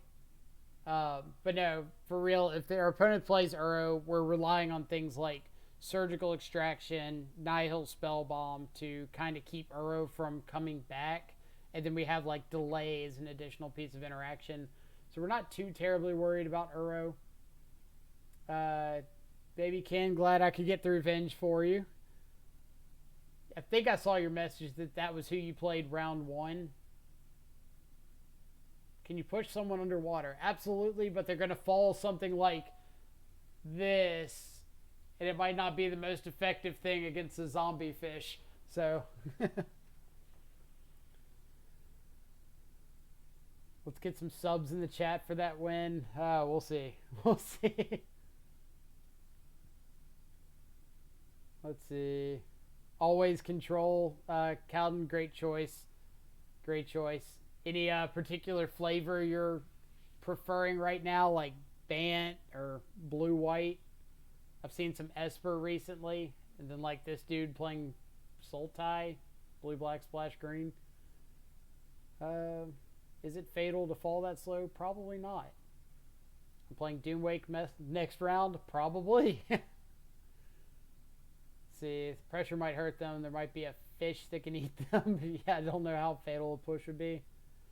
Yeah, there are 9 rounds.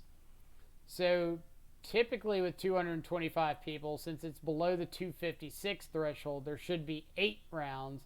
But for whatever reason, Magic Online like cuts around here to add an extra. I'm assuming it's something to get like the extra extra variance towards the top of the standings, but I don't know for sure. Talking about fish, I played Fish Master this round. Yeah, Nikachu. Awesome, dude. If y'all haven't checked it out yet, Nikachu's got a really great like coffee and MTG podcast that he does every day, and it's really, really awesome to see a lot of his thoughts there. Either Sultai or I've been playing a Grixis list to above average results, pushing Thoughtseize FP. Do you have a link to the Grixis list? Because I played Grixis Control in Modern a lot. I have previously, before I started really picking up Shadow, and I would love to check out what some of like the new tech is, especially if it's working for you. I was playing back when like Corey Burkhart was really championing the 4 Snapcaster 4K command builds during like Lantern Control, and absolutely loved it. Do I have the YouTubes? I do have a YouTube channel. It should be on the page. Let's see if I can show you where to go. Let's go to channel 8 command indeed. 4 Cryptic Command, 4 Colligan's Command, 4 Snapcaster, a couple Tassiger. So if you go to the channel and you go down here, there's a link to the YouTube channel right here, and it should take you right to where you need to be.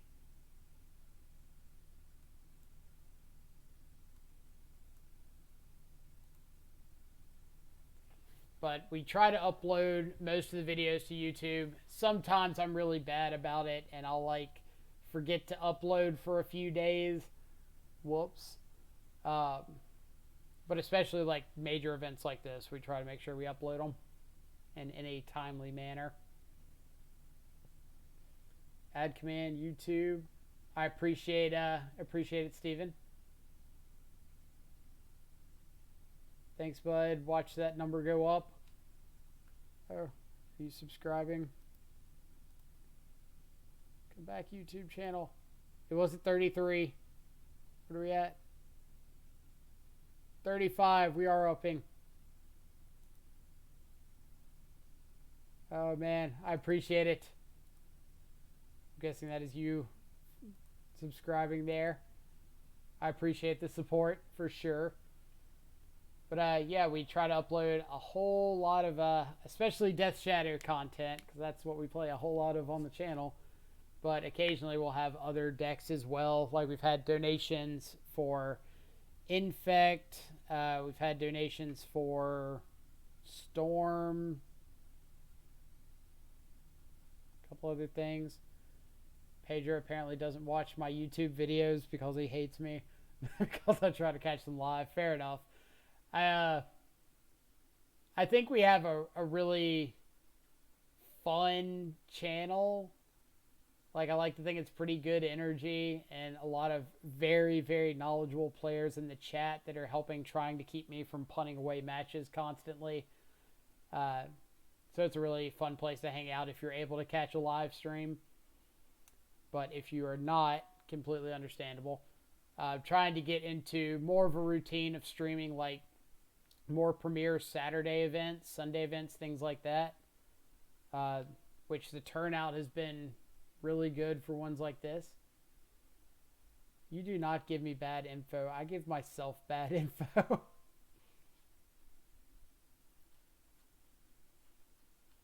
So, who's left? We got Ben Jones at 4-1. Famaboy 22. Thank you so much for the follow. I hope you're having a fantastic Saturday afternoon wherever you're at in the world, or morning or evening. Just sub both my YouTube accounts. I appreciate it. Including Bench, especially Bench. Yeah. So a lot of really well-doing Shadow players, especially out of the Discord, like Bench Summer, who puts up really great results with some wacky sideboard cards. Like to come hang out in the channel, which is really awesome because you get to hear opinions from a variety of different players.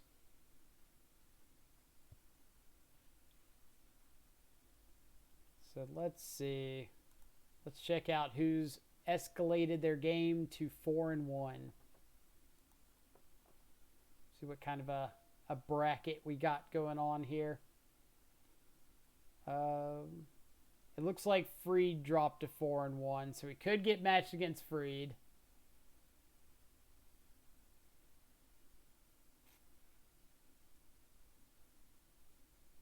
We've got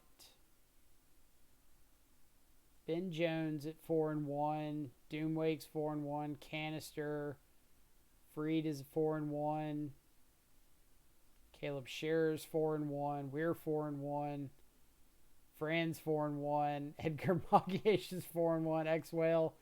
Really, really stacked 4-1 bracket.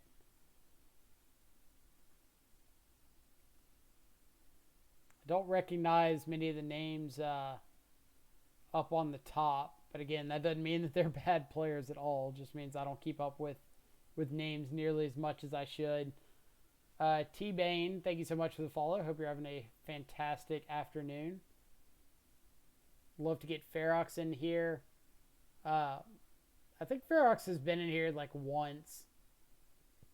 And Dito's been on the channel once or twice, but it was like a year ago or something like that. It just means they're boggles.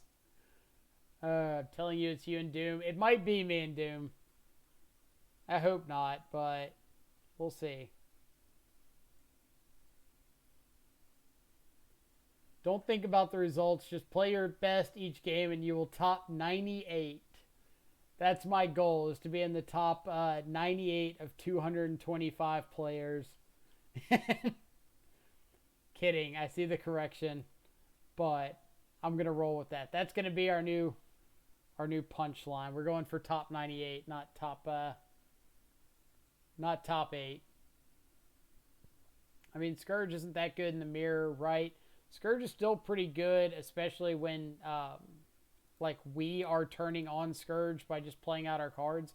But it is a reason we're playing like some extra removal spells in the board.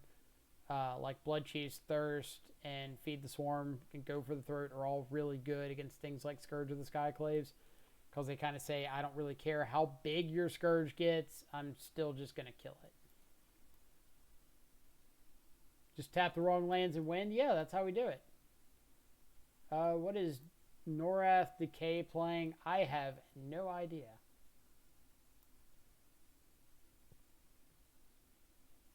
Yeah, being sarcastic, it's great. Fair enough. Fair enough. Yeah, it is. It's pretty solid.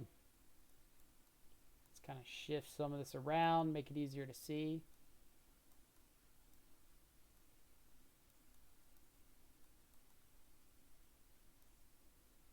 Go away. All right. So we can hang out with the deck list here, so everybody can see that if they have any questions. Justin, come back to 4-1. What a god. We got a little bit lucky.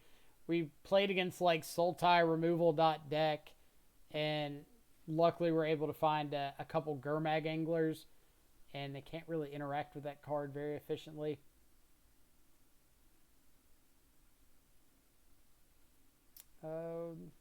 Just tap the wrong lands and win. That's how the pros do it. I mean, the pros and people like me who get really fortunate at the really right times. Have you tried Legion's End versus Scourge? So we tried Legion's End yesterday. Was it yesterday? Might have been 2 days ago. We tried Legion's End, and being 2 mana versus 1 for something like Blood Chief's Thirst was extremely noticeable. So we did get to have a game where like we got to Legion's End to Scourge and take a Scourge out of hand, and that was really cool. But we also got mana screwed a lot, and we're drawing Legion's End, and if we had drawn like a Fatal Push or a Blood Chief's Thirst instead, we probably could have stabilized. So do have to remember that 2 CMC as opposed to 1 is a very, very real difference. All right, what do we got? Round number 6.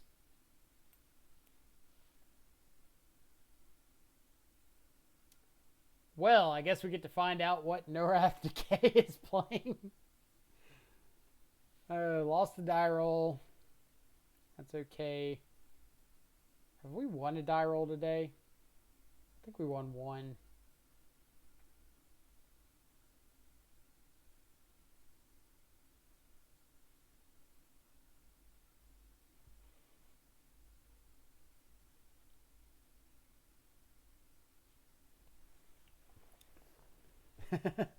Yes, we absolutely will find out what opponent's on.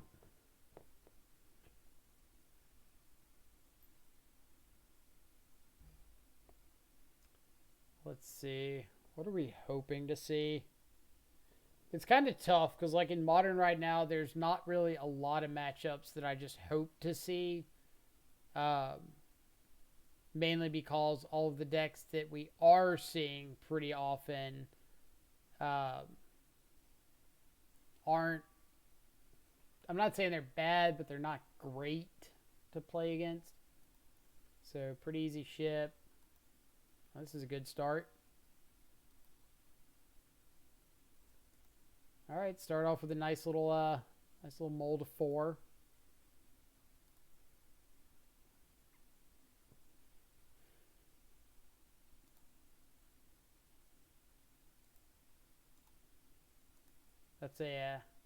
That's a good way to start your match. Inspiring Vantage. Is this burn? If I top 8, you'll sub. Nice.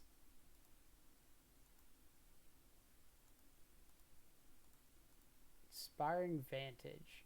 So it is burn. Alright, so if our opponent is going to play out Eidolon next turn, I think I'm just going to start taking burn spells. Like, I could take... Into turn Bolt is really aggressive there. I could have taken the Eidolon, but I think the only way that I'm really winning this match on a mold of 4 is if I'm able to utilize all of the cards in my hand. And in order to do that, this Fatal Push needs to have text.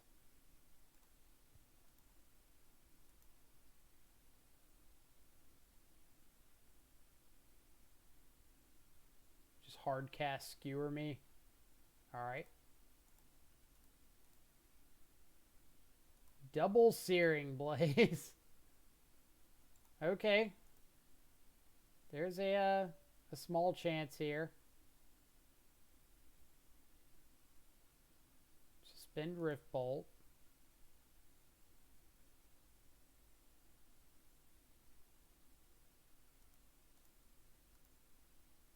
Here we go.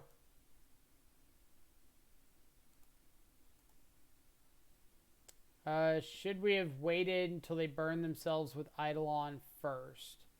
Alright, so if they just have double burn spell, we die. Yep. No, we shouldn't have waited because our opponent could attack first and we couldn't afford to take that 2 extra damage. So we needed to go ahead and Fatal Push now. Alright. Alright. So Blood Chief's Thirst is great. Delays are great. K commands one to at least consider. Take out Wraiths, take out Dismembers. And probably go something like that.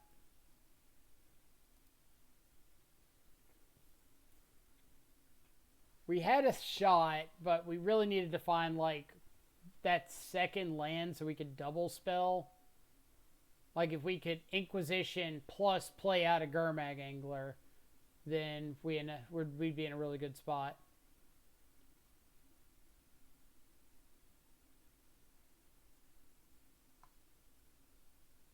What have I missed? File for comp though, honestly.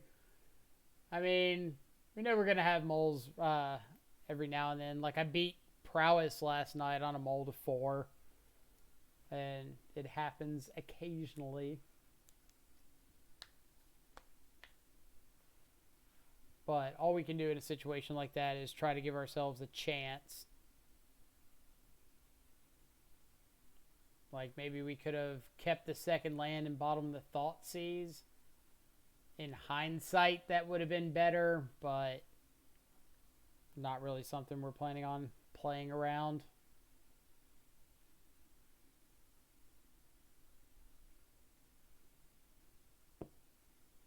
So just straight red-white burn. Hand's great. Hand has got literally everything we want. Removal spell, a threat, a counter spell, Cling to Dust to kind of work on our life total a little bit. Do you think burn with Chandra's Incinerator is better than the stock list? It's probably meta dependent. Like, if you're playing against a bunch of Death Shadow and Scourge decks, I probably don't want it because you have to just proactively throw burn spells at your opponents. And that's a little rough.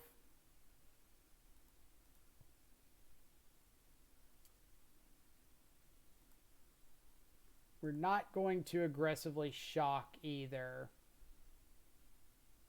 Because I've got plays that I can make reactively. So there's not really much of a reason for me to. Like, this isn't a quick kill you with a Death Shadow hand. Not a fan of Brutality. I'm not at the moment. Kind of the reasoning is that Brutality is not great against the Prowess decks. Alright. So now let's think about life total. If we get a basic, go to 15, Thought Scour go to 11. No. I want to get a basic Swamp. Fatal Push this, and then Thought Scour. Because I would still just really like to draw like a Gurmag Angler. Although these will close out the game pretty quickly.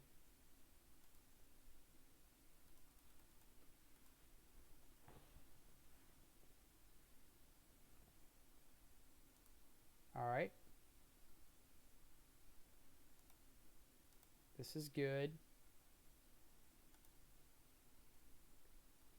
So that means I can just fatal push this Goblin Guide.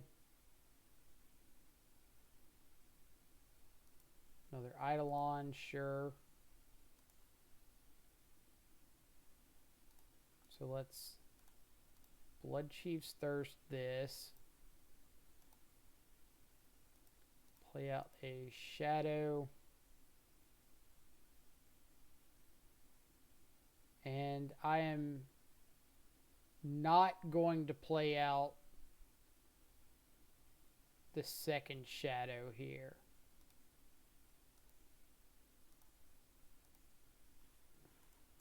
Because my opponent with 3 or 4 mana can't kill me with double burn, or with 3 burn spells.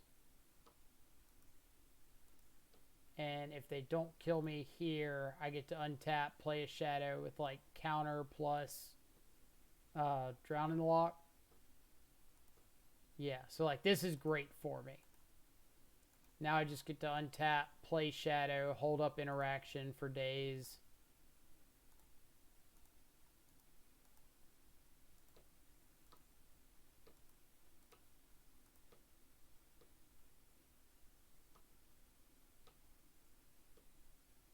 Suspend Riftbolt. Sure. So let's go and get a Blood Crypt.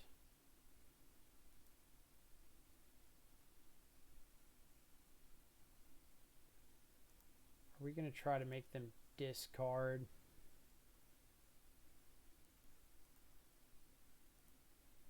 I don't think so. I don't think we need to.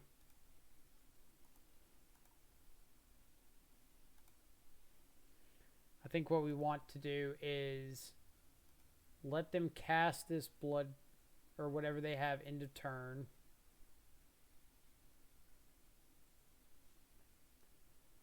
Or if they're going to their upkeep, are we responding?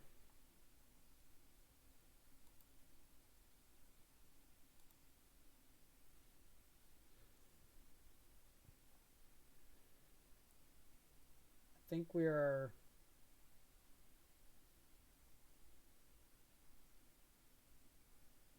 So let's think. If we cling to dust now, as opposed to K command,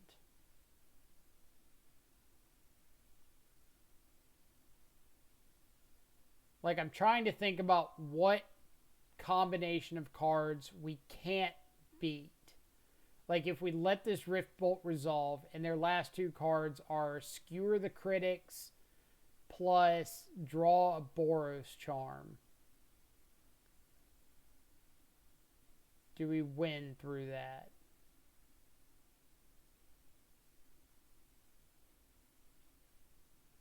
And I think the answer is yes.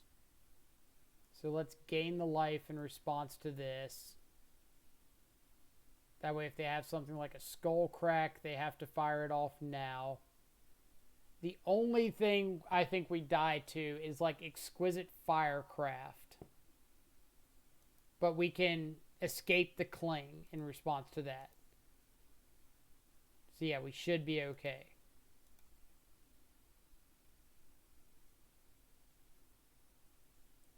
And if opponent lets us untap, we're just going to hit them with a Shadow and K command, deal 2 to them.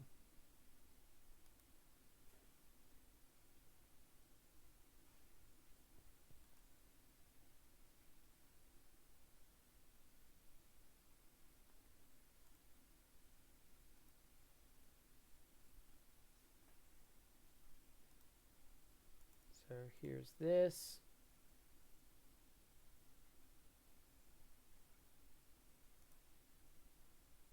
Put you down to 1. And yeah, we'll just double mode the K command at the face.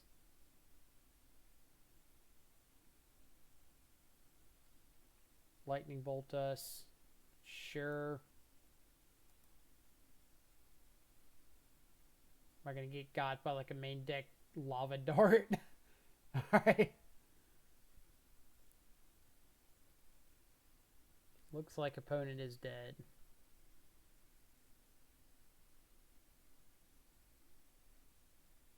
What was their last card in hand? Their last card was a Rift Bolt.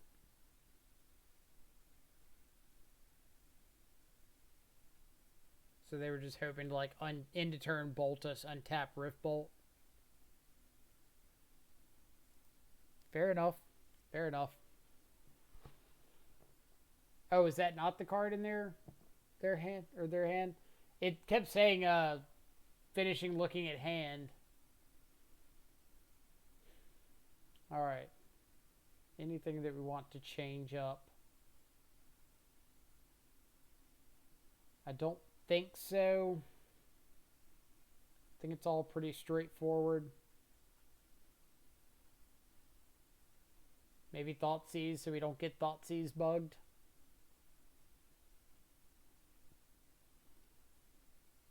But really, like, Thoughtseize maybe could just be a go for the throat.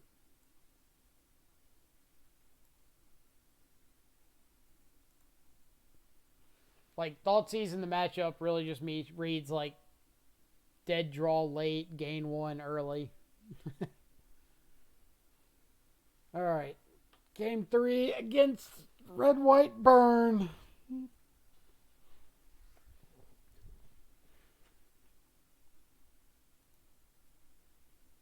If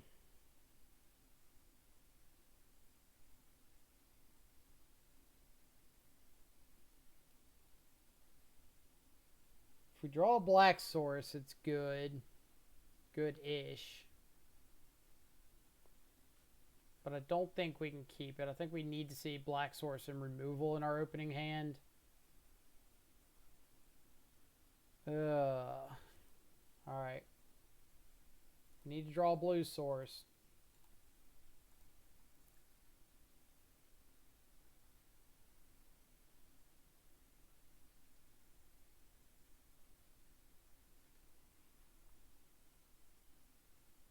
Suspend Rift Bolt. You got it.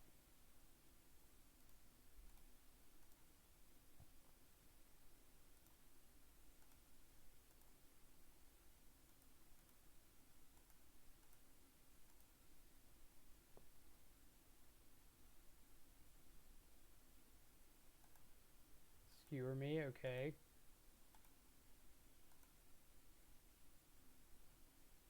Something, something. Here's a blue source.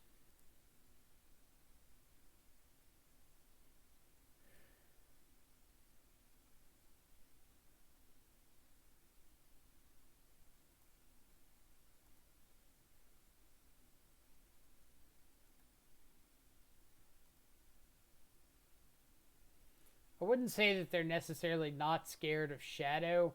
I just think that they're trying to get my life total down low and then play something like an Eidolon. That's kind of the feel that I'm getting.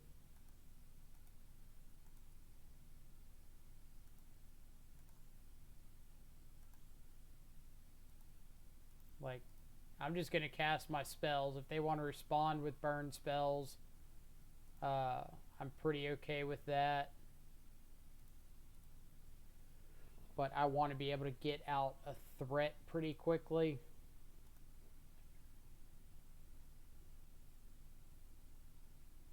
Teamer Battle Rage off the top.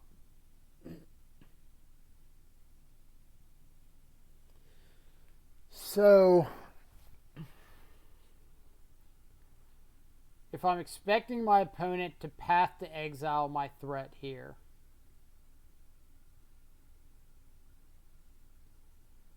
I can fetch blood or shock blood crypt, play Shadow,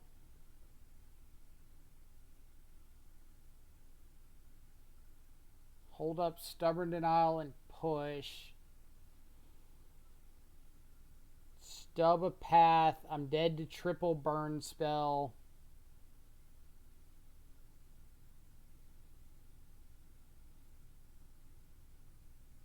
Alternatively, I can just play out a 2/2 Shadow.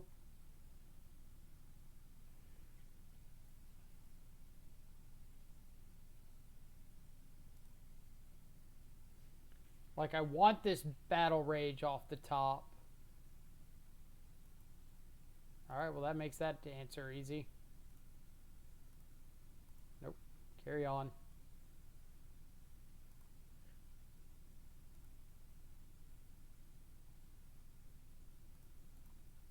Nope.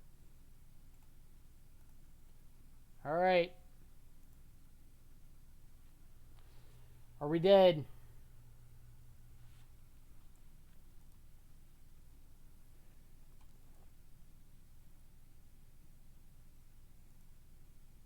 Not dead yet.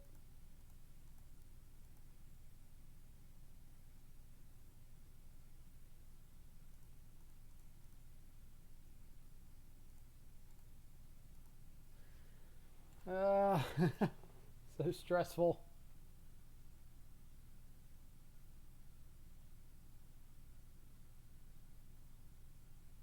They're going for the upkeep double burn.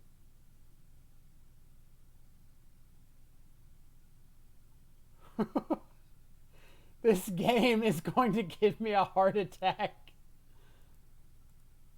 It's absolutely going to give me a heart attack. Deflecting Palm.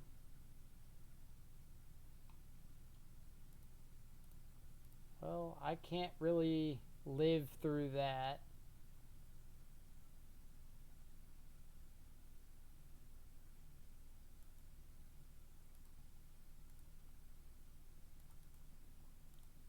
Opponent, please just play something dead.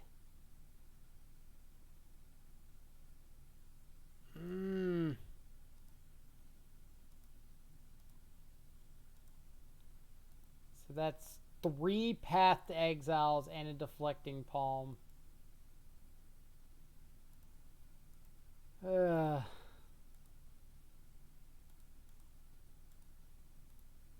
it's like they threw all this burns or all these burn spells at us and just still had all this. If there's any justice in the world, this will be a Death Shadow off the top.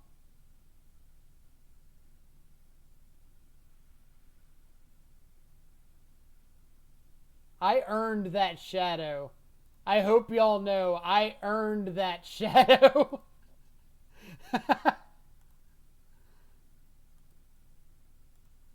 Don't you dare say I didn't earn that. Oh, man. No 4th Path or 2nd Deflecting Palm, please.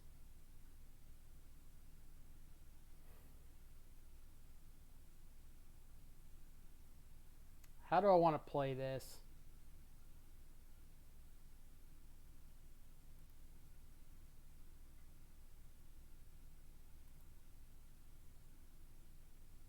I mean, I can't play around Deflecting Palm. Like, literally can't do anything about it. So I'm not going to play around it. Either I'm dead or you're dead. Holy fuck.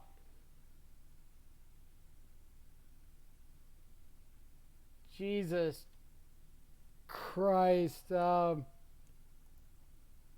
let me send this dude a message. Let me send him a message. Damn, those games were phenomenal. Whew. Oh my god, my heart's racing.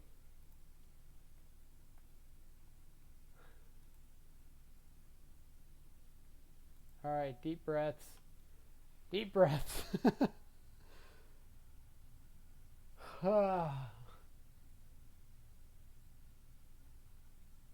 Alright, we're good. That was pretty sick.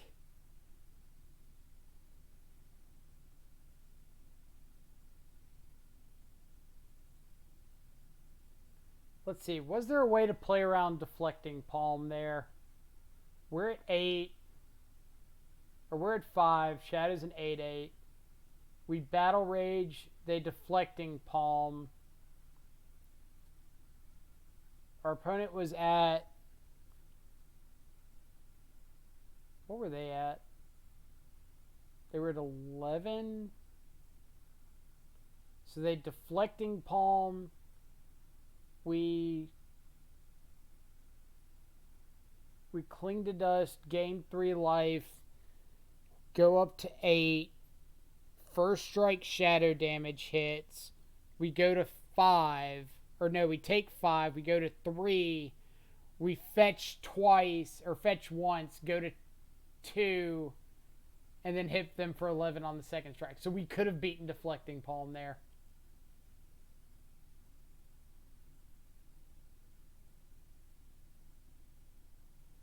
Yeah, it's only the first strike damage. It's only the next time a source of your choice would deal damage. Let's double check.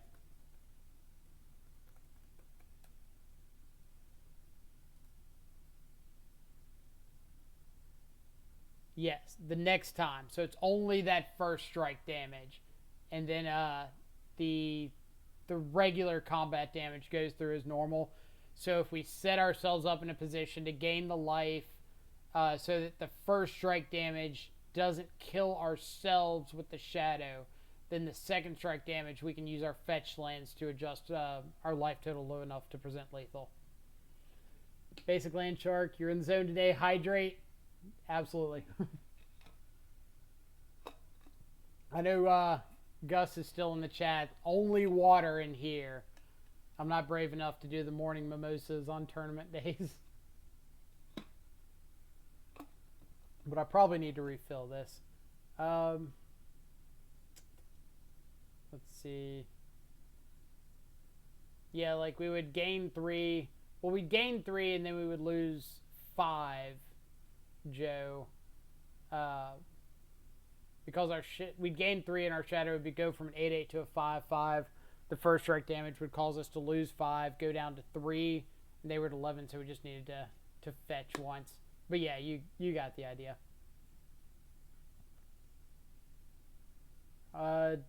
DJ F. Sappy, I'll be back. Just want to see if Doom is going to play you.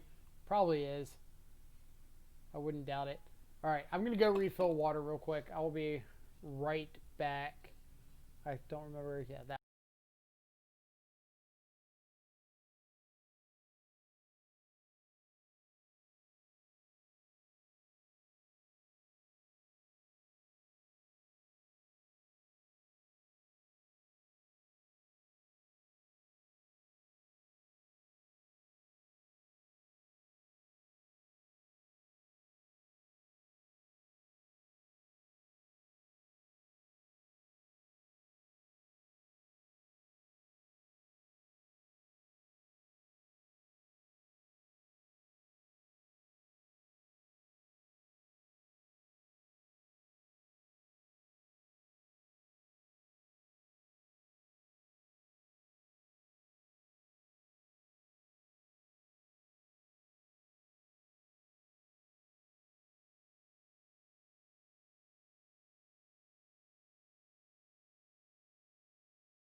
Alright. Should be back and good to go. We'll eat a Nutri-Grain bar between rounds. Ooh. Alright, let's check out how everybody else is doing.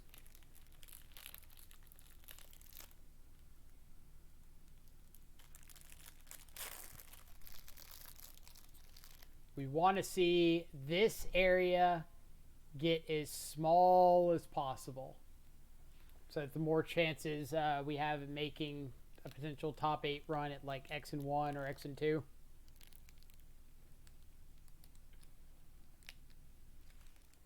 Oh, string cheese is fantastic.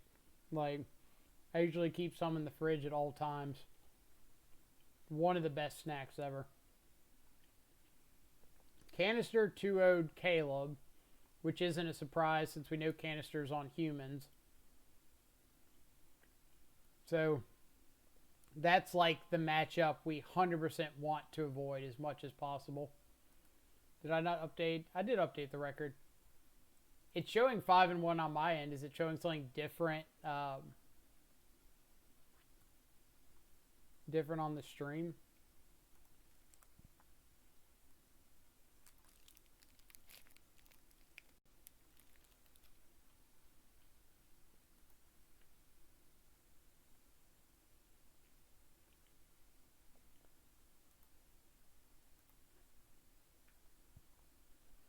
Yeah, like it showed up 5-1 on my screen. But maybe you're seeing something different. Alright, I'm getting 5-0. I'm getting you need to update. I'm getting 1-0 here. Pedro, have you just not like changed the channel since we started? Because that would explain that. So it showed 5-1. That's right.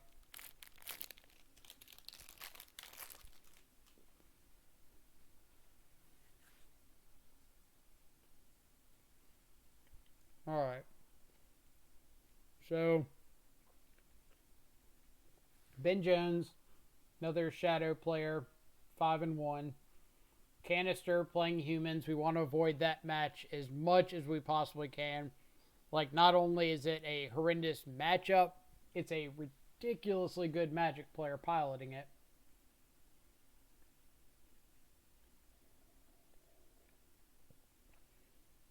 Let's see. Ricardo Diaz MTG. Hey there, just follow or just join.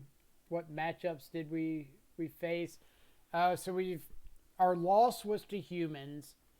Our wins have been against Mardu Burn, Boros Burn, Amulet Titan, Green Red, Charbelcher, and Sultai Control, like blue black control with a green splash for at least Abrupt Decay. We don't think they were playing Uros, but a whole bunch of removal. Yeah, what Pedro said. Alright, so let's see. Doomwake's at 5-1. Canister's 5-1. Caleb fell to 4-2. Really wish Caleb could have pulled out that upset over Canister, because I would much rather play against Caleb than Canister. Fran fell to 4-2.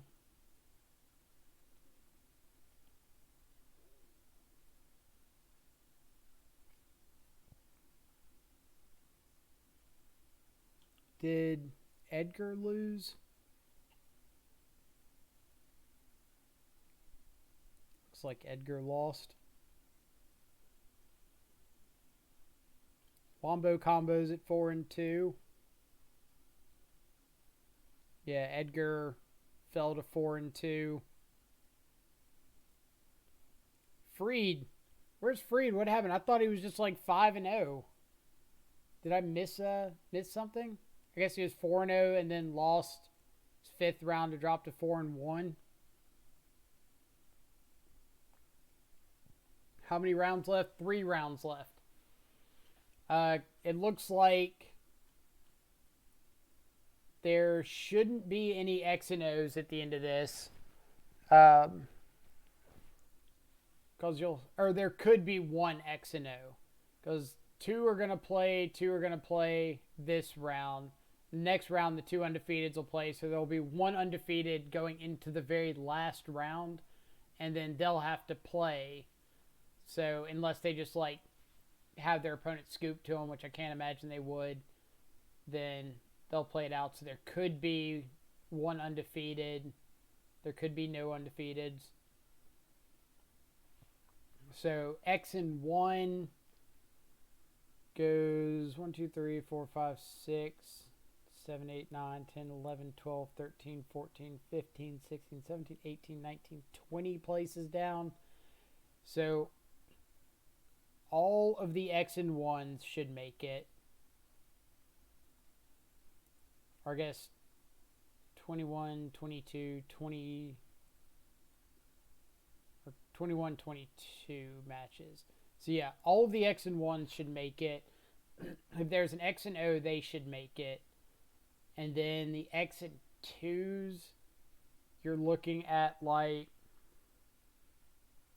So 22 to 11 to 6, like 2 X and 2s make it, something like that. All the XOs, all the X1s, like 2 X2s, something like that.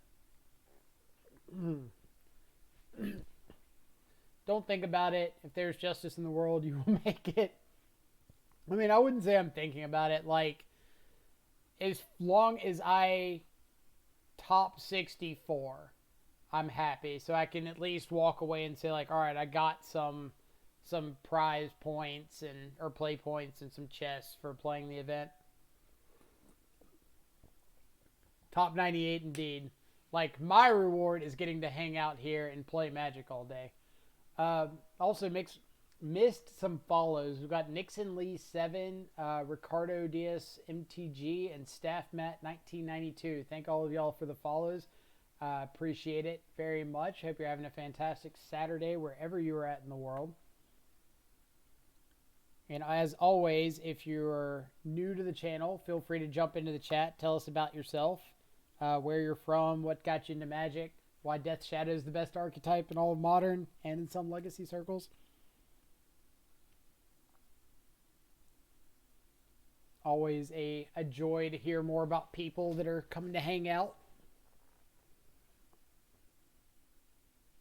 And for those of you who don't know, or this is your first time hanging out, my name is Michael. I play a whole lot of Modern, especially a lot of Death Shadow, because I think it is the sweetest archetype in all of Magic. And try to play like as often as I can between the Monday and Sunday time slots. We usually start around like 2 o'clock, Monday through Friday afternoon, as long as nothing causes me to cancel the stream last minute. And then I'm trying to get in the habit of playing more, streaming more Premier events on the weekends.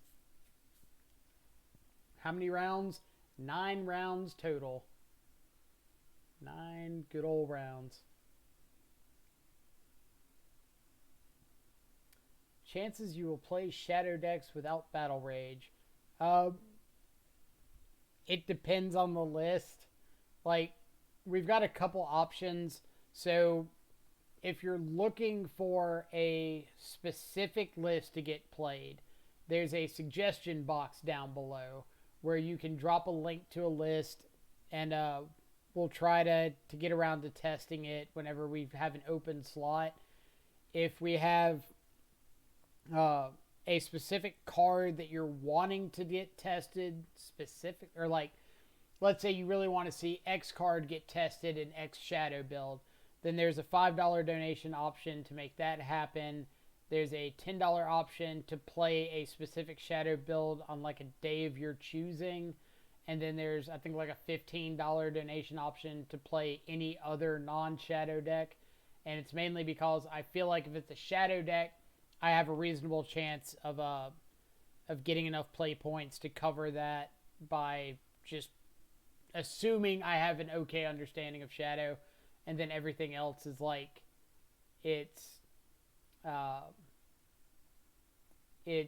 I'm going to have to go play this deck off stream for a couple leagues and kind of learn what the hell I'm doing with it. Everyone should follow this guy. He gets it. Not trying to make it weird, but I appreciate your candor. I appreciate that. It is kind of interesting, like trying to find a balance between, hey, I want to try things out, but I also want to play cards that I want to play.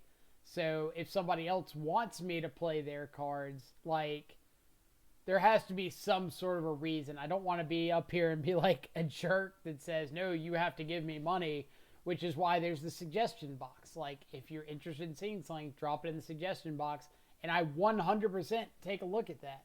If you don't believe me, I've got lists of suggestions that people have made, and the fact that they have made them right here on Twitch, who made them, what the option is. I keep track of this stuff because I want to get around to the stuff that people want to see. I just might have like an event coming up that I need to tune a deck list for, and that might require not playing something that somebody wants to see right away.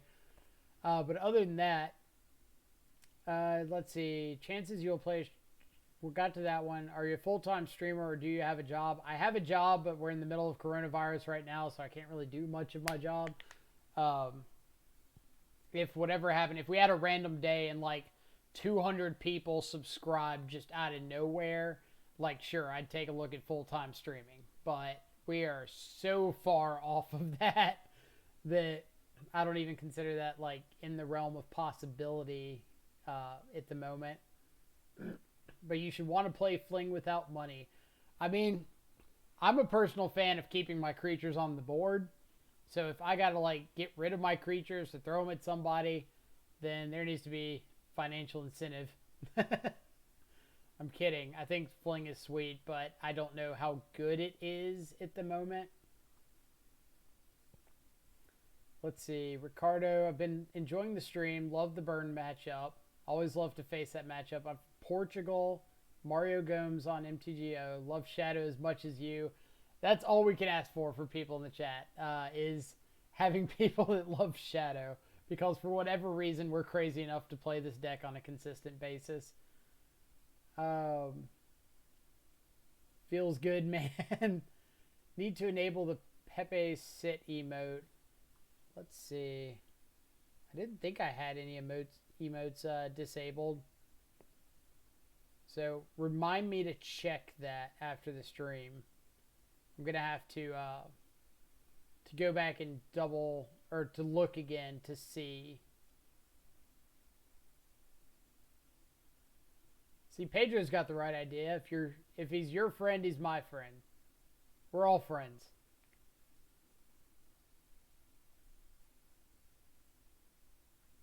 Any possibility of changing the color of the on-screen chat? Kind of hard to read.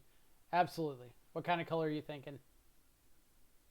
I might not be able to change it right now, but I could certainly change it between streams. Like, if it needs to be darker or lighter, just give me some ideas here. Would white text work better against that boxed-in background? Because, like, I wanted the boxed-in background to make it visible past, like, the white on white background here.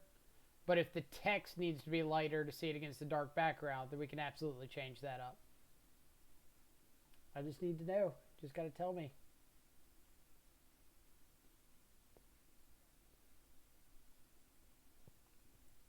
Yeah, if it's color blindness, I didn't even think about that. When Pioneer became a format, I was playing that red-green deck that cheated out Worldspine Worm on turn 4, and I would fling it for 15 damage and 3 5/5 tokens. That sounds pretty amazing, actually. I played a lot of, like, Teamer Pummeler and, like, red-green Pummeler in Standard with Electrostatic Pummeler. For those of you who don't know this Magic card, TG Electrostatic Pummeler. This is a deck that revolved around creatures that like pump themselves with energy and making energy with things like Attune with Ether, Harness Lightning, and using pump spells like Larger Than Life and Blossoming Defense to pump some of your guys to just like ridiculous sizes and kill your opponents. Kind of like a combination between Infect and Death Shadow. And I was running 2 copies of Fling in the sideboard of that list.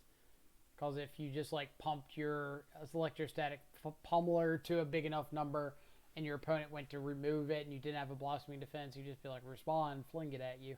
It was really sweet. Let's see. Professor, I agree. The red text is a bit tough to read. It kind of blurs together for me. All right. So what kind of color would be better? Like, does it need to be lighter or darker? Or do we need to go towards something like a blue?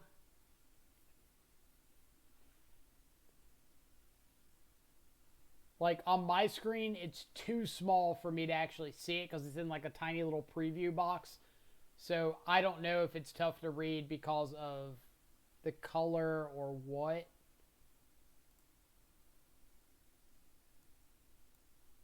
I also just have like above average vision. Let's see. Wait, that was at the time where standard was a good format, right? It was in between good standards. Like I think about some of the really fun standard decks that have been around over the years. Like my preferences were the blue white flash deck that existed in Amonkhet with like Avacyn, Archangel Avacyn, Reflector Mage, Glory Bound Initiate, Spell Queller. Um, that deck was phenomenal. I did play Copycat in Standard. That deck was really fun. Played Black Green Delirium. It was great after Emrakul got banned.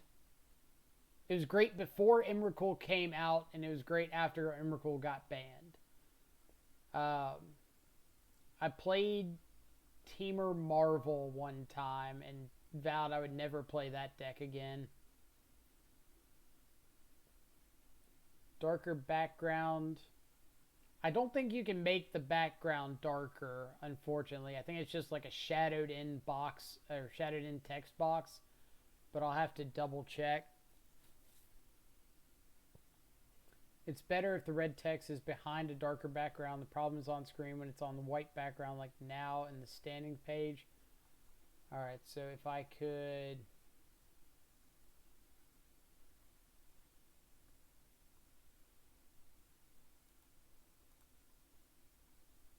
That's not good. Ah, everything's got like white right here.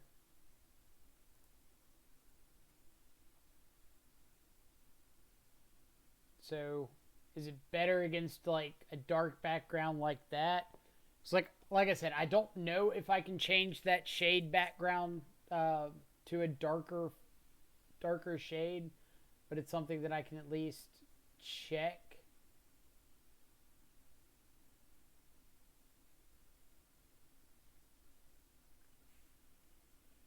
Let's see. Junk Reanimator in Return to Ravnica Standard was the most fun I've had in Standard. Yeah, that was like original Innistrad Return to Ravnica. When Unburial Rites got printed. Like Thrag Tusk, all that stuff. Ashen Rider. Yeah, that one was a really sweet format. Let's see, bench. I'm done, I guess. Game 3, Blue Red Prowess killed me 15 life in one turn under a 2/2 Sprite Dragon after me killing his other Sprite Dragon and Soul Scar Mage. Ugh, that's rough. Alright, so it's the font is fine, but the background behind the font isn't dark enough. So it's just like too much white is coming through behind the text. Is that right? Or does that sound right? Yeah, Restoration Angel. Wolf Run Bant was a big deck. Go ramp out a bunch of red and green cards, and then Primeval Titan for your Ink Moth Nexus, and Wolf Run, Kessig Wolf Run. Alright, so yeah, just darker background to this. I can make a note of that. Like I said, I may or may not be able to make the shadow darker. I don't know. So if I can't, please be gentle when you unfollow me. If I can, then sweet.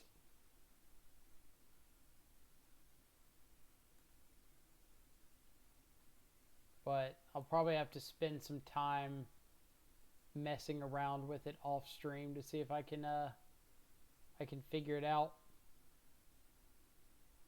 This is usually when I like bug the hell out of Steven and be like, help me get this straight. They're hating my channel. I need to know what I'm doing wrong.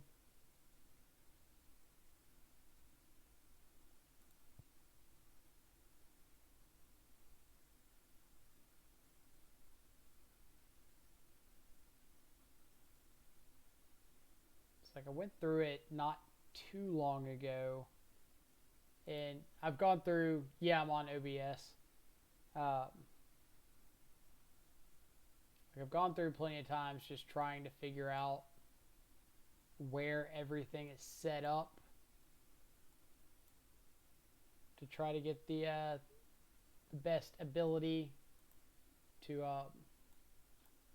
words are tough, to try to learn where everything is located so that I would be more able to adjust on the fly. But spoiler alert, there's a lot of places that you have to look around to find little details. Blowfish, it's going pretty good. We are currently 5-1 in the Modern Showcase Challenge, so we can't complain there. And it looks like we've got a minute and 40 seconds before the next round starts.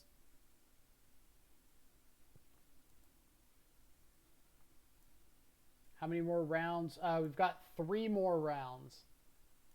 I wish it was only 1 more round. Like, just win into top 8. Don't win into not top 8.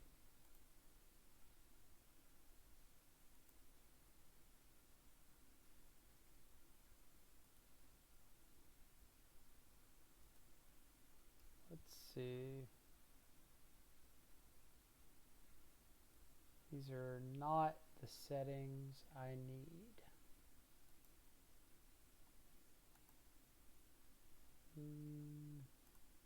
Not there either.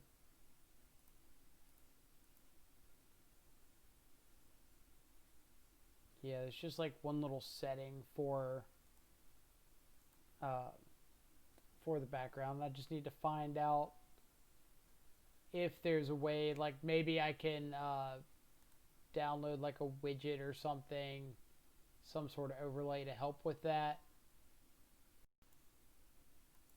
But I'll have to spend more time on it outside of stream. Let's see. Sick indeed. Would you rather have a bear companion that can get smaller or a sloth companion that can get faster? I'd probably say sloth companion that can get faster, because I think sloths are pretty dope. Like a bear, it might just attack you before it gets smaller, so there's no guarantee. But a sloth, that's not going to attack you. And then how funny would it be to see like a sloth zooming around? All right, we're keeping. Hey Nong Man, what do you got? Tetra Triome, so Uro.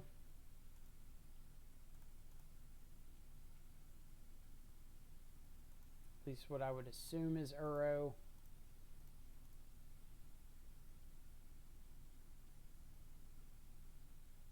Oh look, Uro. Let's take Teferi, because we don't want to deal with that card. Top deck Field of the Dead is not the greatest for us, but maybe we can find a... Alright, so that gets Uro, or that gets Gurmag Angler online, which is extremely good here. At the very least, we get to start putting a clock on our opponent. Yeah, there is an Omnath, but we're a ways off of being able to do anything about the Omnath. So we're going to start with being able to do something about, like, the Teferi.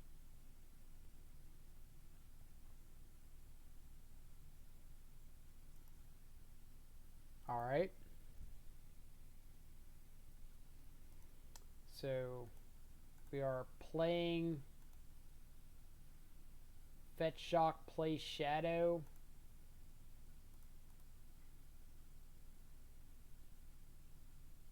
Oh, right. Now, I appreciate the heads up. Like here, we just need to work on getting our opponent dead as quickly as possible.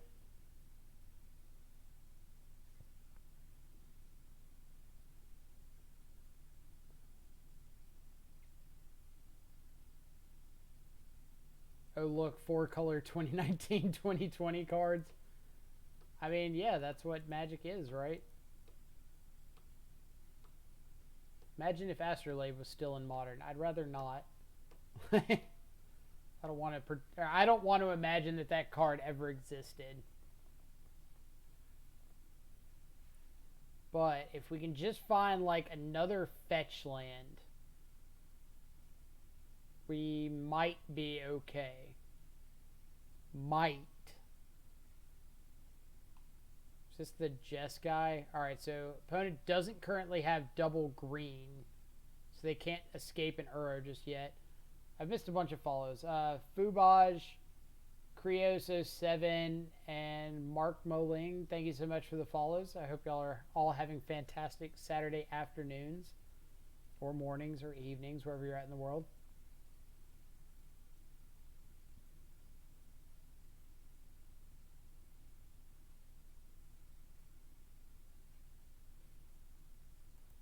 Alright. I don't hate just flashing in Snapcaster here just to get the extra damage.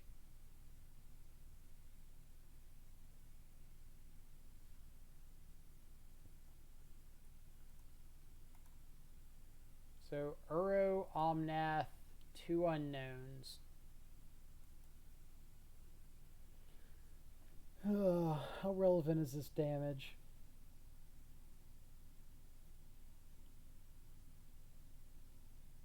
I think I have to. I think I have to say, like, if my opponent has a path, they have a path.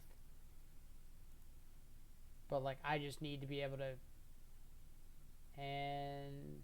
Bolt. Okay. Guess technically that's not a path. Punished.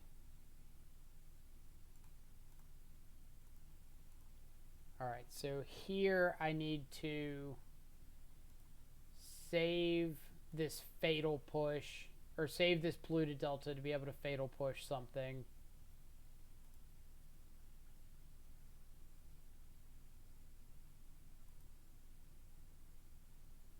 I mean, Uro's pretty good. I'm not saying he's like, oh my god, you can't possibly beat this card. It's just more of, it's a solid Magic card. There's nothing just fundamentally wrong with it.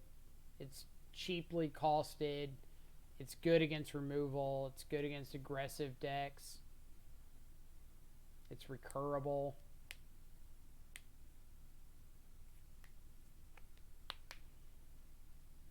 So if we can utilize this fatal push here, we can untap and play another Gurmag Angler.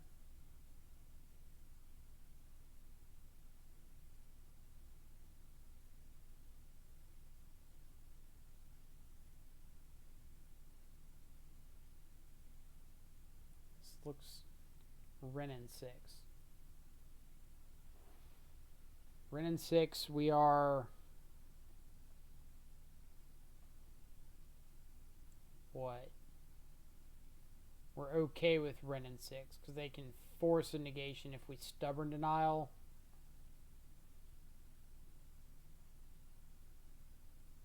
And this means if they ping Snapcaster and we draw a fetch land, we can play out Gurmag, hold up the fetch for fatal push.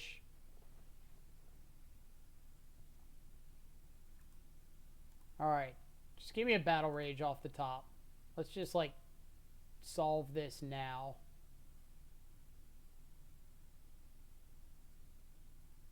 Did the opponent draw a path? Don't you do it, opponent.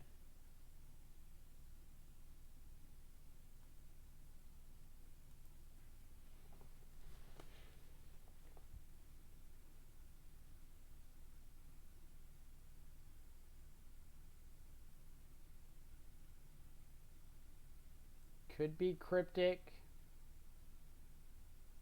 Like a tap draw. And if I do this, they get to force the force pitching the Omnath.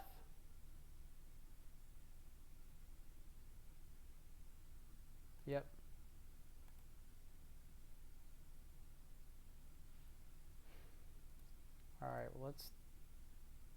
Thoughtseize. And now we're pretty dead. So now they're just going to be able to get Field of the Ruin going. They get back Uro. Yeah.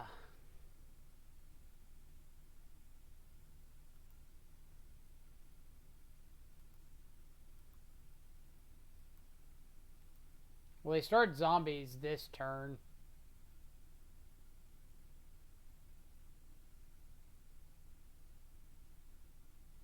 And they have at least 2 lands to put into play.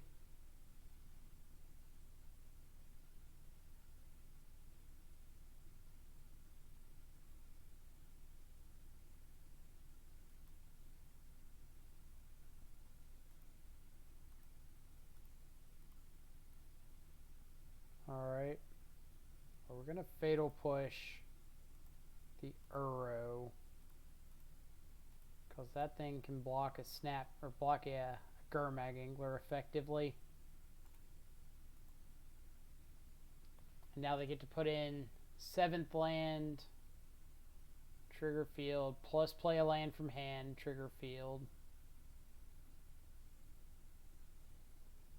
I mean, like, Battle Rage I don't even think does it for us here.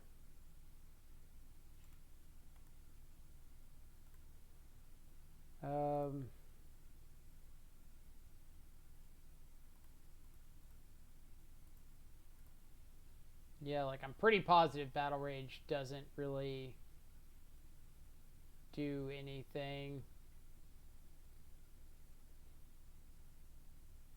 Maybe they say don't block and don't have any interaction and we get to kill them.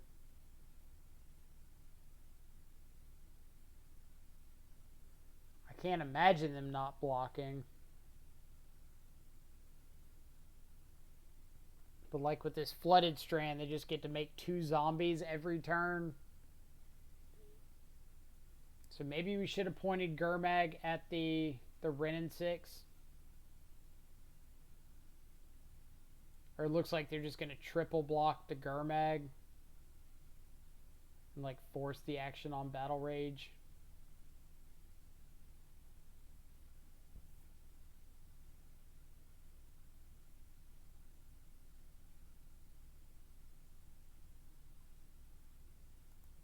Alright.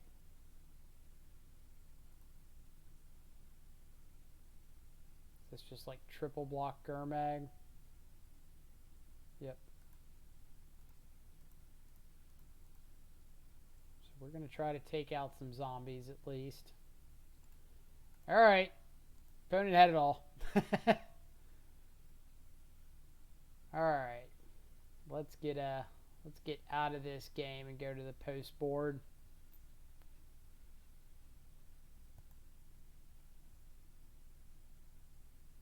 So spell bombs are great here.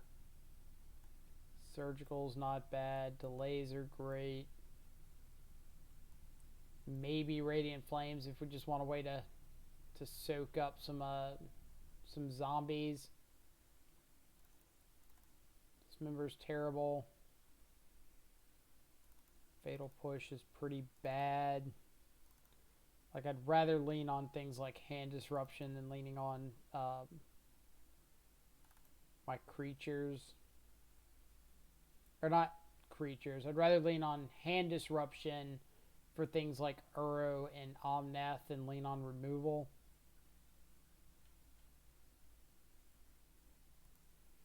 Uro was supposed to be an elk. Don't tell me they only play 2 paths. Now I'd feel even worse about them seeing it. Professor, been lurking all day. Thanks for providing entertainment while I fold all the laundry. Well, I'm glad I could help you out there. Glad my pain is bringing you joy. So I see 2 paths. I see 4 paths. We've got a little bit of a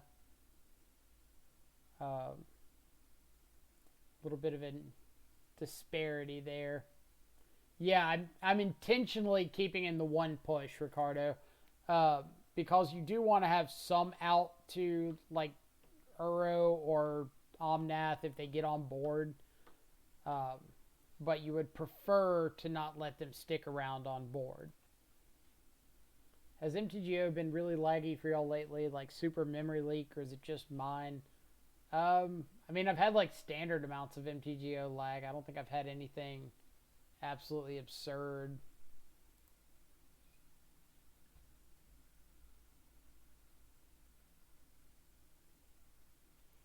I honestly don't even know if I want the Fatal Push in or the Radiant Flames. Like maybe I just rather have the extra Battle Rage. Because the Radiant Flames is only good if they get a Field of the Dead online and they're making zombies and they're doing it on your main phase and can't instant speed more zombies.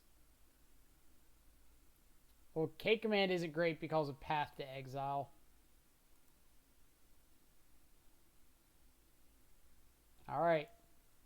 We've got cards and spells and can get a Gurmag out quick. And I hope that's enough.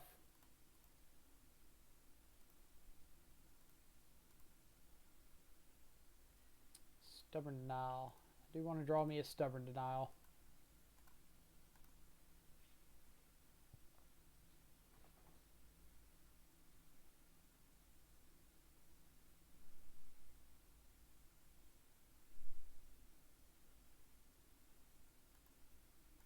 I wonder if opponent has got a Veil of Summer. I, for one, would be shocked if our green XXX opponent had a Veil of Summer. Yeah.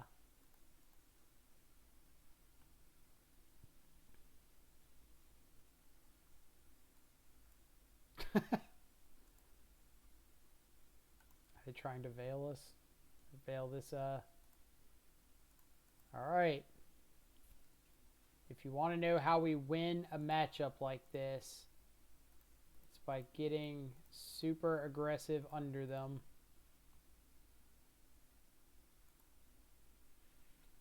Bait the Veil opponent with Thought Scour targeting them. Like, yeah, I'm gonna Thought Scour. Oh yeah, resolves. Cool, mill 2.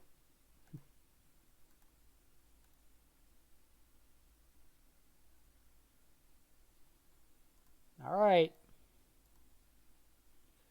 What are the odds our opponent has both Veil of Summer and Force of Negation?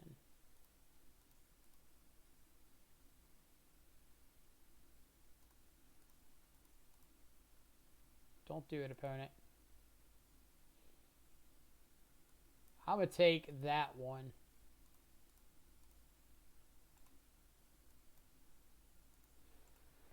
Alright. Something, hope and a prayer. Field of Ruin, yep. Burrow, yep. Don't currently have white mana for this Teferi.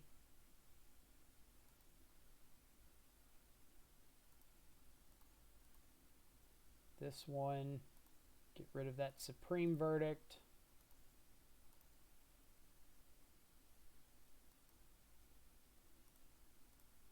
Little Thoughtseize, love. So I think I just want to get rid of either Uro or Teferi.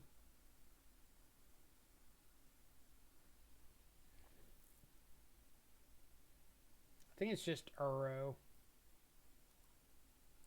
Because I don't want them to be able to Uro plus cast a spell. And then I'm going to play this other Shadow because it plays around 1-for-1 removal and they can't top deck double white and a Supreme Verdict.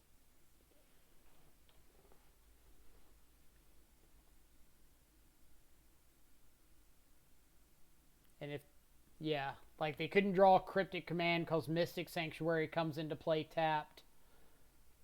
So, alright, on to game 3.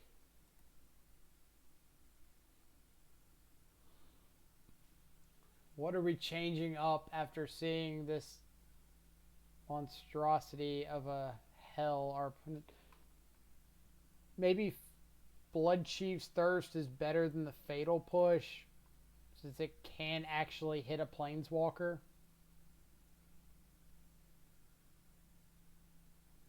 Well, easy. We just run double Plague Engineer naming zombies, so they just can't ever have a Field of the Dead active.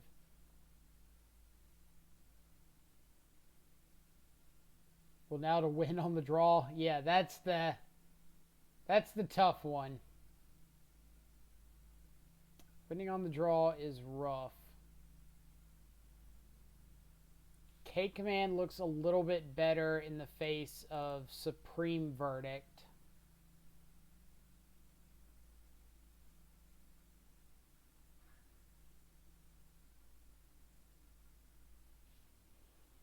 All right.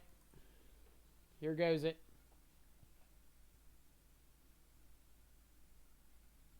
Well, the reason for Blood Chief's Thirst is it hits like Jace to Fairy, 3 and 5 minutes to Fairy as well.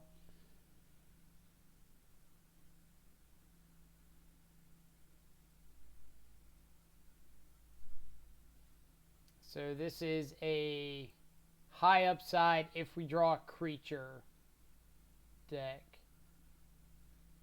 Please beat the $1,000 deck. I'll subscribe if you do. Don't put that pressure on me.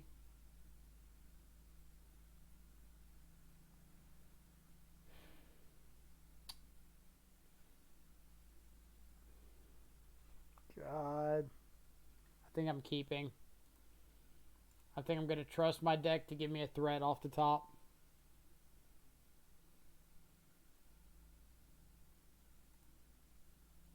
I'm probably going to regret it, but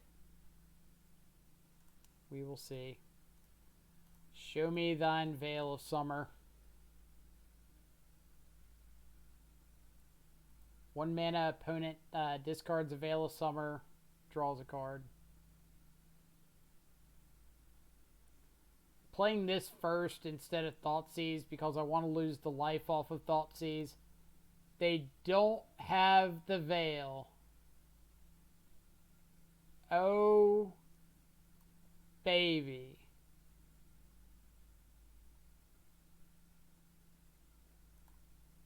They don't have the veil.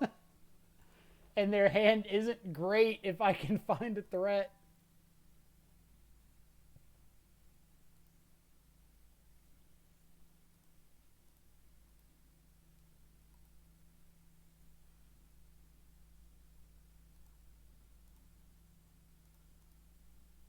We've got a chance. We've got a chance, chat. I want to get second blue source. So yeah, Steam Vents is fine. And they can't Mystic Sanctuary this stuff back. Alright, I need all sorts of positive energy here to help us find this threat.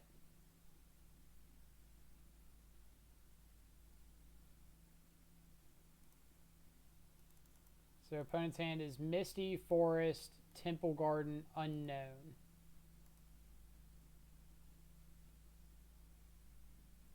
Thank you, chat. I love you guys. Alright, so I know this doesn't hit like an Uro. But I want to get these cards out now, and I want to give my chance the possibility of drawing into a fetch land there.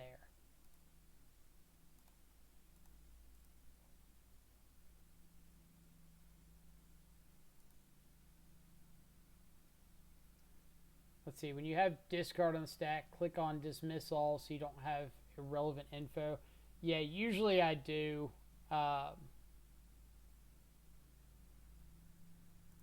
Alright, go Little Shadow. They could have like Path to Exile here or another removal spell, but I need to play out this Shadow so that I can start getting a clock on my opponent. Alright. Could be worse. Could have been worse.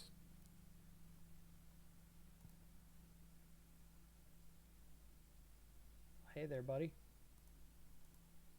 How you doing?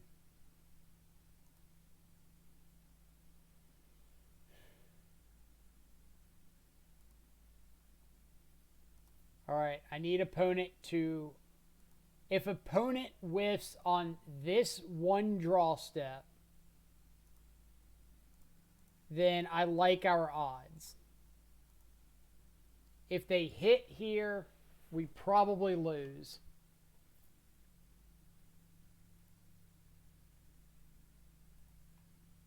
Because if I can attack down this Teferi,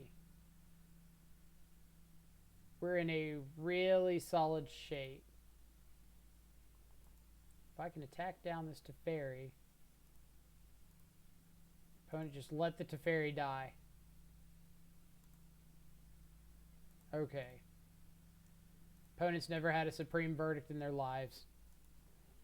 And I'm not about to play around it.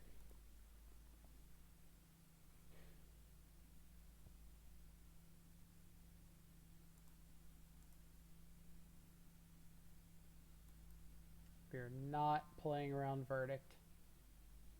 We can't afford to with a Field of the Dead on the board.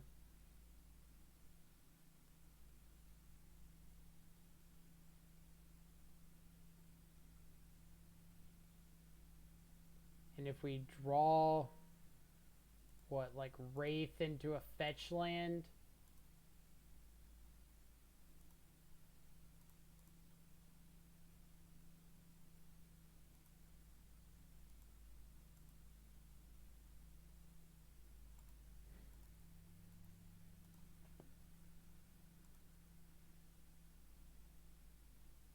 Alright, so opponent at the moment can present 2 blockers. Or no, if they play another fetch land, they can present 4.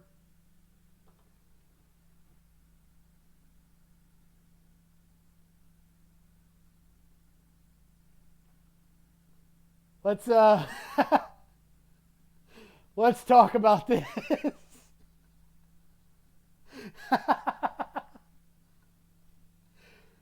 Oh man. That was such a good one. That was such a good one.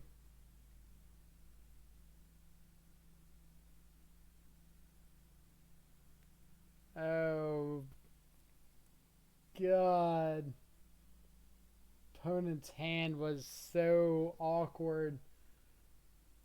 Alright, let's update the record to 6-1. Update. Let's fucking go indeed. Mark Moling coming through with the tier 1 subscription. Thank you so much. Welcome to the subscribers. I appreciate the support. I also missed a follow from Unexistent. Thank you so much for the follow. Hope you're having a fantastic Saturday afternoon or evening or morning, whatever time it is, wherever you're at in the world.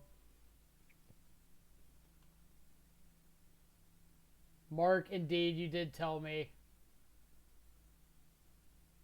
Pedro, if you top 8, I'll sub fucking...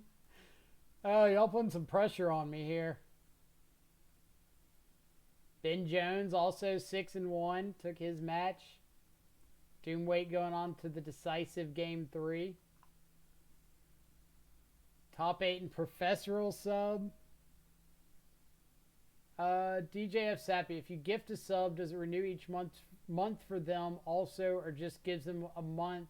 I think you can choose, but I'm pretty sure it defaults to just that 1 month. I don't think it automatically renews. Unexistent, thanks. Having fun watching you jam these shadows, digging the delays. The delays are sweet. Looks like opponent drew half their deck there. I didn't notice. I'm guessing they just had more lands in hand, like flooding out pretty hard.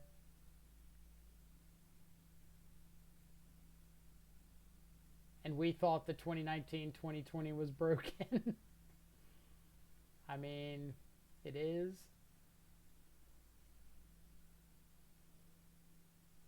Delay is scary. Make me think she's pregnant.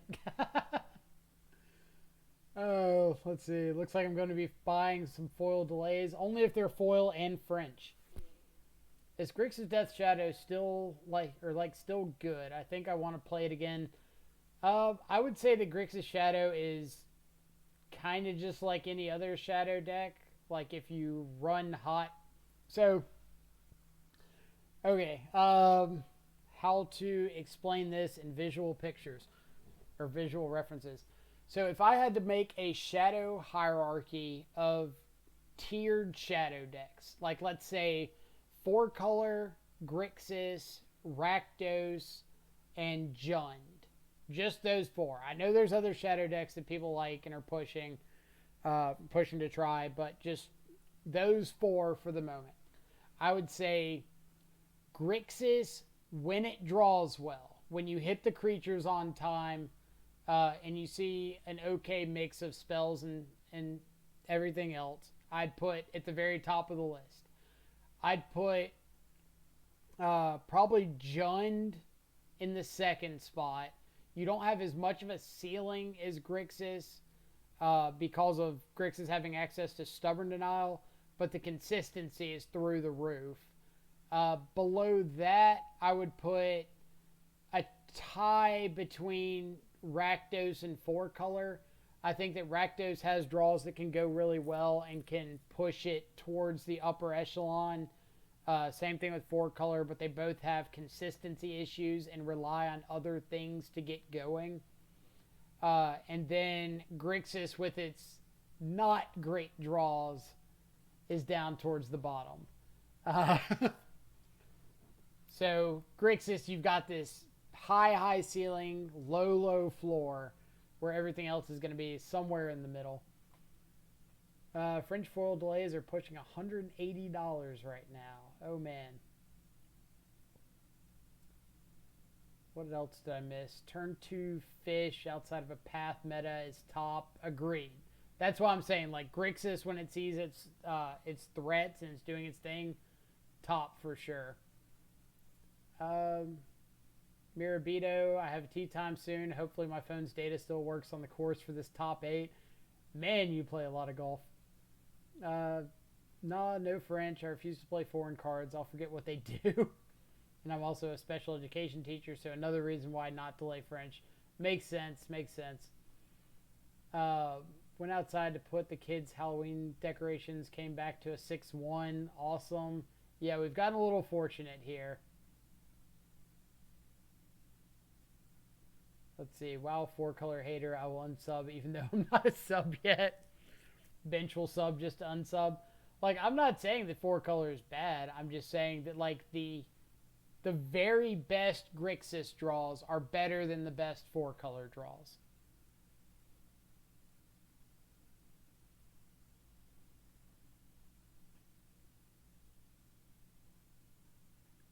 Like, that's kind of what I mean by ranking. I don't mean it in terms of how likely it is to win a current event or something like that. I just mean, like, the best Grixis hands have the best shot of winning any given matchup than, like, the best 4-color hands. We do have some sick emotes. How many rounds today? 9 rounds. We just finished round number 7. Was it round number 7? Yeah. Just finished round number 7. So we've got 2 more rounds of Swiss to go.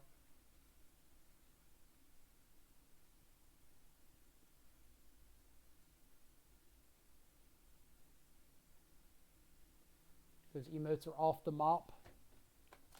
Well, you might want to get a new mop. I'm going to redeem channel points on myself to hydrate. Since Basic Land Shark isn't here to tell me. He might still be in the chat. He's not. He left. He hates us. Kidding. He doesn't hate us. I hope not. There we go. Hydrate. Got it. Hydration has occurred. Oh, 2 more rounds of Swiss. What are we going to get up against? Redeeming my eat something emote or channel point. Hydrate again. Oh.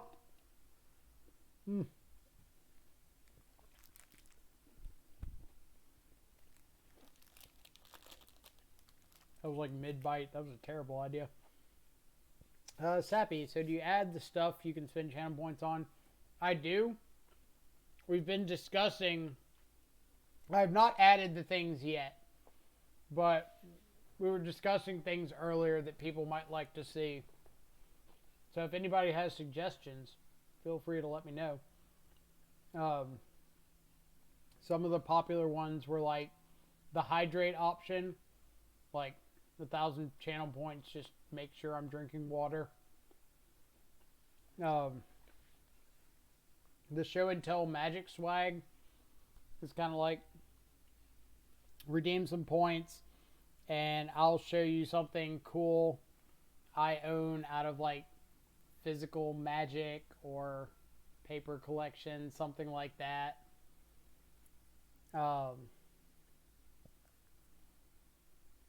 Wear 3 hats or a bandana. I feel like you're just trying to get me to copy other streamers now. The crowdsourced deck build is like redeem points to put a card of your choosing into an existing like Excel spreadsheet, and we'll just make a deck out of that and play it on stream. Yes, for those of you who don't know, I'm Reddist over here is one of my roommates named Matt who bought the Street Wraiths and then told me about it afterwards. And he was like, yeah, I bought 4 signed Street Wraiths. I'm like, well, are you using them? No. Is there any reason you got them? No. Do you want me to pay you for them? Yeah. All right. Because I've been looking for them for a while. And then all right, back to the channel points options. The 50 or 100K sub challenge, we're trying to decide if it's like 50,000 points or 100,000 points. It's you challenge me to a one-on-one match. If you win, I gift you a sub. Or if you're already a subscriber, I'll gift one randomly to the channel. If I win, I get to make you wear a badge of shame next to your name, like a badge icon, to let people know that you attempted the challenge and lost.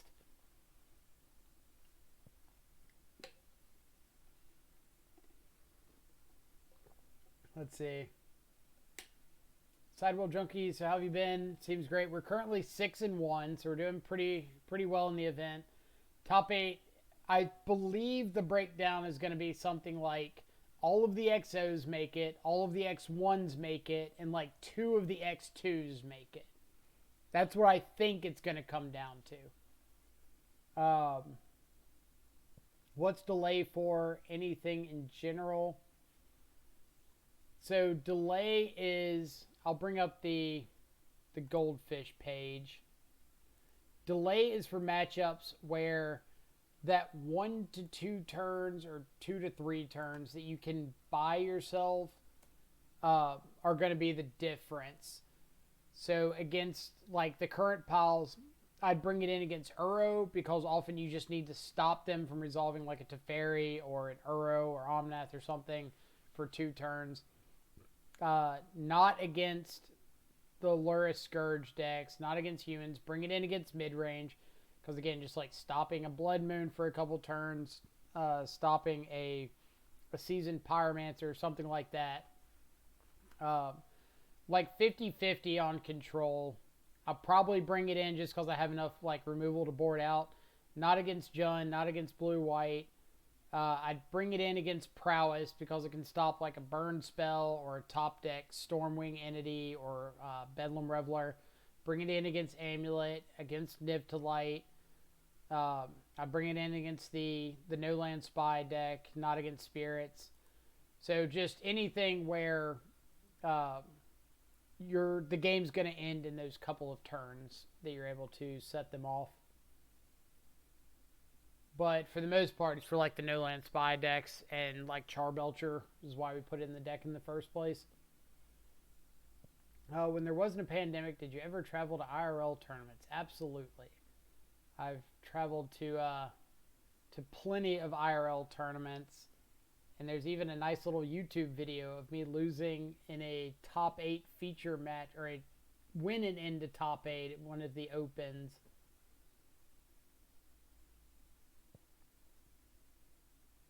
Get ready to gift you a sub. I mean, if you win, you win. Alright, this is the round you play Doomwake, and it has to be true. I highlighted it. Why do you want me to play Doomwake so badly? I don't want to play Doomwake. Doomwake's a friend. Oh, last thing. We had this 100k donation deck. That was just like, instead of paying $15 or whatever, we'll come up with some amount of channel points to redeem to just have me do a donation deck. You get to choose the deck, and I go play it. Some shadow on shadow crime.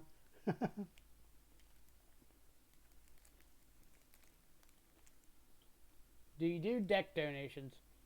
So, if you go down below, there should be a donation tab down there, and it gives you the breakdown of like cost for donations. Like if the Abzan Stoneblade deck has Death Shadows in it, it's a different price than if it doesn't have Death Shadows. If you ever make it to Texas, let me know. I go to most tournaments there. Yeah, I've been to like the Dallas Opens, the Houston GPs.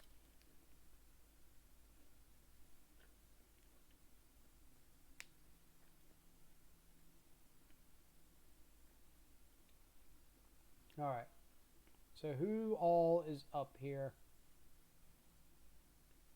We could very well play Doomwake. Like, we're near the bottom of the X and ones.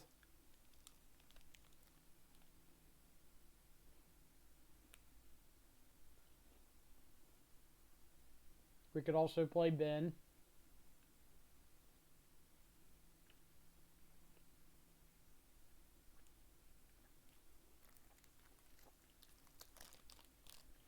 Yeah, Mark, it's something like, if you want me to play a specific card, like test out a specific card in an existing shadow deck, like one that we regularly play, it's $5, and that's not for like one copy.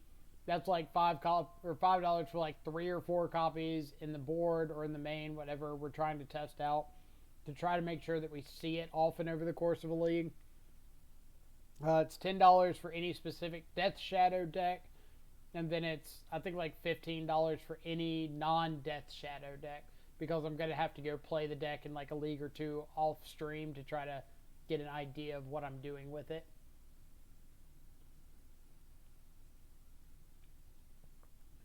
Let's see, I played Green Black Rock most of my Modern life. Just switched to Shadow with 2019 crap after the Dallas Modern SCG last year. So if I remember correctly, give me 1 second. Was that the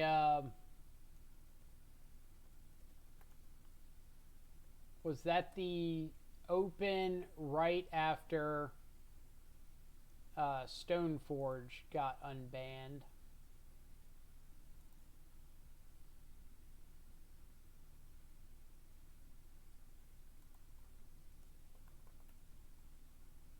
Come on.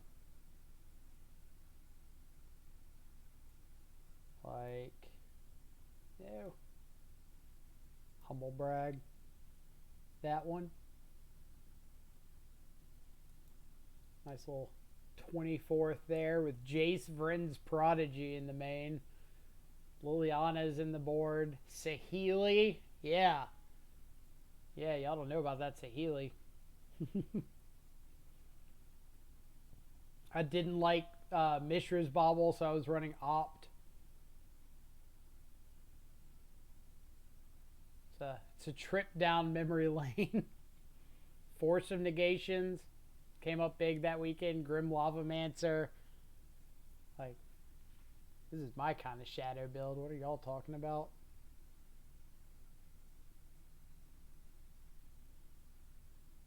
K-Command in the main. Ooh. Spicy.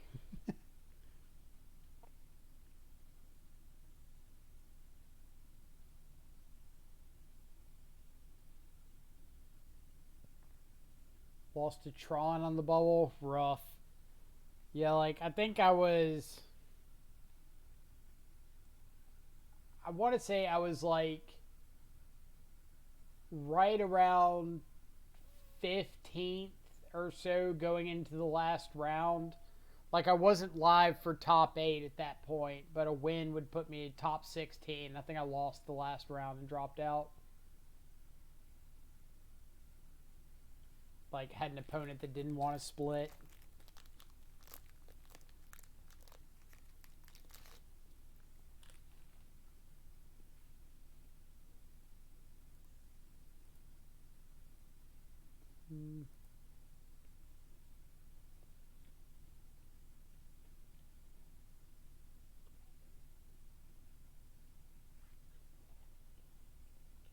Yeah, this was the one that Lotus Box just ran out the room with Burn.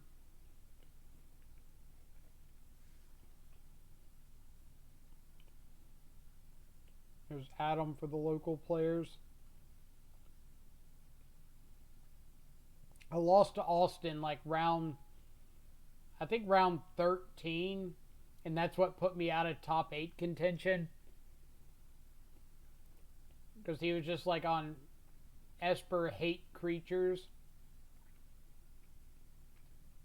Like Kaya's Giles, Verdicts, Paths, Pushes, Little Teferi. Like, it was rough.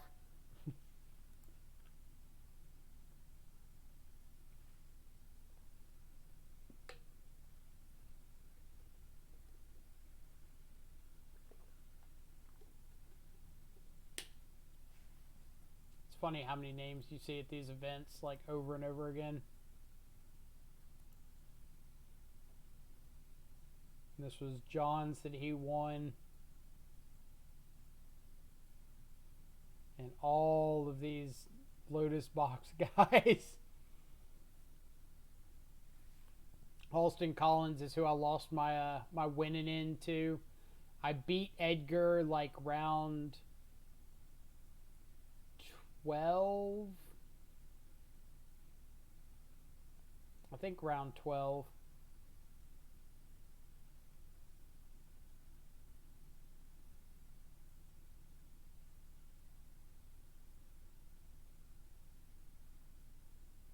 Oh, a whole bunch of sweet players. That was the Tommy K event.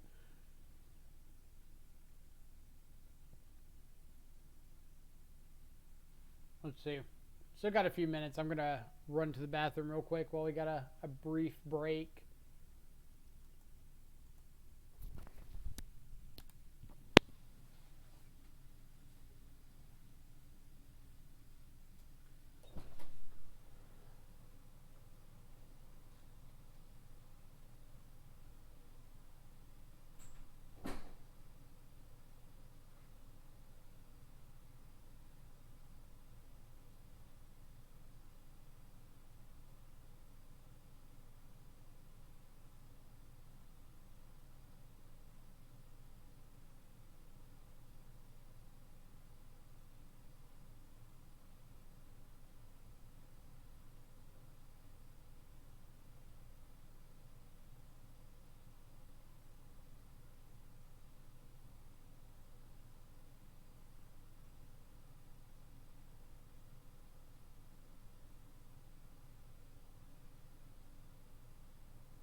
All right.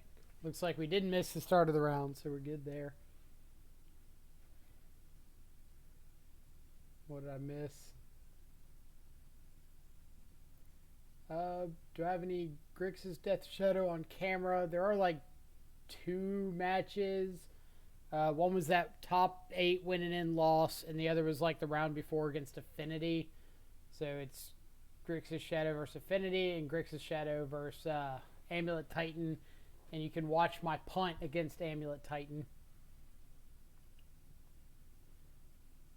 I have to sub to fund Mike's ravenous cheesecake addiction. Can't argue with that one. It's a real thing.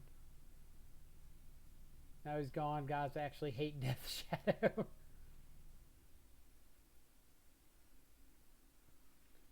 But yeah, there's a funny story. I was playing in the round, and I think it was like the very last round of the Open, and I finished up. It was that top 8, winning into top 8. I lose that round, and I'm like going, getting my stuff, going over to the prize wall, going out to the car to go home. And I'm getting text messages from people calling me Tommy K. And I'm like, what on earth is going on? Like, nobody has ever called me Thomas, let alone Tommy. And I go to check messages, and people are like, yeah, they were calling you that on stream. And I'm like, what are you talking about? It's like, go rewatch the stream. So I did. And it's like Brian Gottlieb and Craig Krimples talking through. And for whatever reason, I can't even remember if it was Brian or Craig that actually said it. But they were like, yeah, it's Austin Collins versus Tommy K, as I've decided to call him. And I was like, I have never told anybody to call me this. Like, the entire time. I'm in the feature match area for like 5 or 6 straight rounds. Either backup feature match or like on one of the side tables to potentially get called up if a match finishes quickly. And like Emma Handy's going around asking everybody about their information, like their name, pronunciation, all this. Nobody ever asks me. Like, I think they just assumed I was going to be gone after a round. They're like, oh, I've never heard of this dude. He's done. He's here on luck.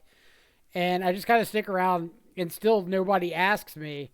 And finally it gets through, and they go and call me something I've never been called before. And it kind of stuck as an inside joke. But it was really funny because going back and watching the commentary later, they were just like, we've never heard of this guy before, which is kind of surprising. Like, he looks like he's playing okay. I was like, well, that's kind of a backhanded compliment, but okay. We'll take it. But either way, it's a really fun event. And if I didn't absolutely punt against Austin Collins, could have had a top 8. So, YOLO.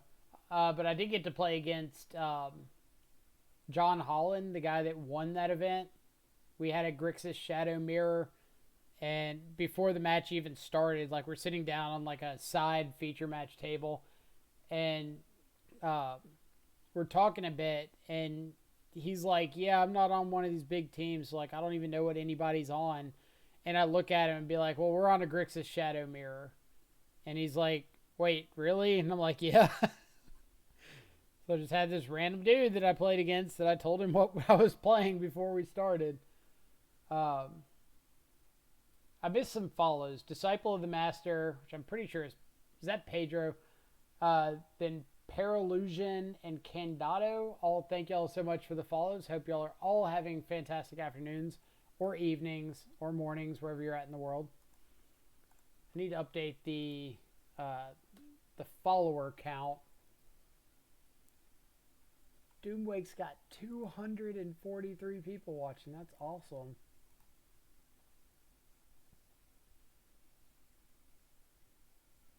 How many followers? We're at 442. What does it say up there? I can't read. Properties. Did we lose a follower? Did Pedro actually unfollow? No. We've lost them.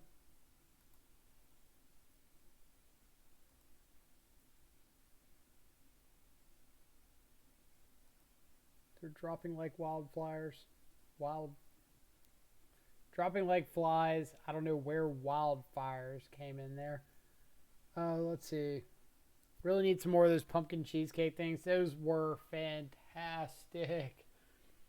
Man, watching those SCG vids makes me nostalgic for makes me so nostalgic for paper Magic events. I agree. I want to play some paper events. I'm kind of liking a bit of the downtime because it's giving me chances to like get some of these cards signed or try to find stuff. Parrot.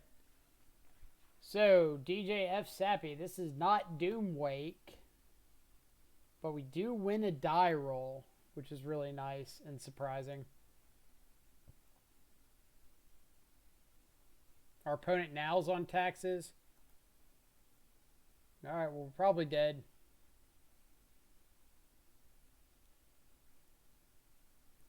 Probably dead, but we do get to solve Stubborn Denial and Aether Vial, and that's a win in my book. Potentially soft Stubborn Aether Vial.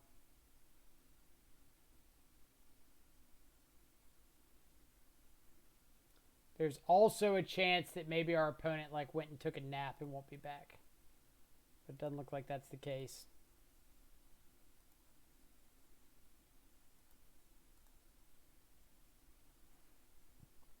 All right.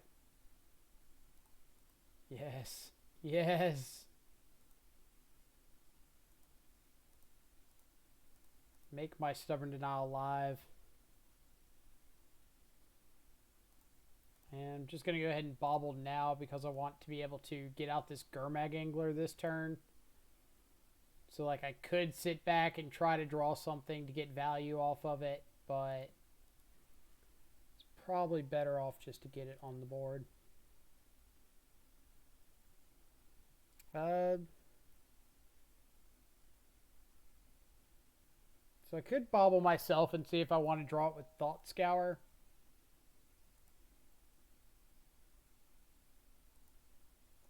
Don't think I want a Blood Crypt.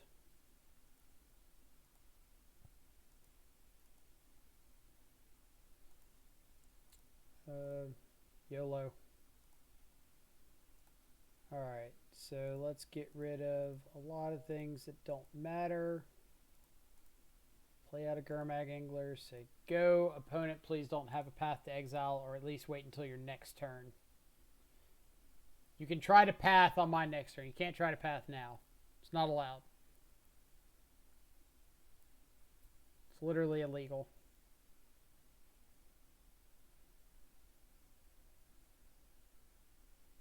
Opponent might be like deciding whether they think we have a path or whether they think we have a stub. It looks like it's just mono white taxes. Could be wrong.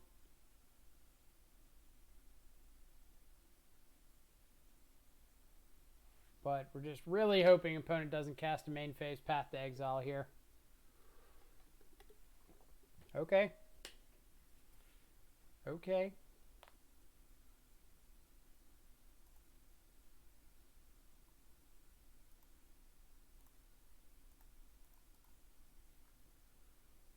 So I think that I'm going to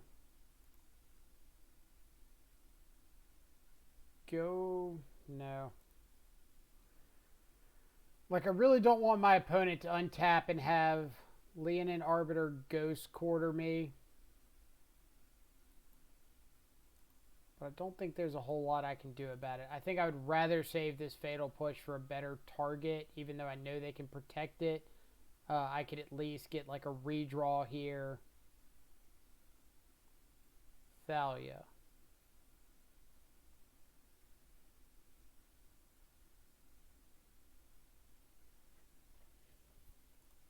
Let's just go ahead and push this.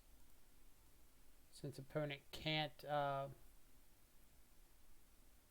can't have a path here.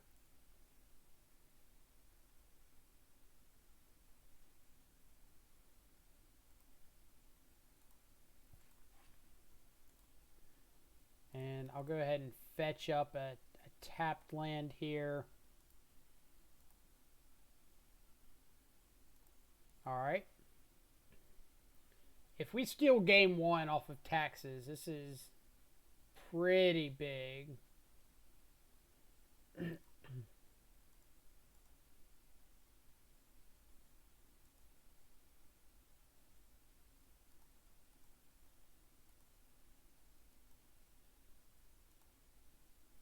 Yeah, they did miss the land, which is nice.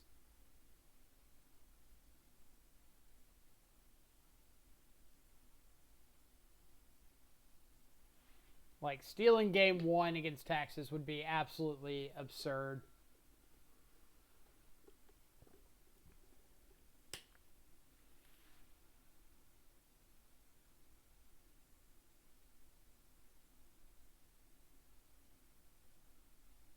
Skyclave Apparition. Okay.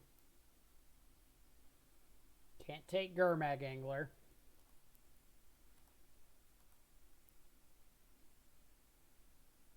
Yep.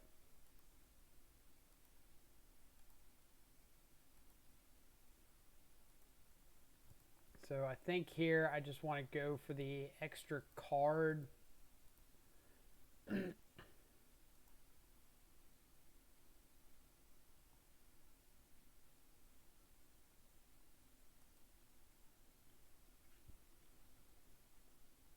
Alright, so what's our play? We could Thoughtseize and then like, or Drown and Lock the Thalia and then Thoughtseize. No, we can't do that. It's backwards.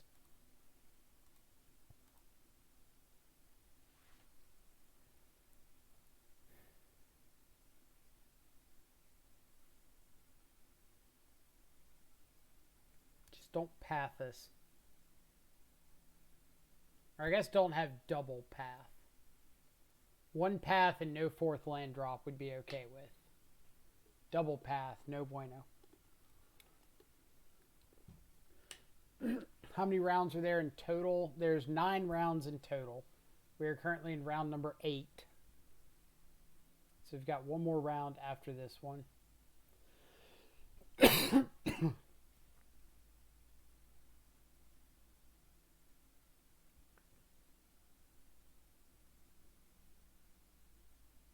And then top 8, right. Right, 9 rounds of Swiss and then cut to top 8. This is not top 8. This is 8th round of the Swiss. Alright, opponent, be nice and swing with both.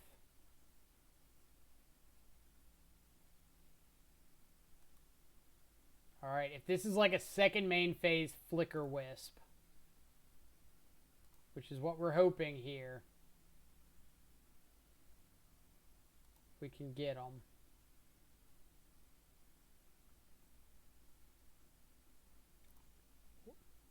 Oh no, we can't get them. God, I forgot. So this gets back Skyclave Apparition.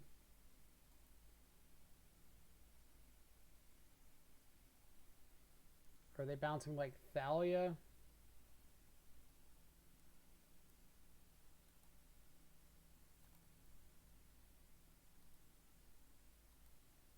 God, I forgot they only had 1 card in their graveyard. Oh. So we can attack, force the block.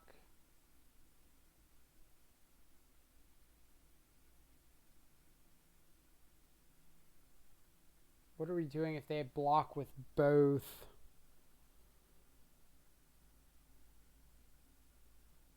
Can we do anything if they block with both? Not really. I guess if they block with both, it makes Thalia better. Or not Thalia. Drown in the Lock better.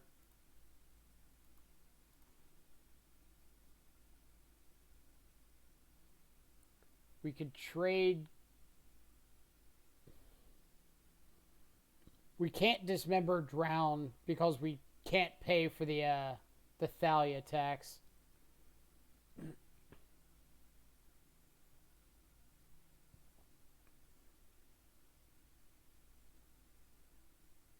Alright. So now we can, like, drown in the lock Thalia. So I think that means we're passing, planning to dismember the Skyclave apparition.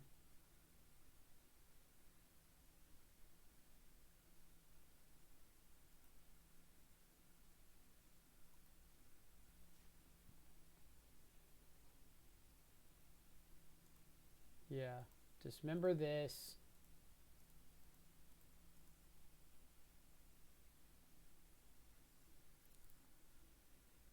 We get back a shadow. We take 2, or we don't get back a shadow. We get a token. We take 2. And then hopefully we can drown in the lock whatever they play here, like on our next main phase.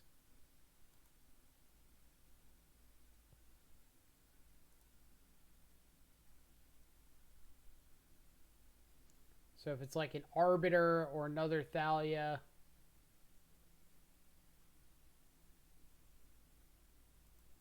Giver, okay. We had to have second threat.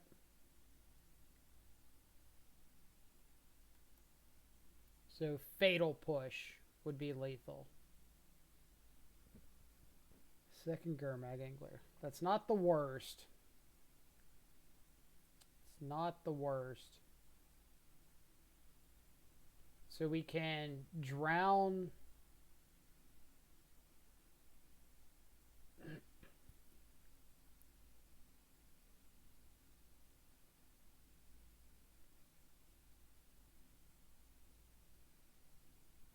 We drown one of these pre-combat. No, we don't want to attack first because we want to get in this point with the illusion. It's like we drown the Thalia pre-combat.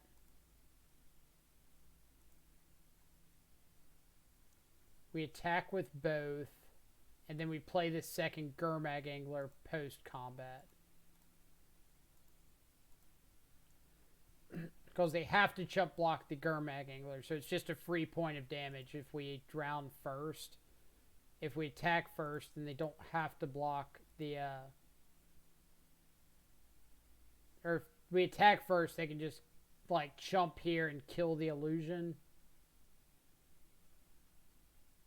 Alright, let's get rid of Dismember, Drown, because they're kind of our more expensive spells.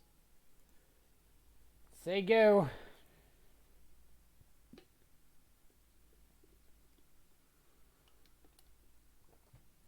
Don't have 2 more chump blockers, please.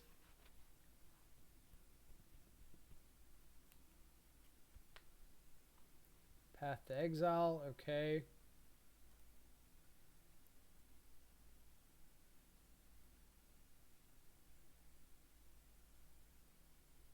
Alright. So we'll attack first so we get the free point of damage here, because again they have to block the Gurmag Angler with the Thalia.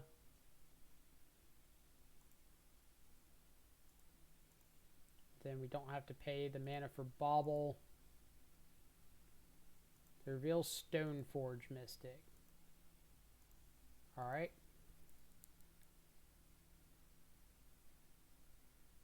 So we're fine with them casting Stoneforge.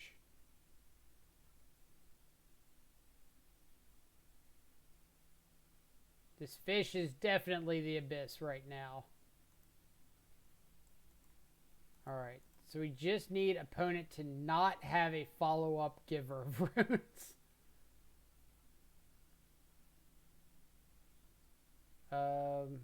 Aether Vial.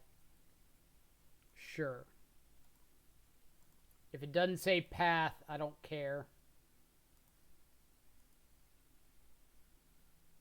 Or we just kill them here.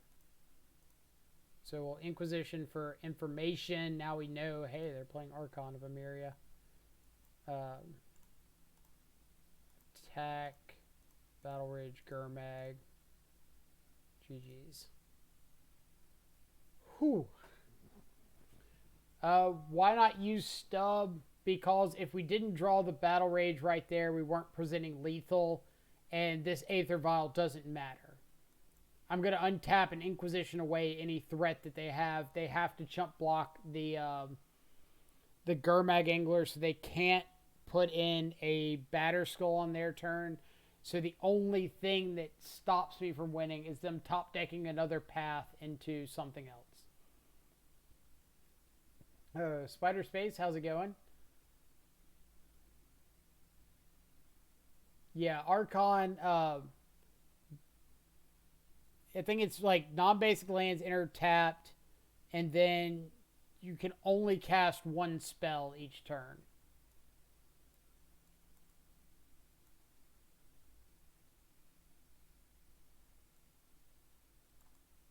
Let's bring in every removal spell known to man. We'll board out a couple Stubs. Board out Drown and Battle Rages. I kind of expect them to have at least a copy of Rest in Peace post board.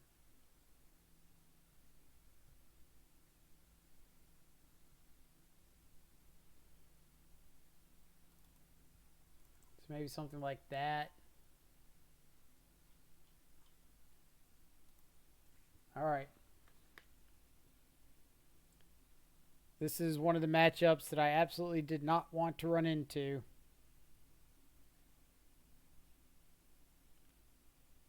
So picking up game one is huge. Just giving ourselves the extra out of having 2 more chances to steal a second game. No. Stub cannot counter creatures. It's only counter non-creature spells. And then you can counter a creature, or you can only counter non-creature spells, but it's a 4 spike for non-creature spells if you don't have Ferocious. Then if you do have Ferocious, it's a negate. Amazed you boarded out TBR. Well, against the deck with Paths, that's probably boarding into things like Celestial Purge as well. Teamer Battle Rage is a bit of a liability. Like, maybe when we go back on the play, I could look at like boarding back into the Wraiths and like a Battle Rage and just go for like a cheese out win. But on the draw, the likelihood of us like not being able to see lands because of something like Leonin Arbiter, Ghost Quarter, and then compounding that with the fact that Thalia can just cut us off of like playing any 2 drops without a 3rd mana source, means that Battle Rage is just a huge liability post board.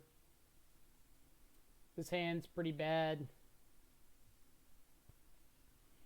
Again, amazing that we had Gurmag and not Goyf right. So for those who don't know, Skyclave Apparition can only target things like CMC 3 or less, so it can't target Gurmag Angler. So that's kind of our out there.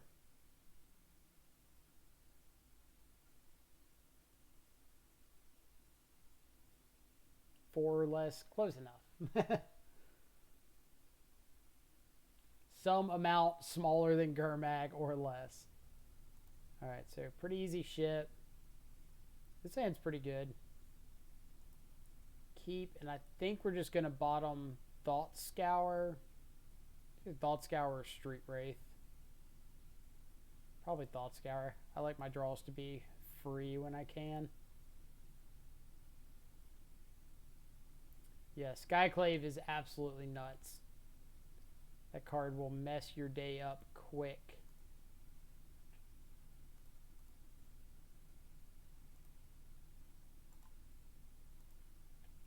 Making a really strong case for Grixis out here. I mean, I'm just trying to do my part.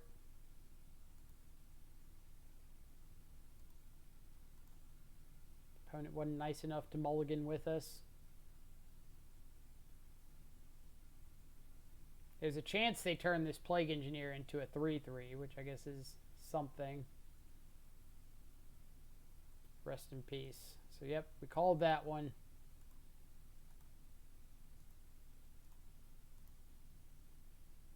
We do have a single copy of Feed the Swarm in the deck.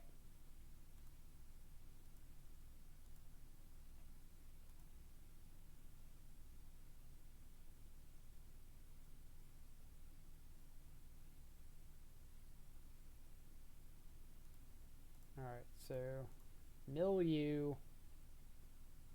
Draw into another Blood Chief's Thirst. Alright.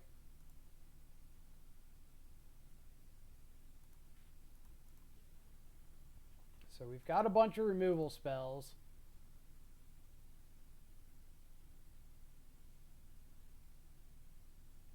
If opponent goes for like Leonin Arbiter Ghost Quarter, we do have an instant speed interaction piece with Dismember.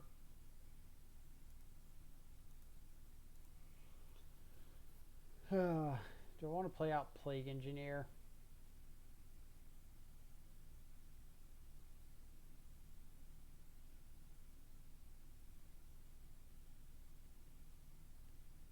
No, I don't think I can afford to tap down right here until I know they don't have like a Leonin Arbiter in hand.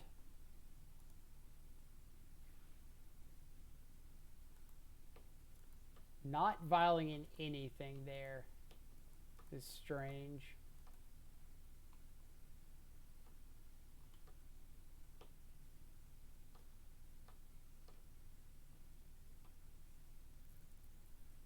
Like, I don't know what opponent could be sitting on if they're not vialing anything in.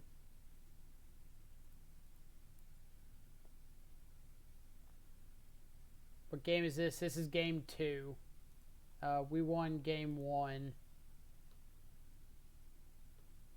Silent clearing. We did. Somehow we're able to steal it.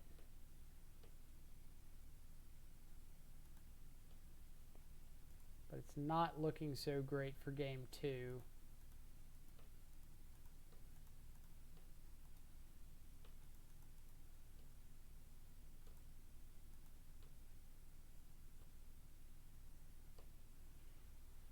Like, it's rough that they got cards like Skyclave Apparition that kind of neuters Shadow game 1, and then game 2 they just get to board into like Aether Vial, or not Aether Vial, Rest in Peace to stop Gurmag until we draw that. That's an interesting one.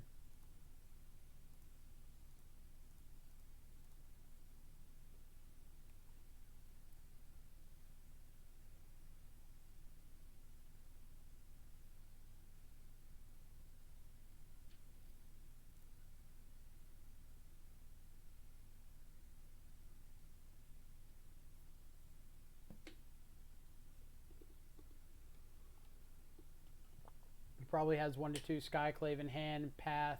Yeah, that sounds about right. He might have one more land, 1 or 2 more lands, because he hasn't missed a land drop yet.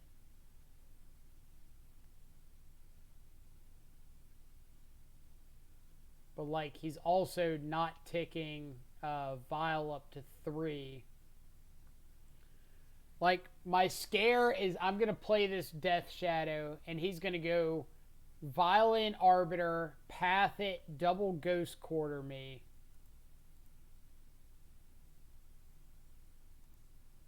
But I don't think I can really afford to play around that.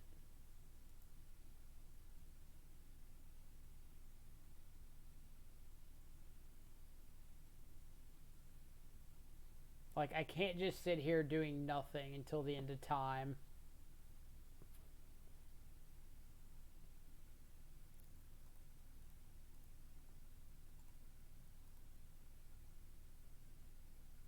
Yeah, like, I 100% expect him to have Arbiter. And I expect it to be Violent Arbiter, Path, double Ghost Quarter.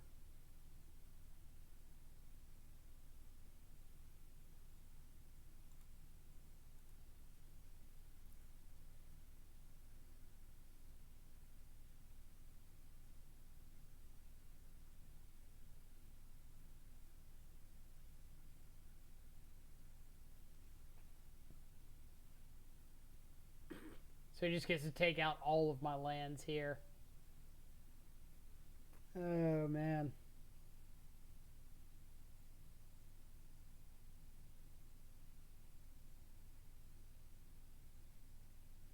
Like, if he lets me untap for whatever ungodly reason, then we can fight through this. But I can't imagine he's going to let me untap with any lands.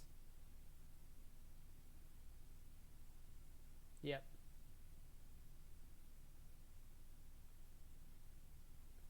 So now I've got to find like a blood crypt.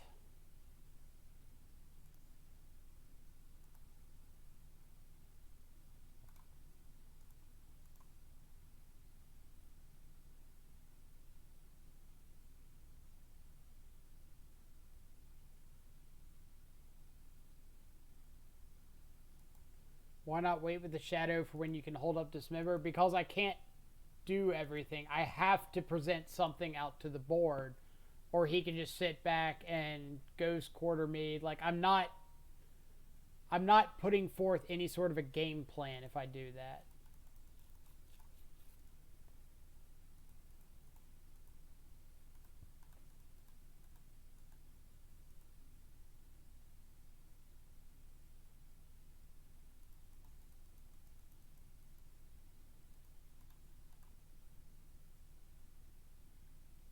Yeah, I mean, like, we knew he was sitting on the Arbiter.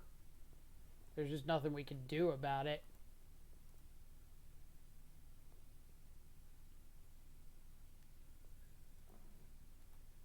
Alright. Blood Crypt or Basic Swamp, please.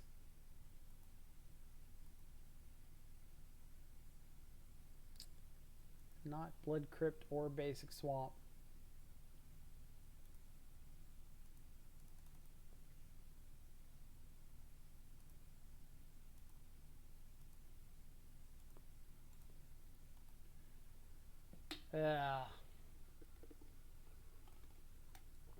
Like, just the second we do anything, he was going to be able to do all of this.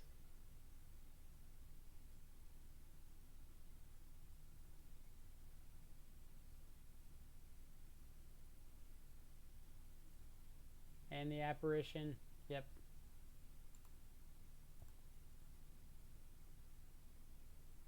Now the apparition's protected by the giver.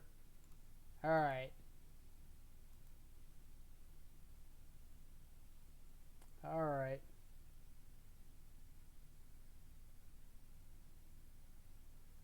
Well, the problem is, like, what he's presenting on board at that moment isn't what's killing me. It's the fact that anytime I cast something, he's going to be able to interact or, like, respond with Arbiter, Ghost Court, or whatever. I have to make an action in case he doesn't have that before he has a chance to draw into it. Like, that's the difference.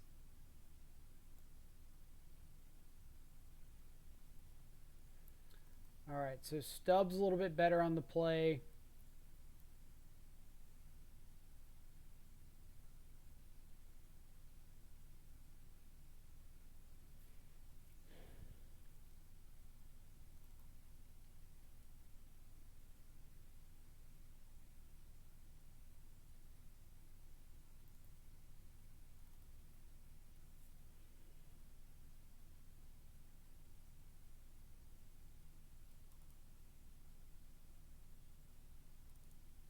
I'm just going to... Let's see. I think I'm just going to go, like, all-out aggro.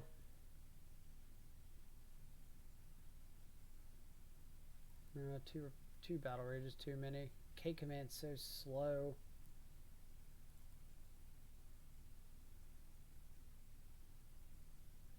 So Rest in Peace, Path to Exile.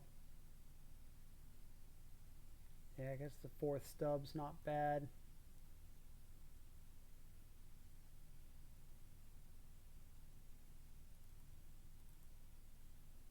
Alright. Alright. Let's see what happens. I'm just going to try to go aggressive hand disruption into threat on the play.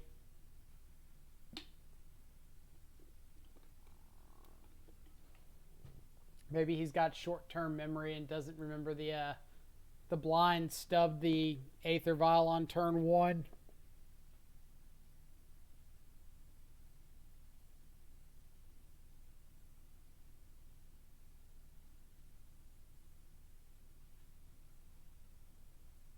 All right. Good hands. Not a good hand. Much better hand. So we're bottoming Drown in the Lock.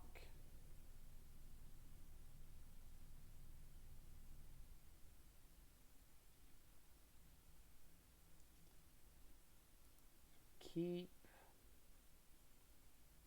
Yep, bottom Drown.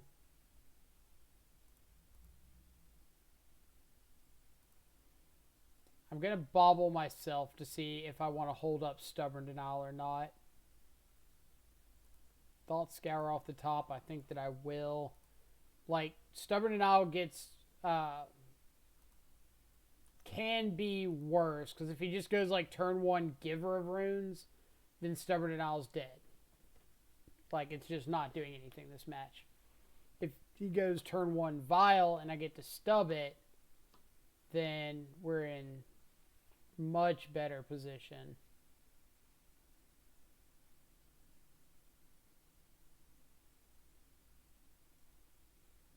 He could also go turn 1 Pass, and I could Thought Scour. No Giver of Runes. No Giver of Runes.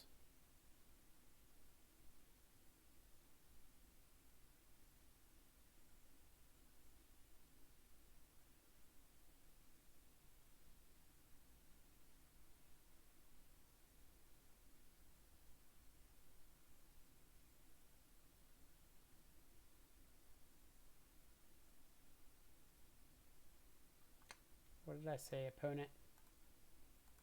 Said none of that. That was kind of the risk I was running at holding up Vial, or holding up Stubborn Denial.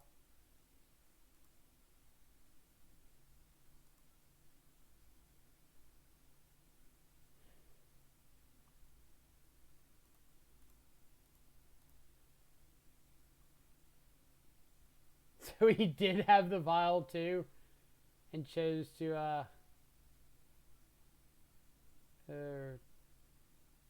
go with the Giver instead. So I'm going to take the Stoneforge, since I can get down this Gurmag under the Rest in Peace.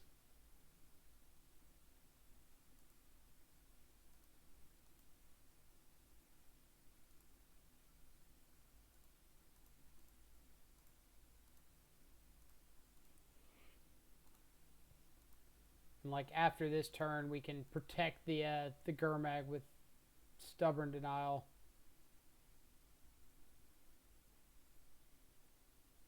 I don't think opponents... I don't think they're ghosting. That was...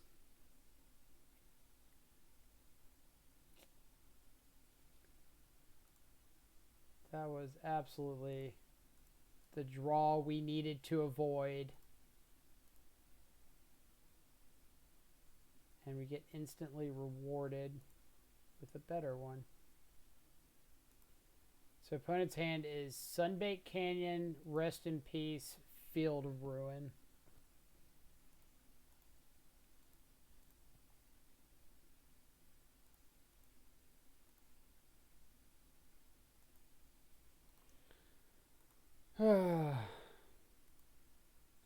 Like, the reason they don't go for Vial is because of exactly what happened game 1. They went for Vial after I passed with open mana, and I had a soft Stubborn Denial. That's the reason to not go for it there. Alright. Can't do anything about Rest in Peace.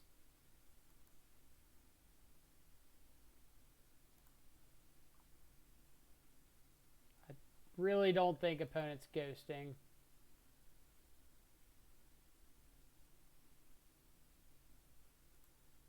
Like I said, I think that they just made the correct play. Like, nothing to do with ghosting. Yeah, exactly. Like, they just made the right play. Alright, so I'm going to go all out and just try to end this game as quick as possible before they're able to draw out of this.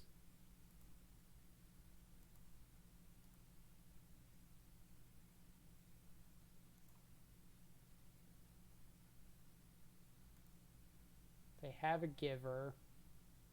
So their last unknown card is a Field of Ruin.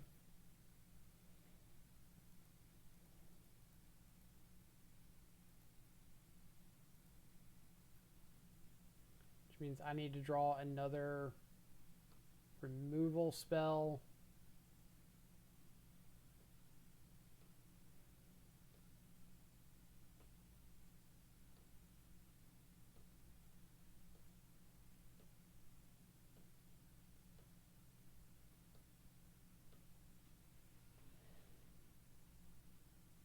So they've got one unknown card in hand.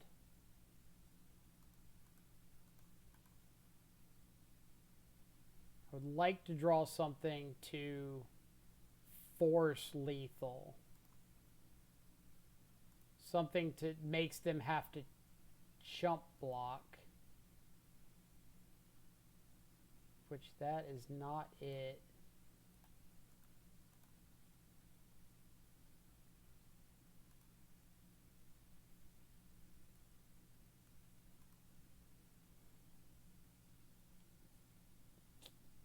Something, something, best draw possible. Had to be a 2-drop so they could vial it in. Stoneforge gets them a sword that just presents lethal on the crackback. And they can protect it with the giver.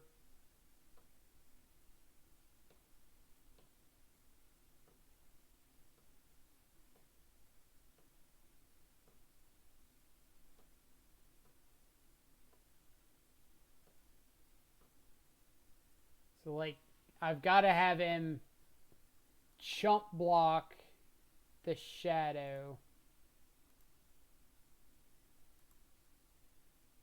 Or not chump block. I'd have to have him, like, actually blocking. Alright, so my out is Battle Rage.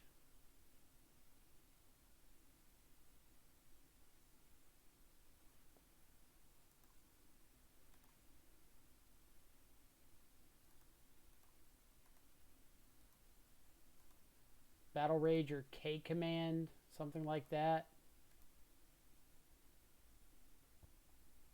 They must have drawn a 3-drop off of the Stoneforge activation. Because usually they don't take up the vial until 3, or don't take up the vial to 3 unless they have the 3-drop.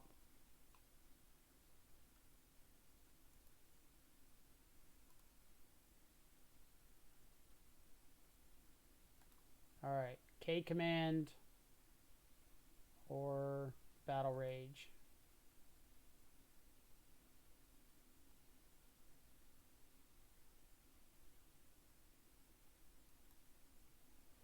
So that doesn't do it because I can attack. They can Stoneforge in, Batter Skull, and then give it protection.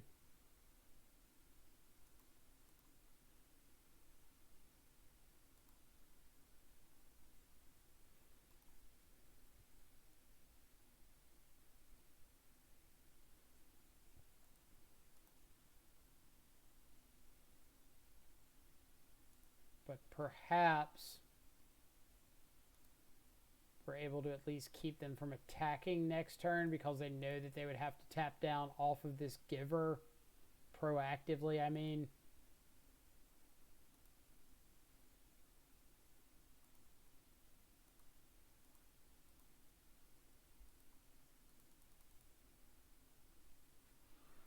I could also just play like another land and Sheffit Dunes. If it's a white source, I guess.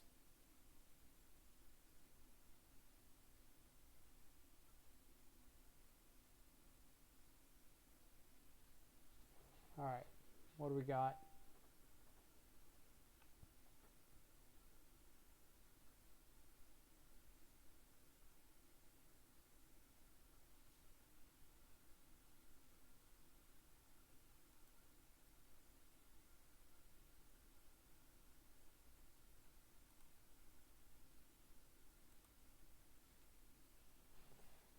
Alright. Yep. Can't do much about that.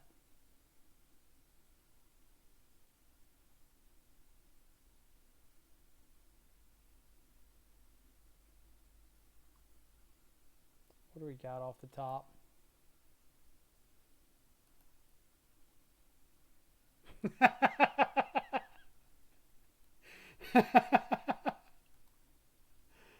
Alright, touche deck. Touche.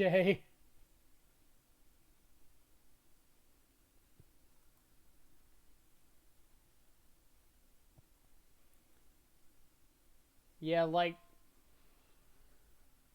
So let's see. My thought would be, if you're playing against Shadow post board with taxes, I would think you would be more inclined to play the Vial because I'm more likely to have removal spell turn 1 for the Giver than I am to have counter spell for the Aether Vial. What I mean is, I've got 4 Fatal Pushes, 2 Dismembers, some number of Blood Chief's Thirst. He didn't know about the Blood Chief's Thirst, but Fatal Push, Dismember, Drown in the Lock, that can all kill the Giver. But I've only got 4 copies of Stubborn Denial that can stop the Aether Vial. But if he's remembering the soft stub on the Aether Vial from game 1, then I could see a little bit of bias towards playing the Giver there, because you don't just want to get stubbed again. Like, if your hand is really relying on that Stubborn Denial to get, or that Aether Vial to get going, then it makes more sense to play the Giver on 1, play a round stub on turn 2 with just a soft stub, and like assume I'm not going to kill you in the meantime.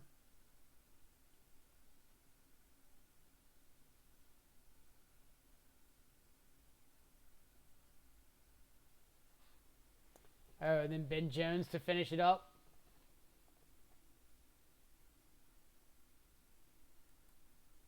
Nice.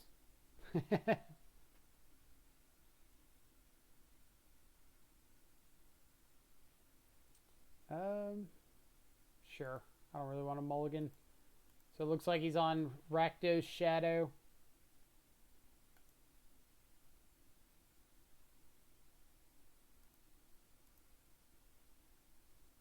Not even a good look, have fun. It looks like he's probably on Rakdos Shadow. Which means these Stubborn Denials are worse.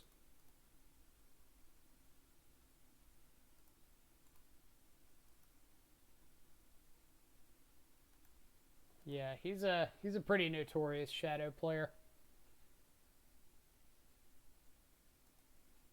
Yep.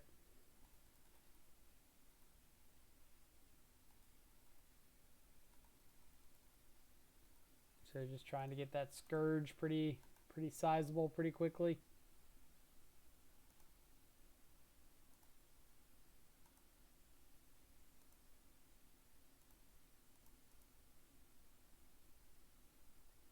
Another Shadow off the top. All right.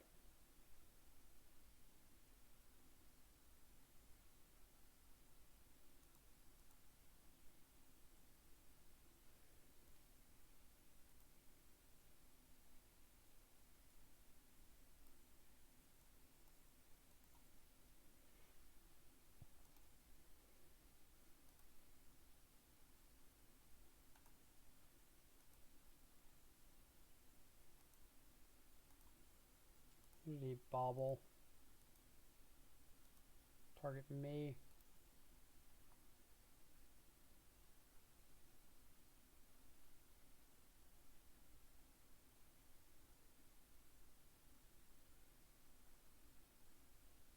So he's on the Bomac Courier version. Alright.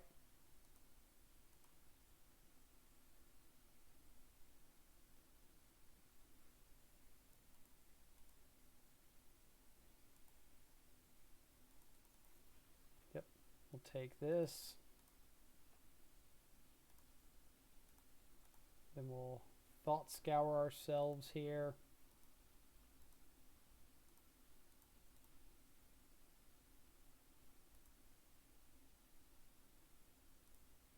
Wraith is nice. Wraith into a fetch land would be even better. Something, something, something, never punished. Alright.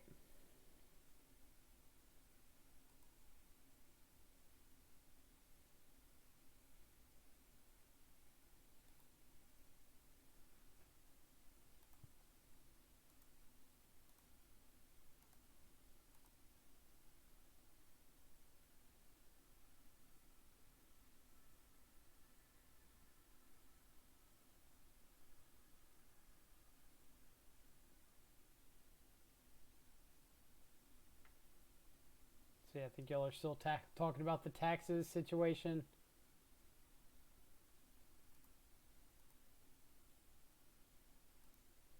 One of these days, I'm going to make Ben Jones notice me.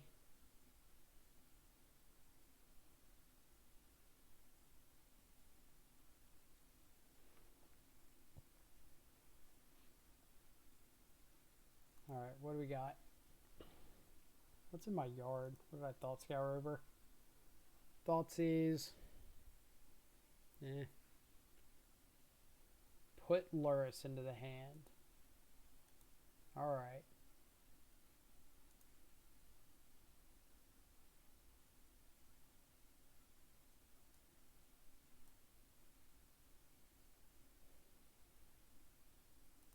So let's start with Thought Scour myself. Because if I see another fetch land, I might just be able to kill him here.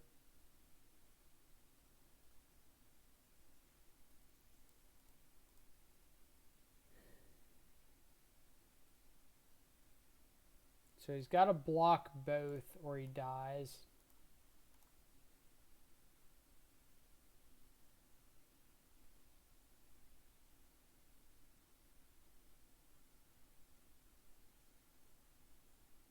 And I think if he blocks both, I'm just not doing anything.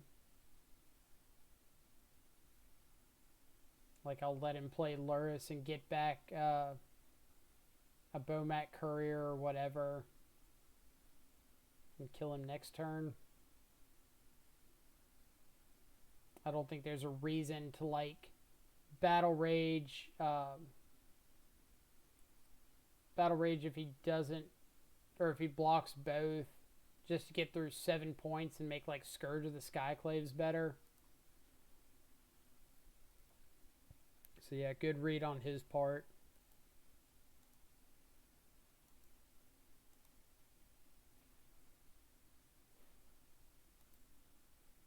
I'm kind of expecting this to be like, what's it called? Luris plus like get back a 1-drop. But again, it sets up that same situation if he has to block both next turn. Alright. Could be like Scourge, get back, Mishra's Bauble, hold up Fatal Push.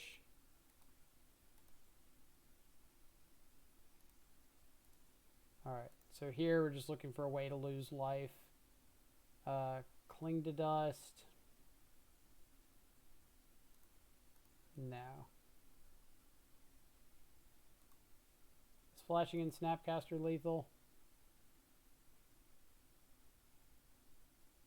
Guess it is. Yeah, that's fine.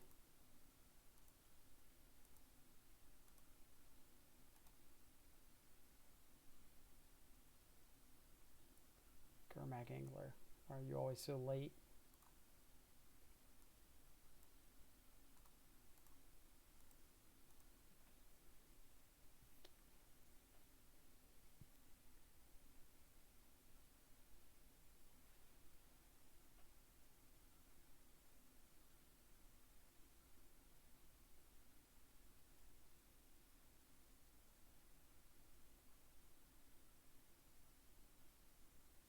So, alright, yeah, so just Battle Rage. The Luris blocked one. And we've got Stubborn Denial for like double mutagenic growth or something like that. Alright, so take down game number 1, which is really good.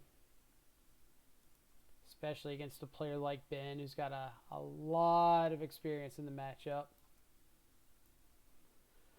Radiant Flame seems better when they're playing like Bomat Courier and stuff like that.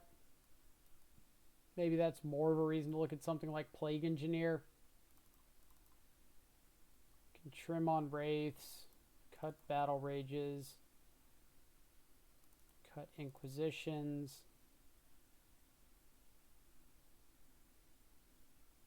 Just like every Shadow Mirror, they typically don't have a lot of good ways to deal with Gurmag Angler. They might be running like Feed the Swarm or something to that extent, but that's not great.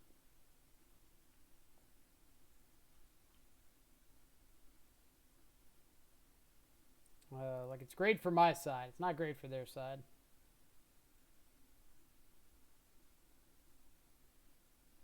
I'll just not bring in the Plague Engineers, especially on the draw. I think I've missed some follows. Foresight01 and Gear237. Thank you all so much for the follows. Hope y'all are both having fantastic afternoons or mornings or evenings, wherever you're at in the world. Thanks for coming and hanging out with us a little bit today. Sorry you had to watch that debacle against taxes. Basic Land Shark, thank you so much for the host there.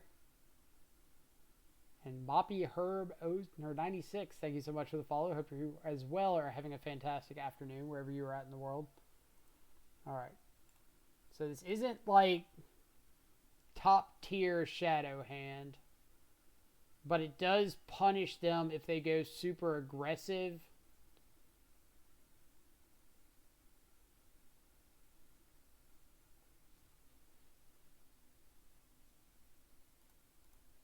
I really want to know how this card is doing. Jason C34, thank you so much for the follow. Hope you as well are having a fantastic afternoon wherever you're at in the world. Alright. So I'm hoping to have them attack with this Bomat and not follow it up with a Scourge. Because if they don't follow it up with a Scourge, I'm in pretty good shape.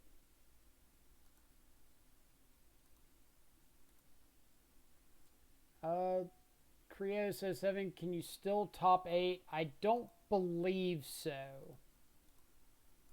But I've been wrong before, so don't hold me to that. But I think after that Taxes matchup, we were dead to top 8.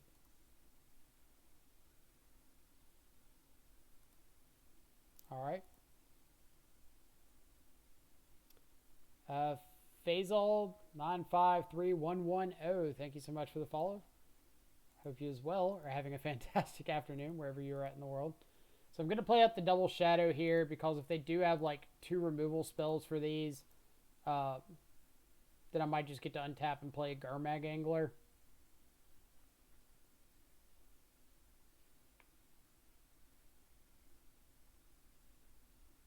What was that? Cycle Unearth. Okay. That's much better than some of the other options they could have gone with. So Fatal Push a Shadow. Fatal Push another Shadow. Okay. So let's play out this here Gurmag angler. Say go. Now we've got feed the swarm. If we find another land, we've got like feed the swarm backed up by a stubborn denial to help protect this angler.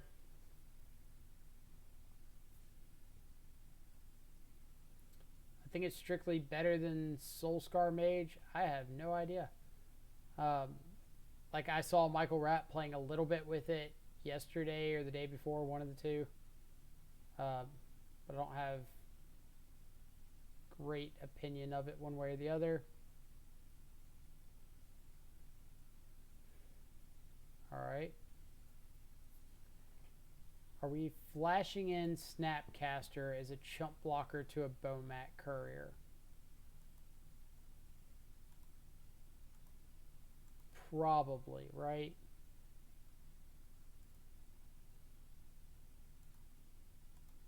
It's like either they have a removal spell and they have to spend it on a Snapcaster, or they lose their Bomat Courier. And if we can trade off now and they put Lurrus in the hand, we can cling to dust the Bomat Courier so they can't get any value off of it. Like if this is just put Lurrus into their hand this turn.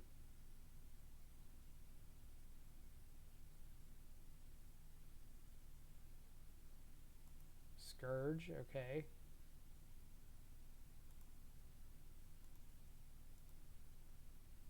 That's pretty good turn out of them.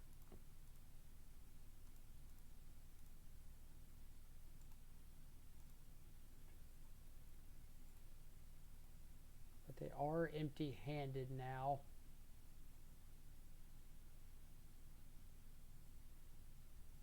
Alright, so put Lurrus into hand. Play another Swift Spear. So we get to Scourge both, or we get to cling both the Scourge and the Bomat Courier.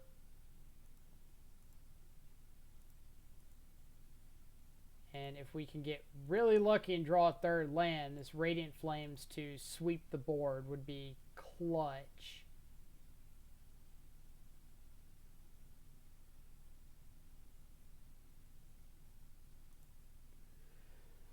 Never mind.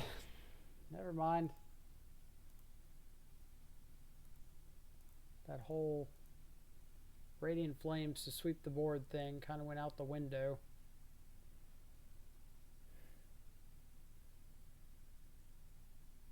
So we play Gurmag and die. Ugh. Needed that third land. Is Copter still legal in the format?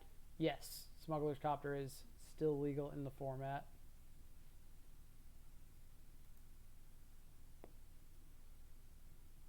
God, needed that third land so bad. Is there anything that we want to change up on the play? Maybe like a Spell Bomb over the last Street Wraith is fine. Like, we're pretty heavily the control deck, so we just kind of want to keep them off of doing their thing a little bit.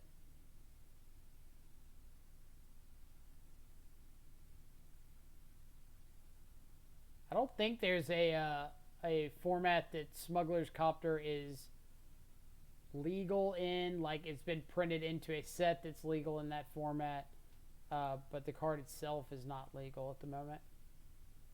Like, legal in Legacy, legal in Modern, legal in Frontier. Yeah, you forgot that was a set, didn't you?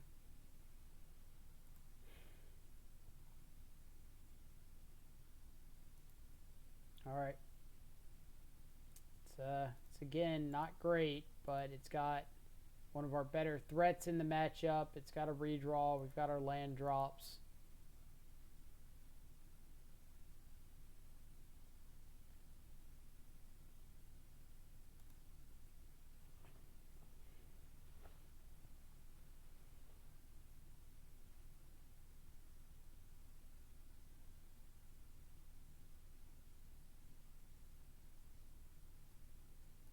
Alright.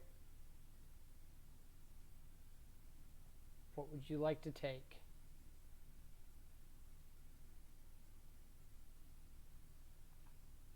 Seems reasonable. Just going to get a tapped water grave here.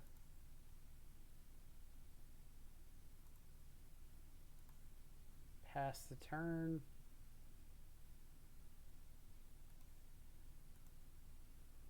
There's always that chance that maybe our opponent plays out a Scourge of the Skyclaves here, and we get to Cling to Dust our own Gurmag Angler and kill it. I don't think Ben is going to go for that, but it's always nice to have the option.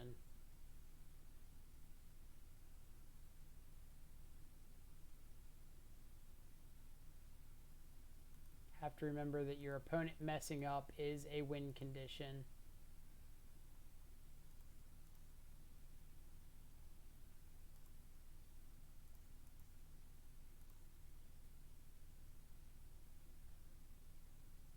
So Fatal Push is pretty solid there.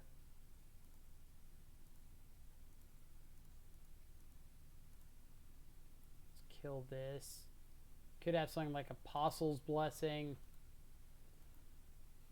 But if they do, then I just get to respond with Fatal Push if I want to kill it.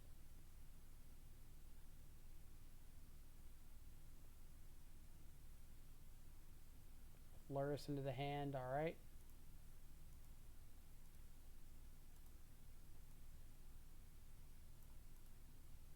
I don't care about Revolt so much in this matchup.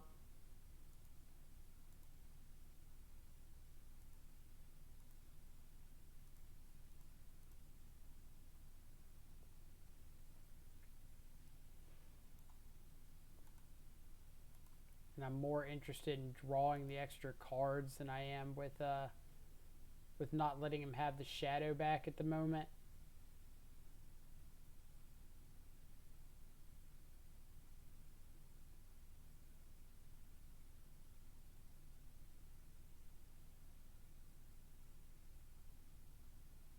Could Scourge knowing that it's bigger than my shadow.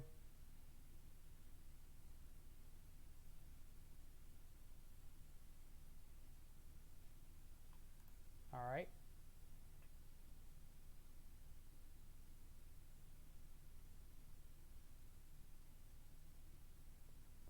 Use this to just get back shadow.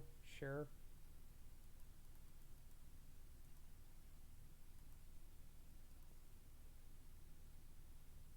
This basic island has come up so much today. Alright, let's get rid of you. Not bad. We could swing shadow into all this, but I think I'm just going to play Gurmag and hold up double Fatal Push.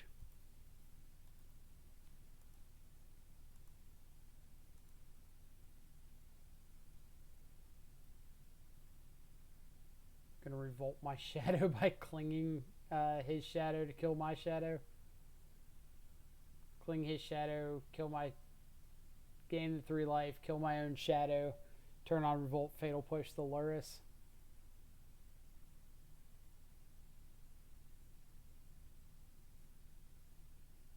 I'm not against it, but I kind of like this position of if he kills either of my creatures, I just get to Fatal Push Luris.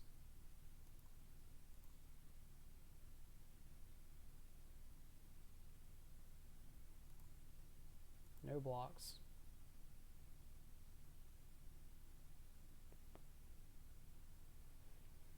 He goes for like Bolt himself, Battle Rage, something like that. I get Fatal Push.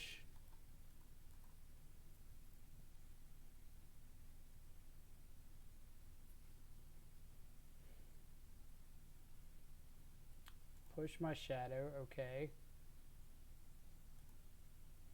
Swift Spear.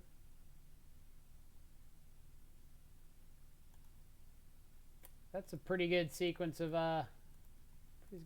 spells there.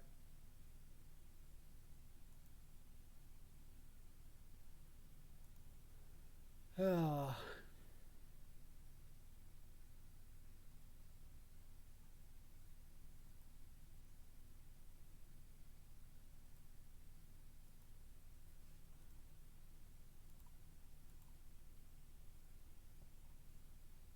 Was not expecting the old double spell follow-up there.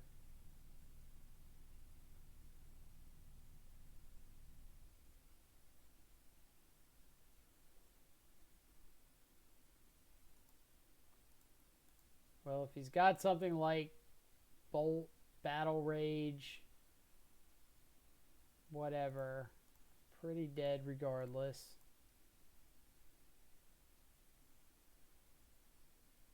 Yeah, I know they play Blessing, but like I can't play around Blessing at any point, so it's not really much of a reason to try to.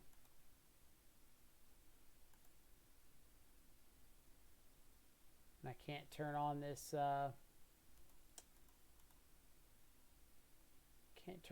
Cling to Dust. So we are dead. Rough.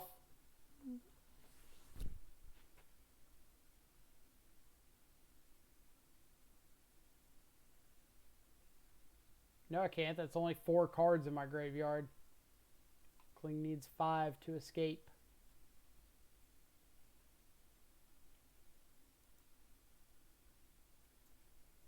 Uh, 6-1 to 6-3. So let's see. The taxes match we couldn't really do anything about. Like, they just kind of drew really, really hot against us. That match,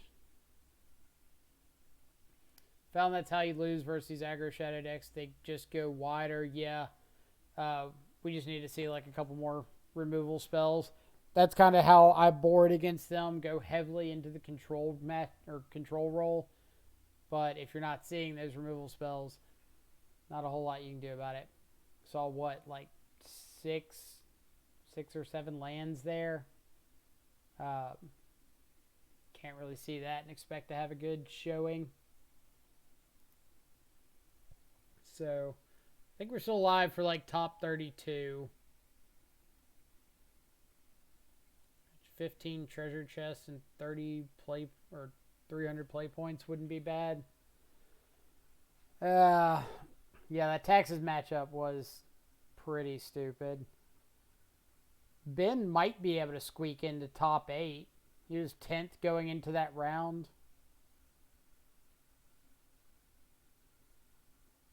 So if he's able to get like a couple lucky breakers.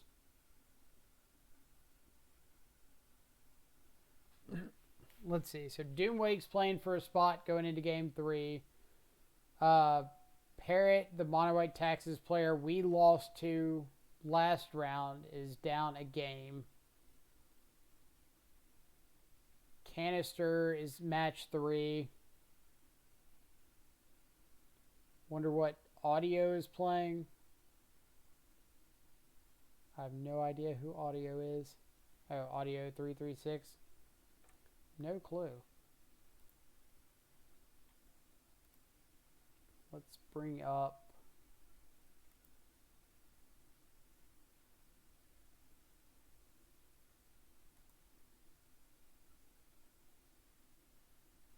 kind of see what some of the other players are running. Nikachu's on Merfolk. Shocker. Don't know what Fran was playing. Doomwake's on Red Black Shadow. Looks like he's up against like Prowess. Whole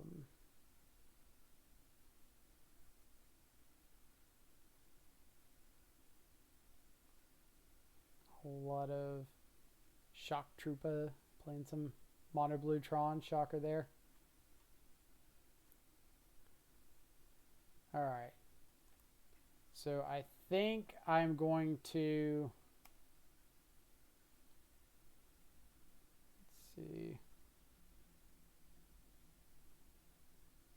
Do y'all want to wait around and see where we end up in the Swiss, or would you rather me send y'all over to somebody and watch some live Magic? Because I kind of want to send everybody over to Doomwake and get him some support going into this round. El Tassi, Stream Decker has been a little finicky today and every day, so maybe it works, maybe it doesn't.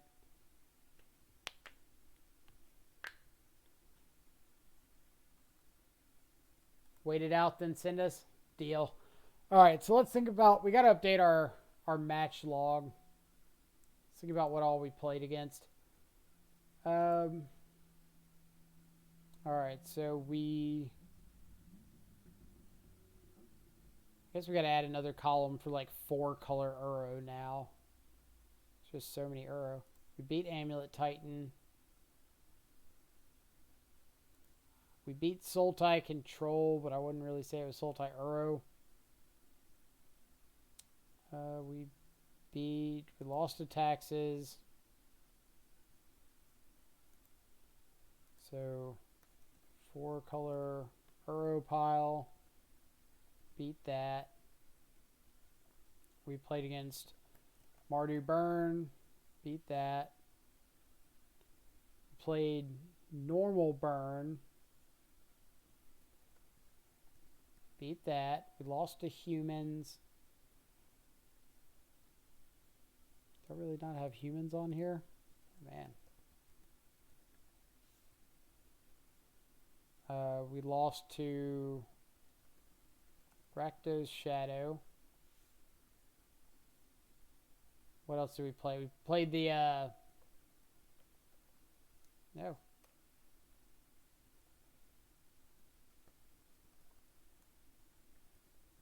That.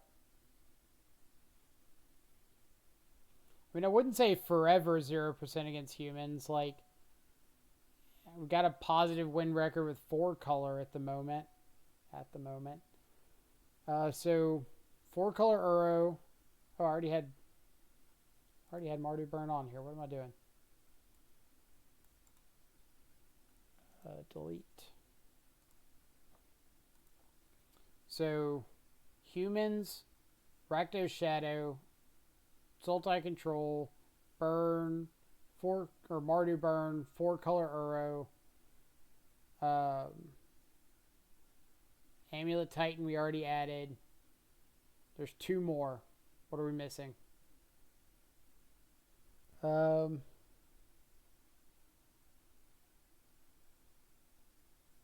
we missing? Let's pull up Goldfish and see if we can get a remembrance.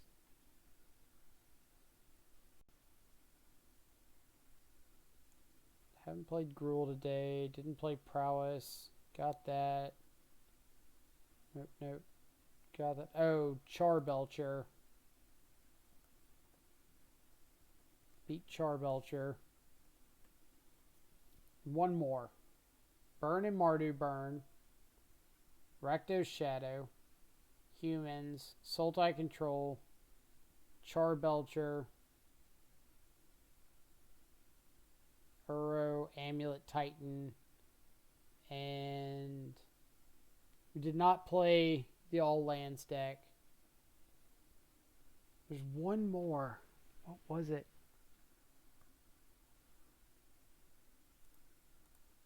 It's gonna bug me.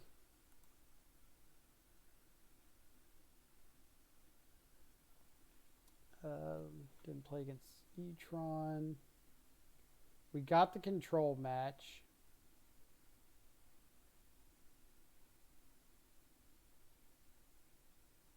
Wooden Bant.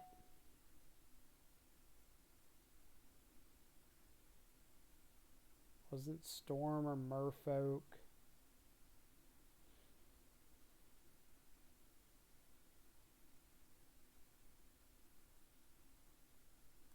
What was it? Oh my God. Wasn't the Rock. All right. Amulet Titan, Humans, 4-color Uro, Sultai Control, Rakdos Shadow, Mardu Burn, Normal Burn, Charbelcher. We lost first Luris. We had a pretty good spot there at the end, and then we just couldn't get an extra removal spell to finish it out. Yeah, we played against a Teferi out of 4-color Uro. So I missed some follows. We got Jason C34, and thank you so much for the follow. I hope you're having a fantastic Saturday afternoon or evening or morning, wherever it is, or whatever time it is, wherever you're at in the world. Oh, what was that last one?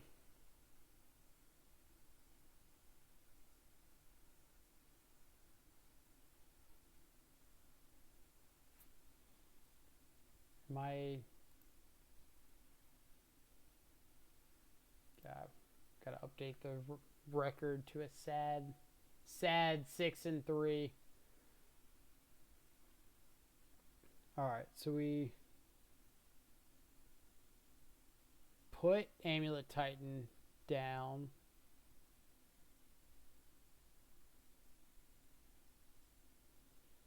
Didn't play against any of these. So that was 1, 2, 3, 4, 5, 6, 7, 8. So yeah, there's still just one more.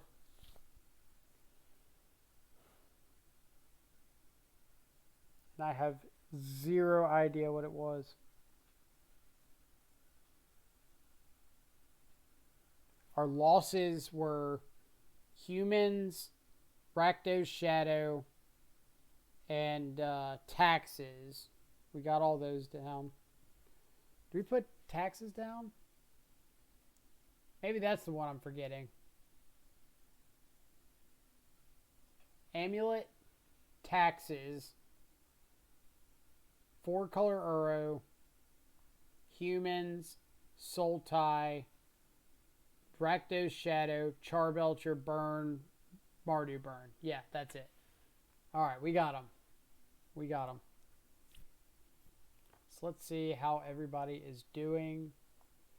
9 matches to go. It looks like Doomwake did pick up the win, so he's moving on to top 8. Congratulations to him.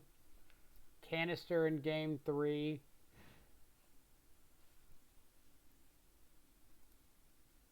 Maybe we can pull up like Canister here.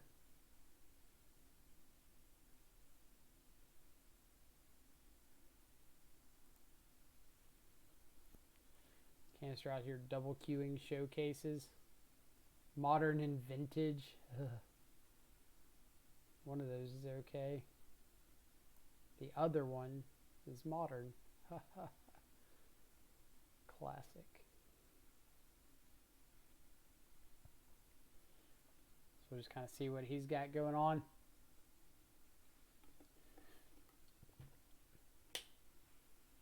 Dark Confidant in his humans list. That's one I haven't seen in a second.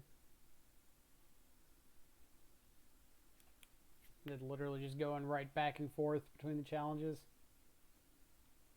Vintage is a format that I've just like never had any interest in playing whatsoever.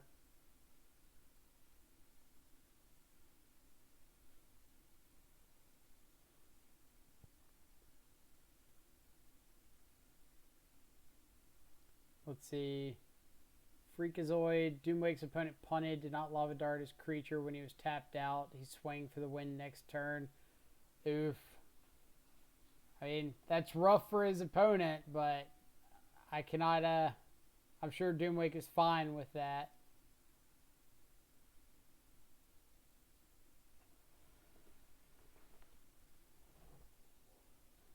So this double Dark Confidant's pretty spicy here. Question is, do you just play out the second one into the potential Wrath?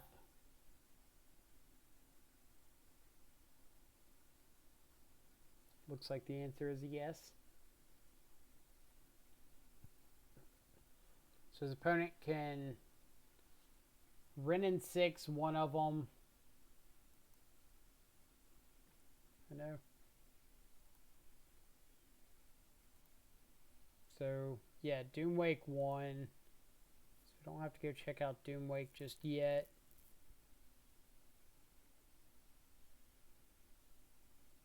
It doesn't look like anybody else is in the Modern Challenge.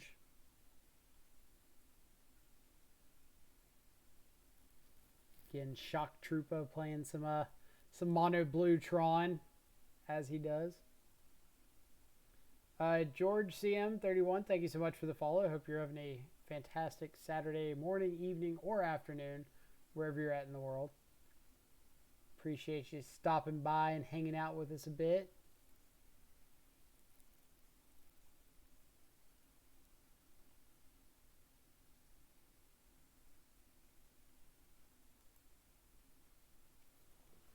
So we've still got 5 matches going. Canister, Parrot, who beat us. That's who we need to be upset with, Parrot, for killing our hopes and dreams. If we could have won that one, we wouldn't have had to play Ben Jones in that last round. But either way, they were good games.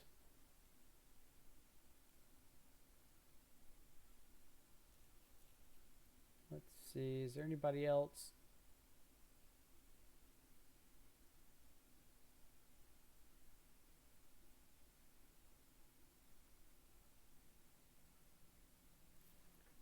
Dropping at 5-3 is bold. That's a statement of like, I don't give 2 craps. Oh, that's a good question, Joe. We can talk over the deck list. Things I liked, things I didn't like. Any sideboard cards you didn't like this league or want in future ones? Well, before we get to the sideboard, let's talk about the main. Yeah, everything's great. Played 60 in the main. Sideboard. Let's pull out the sideboard a little bit. Where did our last cards go to? There we go. Alright, so we can kind of go like one by one. Delay was fantastic. Like, delay just stops all the things that are stopping you from winning for a few turns. And it's kind of the same thing with Spellbomb. Like, Spellbomb's great when you want that effect. It's got its downsides, like targeting against the Oops All Spells deck. So you can't actually get around like Leyline of the Void with it. Surgical is okay. Like, we surgical at our opponent's Charbelchers in 1. So if there's a lot of like combo decks, like No Land Spy, Charbelcher, things like that, surgical is fantastic. If there's not a lot of those, I would swap it out for another piece of like Mass Grave Hate. Radiant Flames was okay. Like, we saw it against humans and we couldn't cast it against taxes because it was 3 mana. But that wasn't really the fault of taxes as much as it was the fault of us just not finding a 3rd land. But it was okay. Bloodchief's Thirst, I will still stand by this card being great and don't plan on cutting it anytime soon. Feed the Swarm. I feel like Feed the Swarm, the enchantment half of it is only relevant against Leyline of Sanctity and like literally no other card in Magic.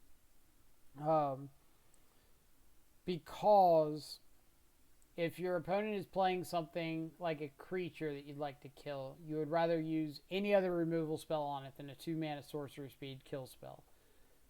If they're playing something like Rest in Peace, they've already gotten the effect off of it. You don't have a yard. Life's tough. Get a helmet. Any other enchantments like Blood Moon, you really don't care about Blood Moon and Grixis. It's rough if you don't play around it, but you have the ability to fetch out your basics pretty easily. So I would probably be looking towards replacing the Feed to Swarm. Like, I guess this will be like the keep pile and the probably look at replacing pile. Go for the Throat never came up today, but I like having the extra removal spell. Plague Engineer is always nice. Like, whether or not you want the second one is kind of dependent. K Command is great. So, really, it's these. And it's always a little meta dependent. Like, if Uro is more popular, I'd rather have the third Spell Bomb over the Surgical Extraction. But if, like, Nosed Lands or the All Spells deck and, like, Charbelcher and something like that's popular, I'd rather have the Surgical.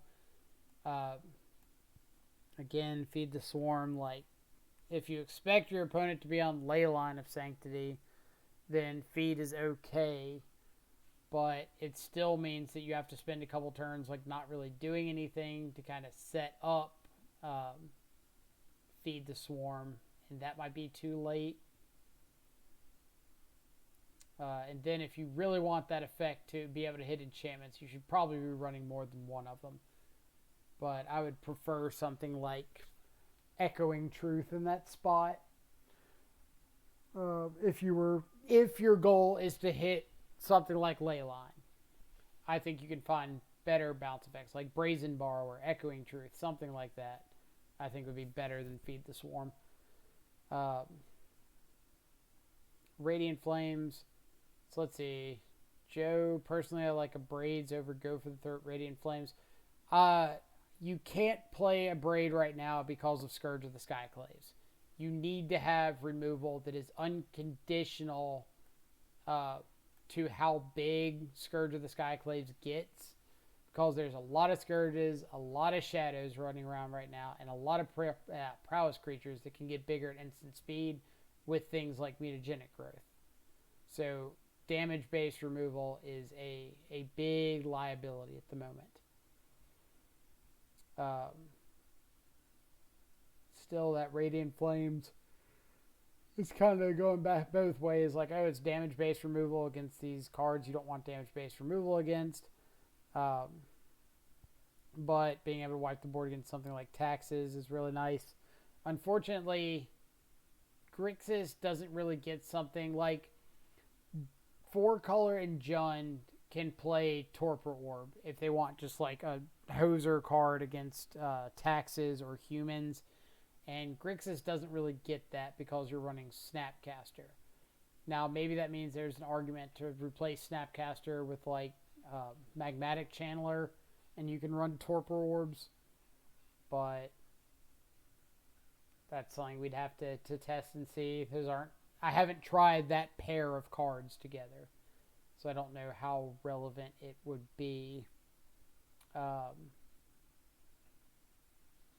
yeah, everything other than these I was pretty good with.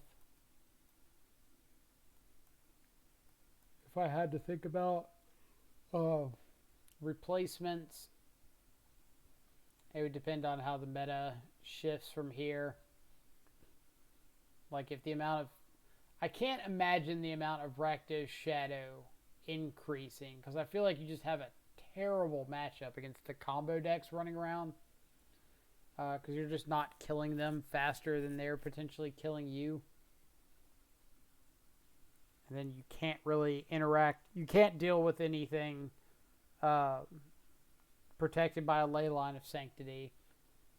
And hand disruption is only going to get you so far. You can't like counter a Charbelcher or an Ironcrag feed or anything like that. So I could see that being an issue for that deck. And if the like Oops All Spells decks and Charbelcher start taking off, then I would rather be on blue than just Rakdos. But I do like the Bomat Couriers out of that Rakdos list. That was pretty sweet. Opinion on either Liliana and sideboard. So Liliana the Last Hope is good if we move towards like a more mid-rangey meta game to fight like the Rakdos Prowess list or Rakdos Shadow. Because Planeswalkers are typically kind of hard to interact with. Liliana the Veil I don't think is in a good position right now because the combo decks are just killing you too fast for her to matter. They're too redundant. And then all of like these aggressive creature decks are going wide. Like you're not going to catch taxes on one creature very often, or catch Scourge, like the Recto's Shadow list on one creature. Like if you do, you're already winning that game, and you don't really need Liliana.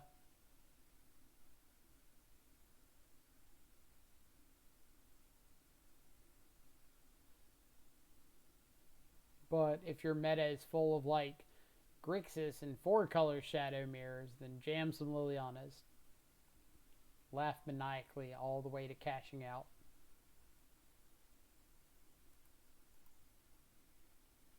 One match remaining. It's Poker Wizard v. Nosa Nosa. No idea how to say that. Freed finishing all the way down there at 5-4. I don't even know how you get that far down the standings. Kidding.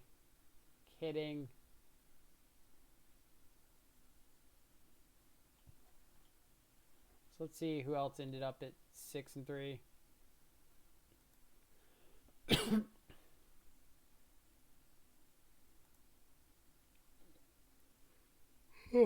What kind of company are we around? Yawning like crazy. So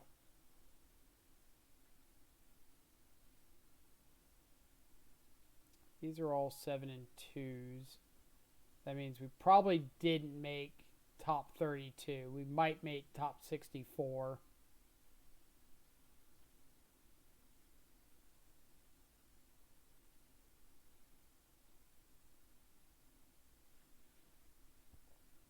Maybe we'll make top 64. So let's see. Norath Decay, burn player we played against. X-Whale. Fran.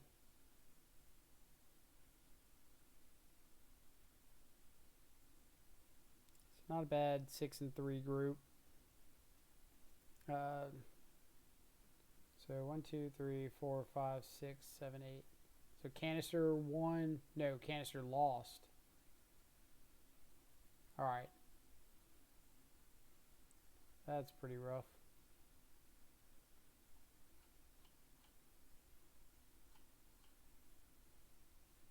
We just gotta see how long this match takes. They're going to time, so hopefully it shouldn't be much longer.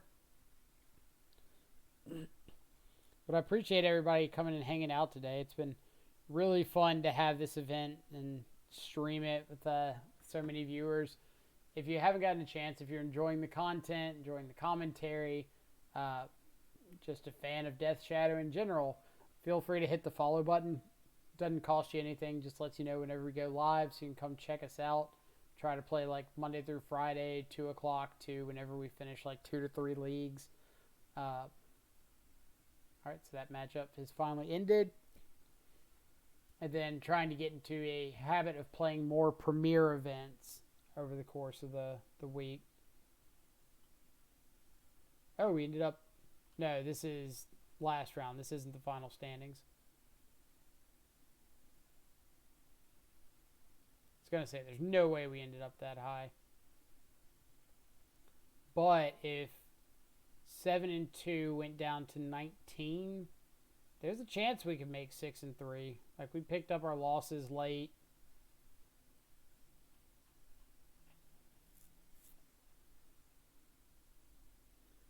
Let's see, you did solid, only saw one loss, and there wasn't much you could do. Your draws weren't quite as strong as all. Yeah, like, that's kind of the story with any mid-range deck in Modern. Like, you're going to have to accept that your average draws are not going to be as good as some of the more concentrated average draws. Like, if I'm playing something like Prowess, and my average draw is trying to be redraw into burn spell so that I get extra Prowess triggers, like, I'm more likely to hit something like that because I'm running 4-mana Morphos, Ops, Crash Through, light up the stage, whatever, to help initiate that specific game plan.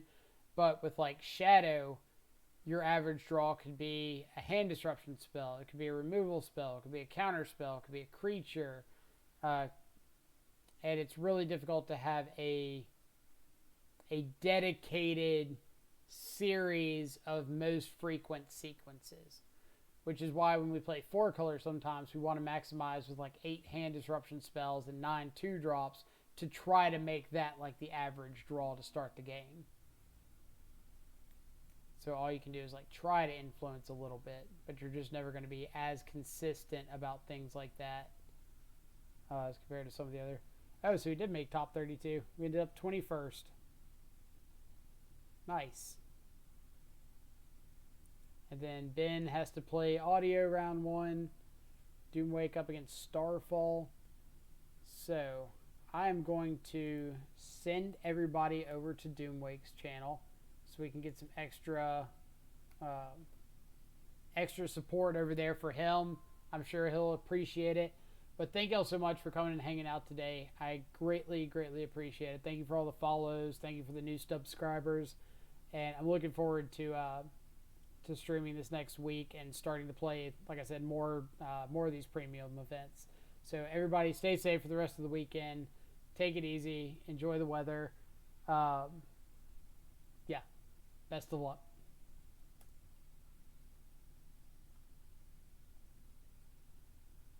I guess we got 5 seconds and then best of luck. And now, best of luck.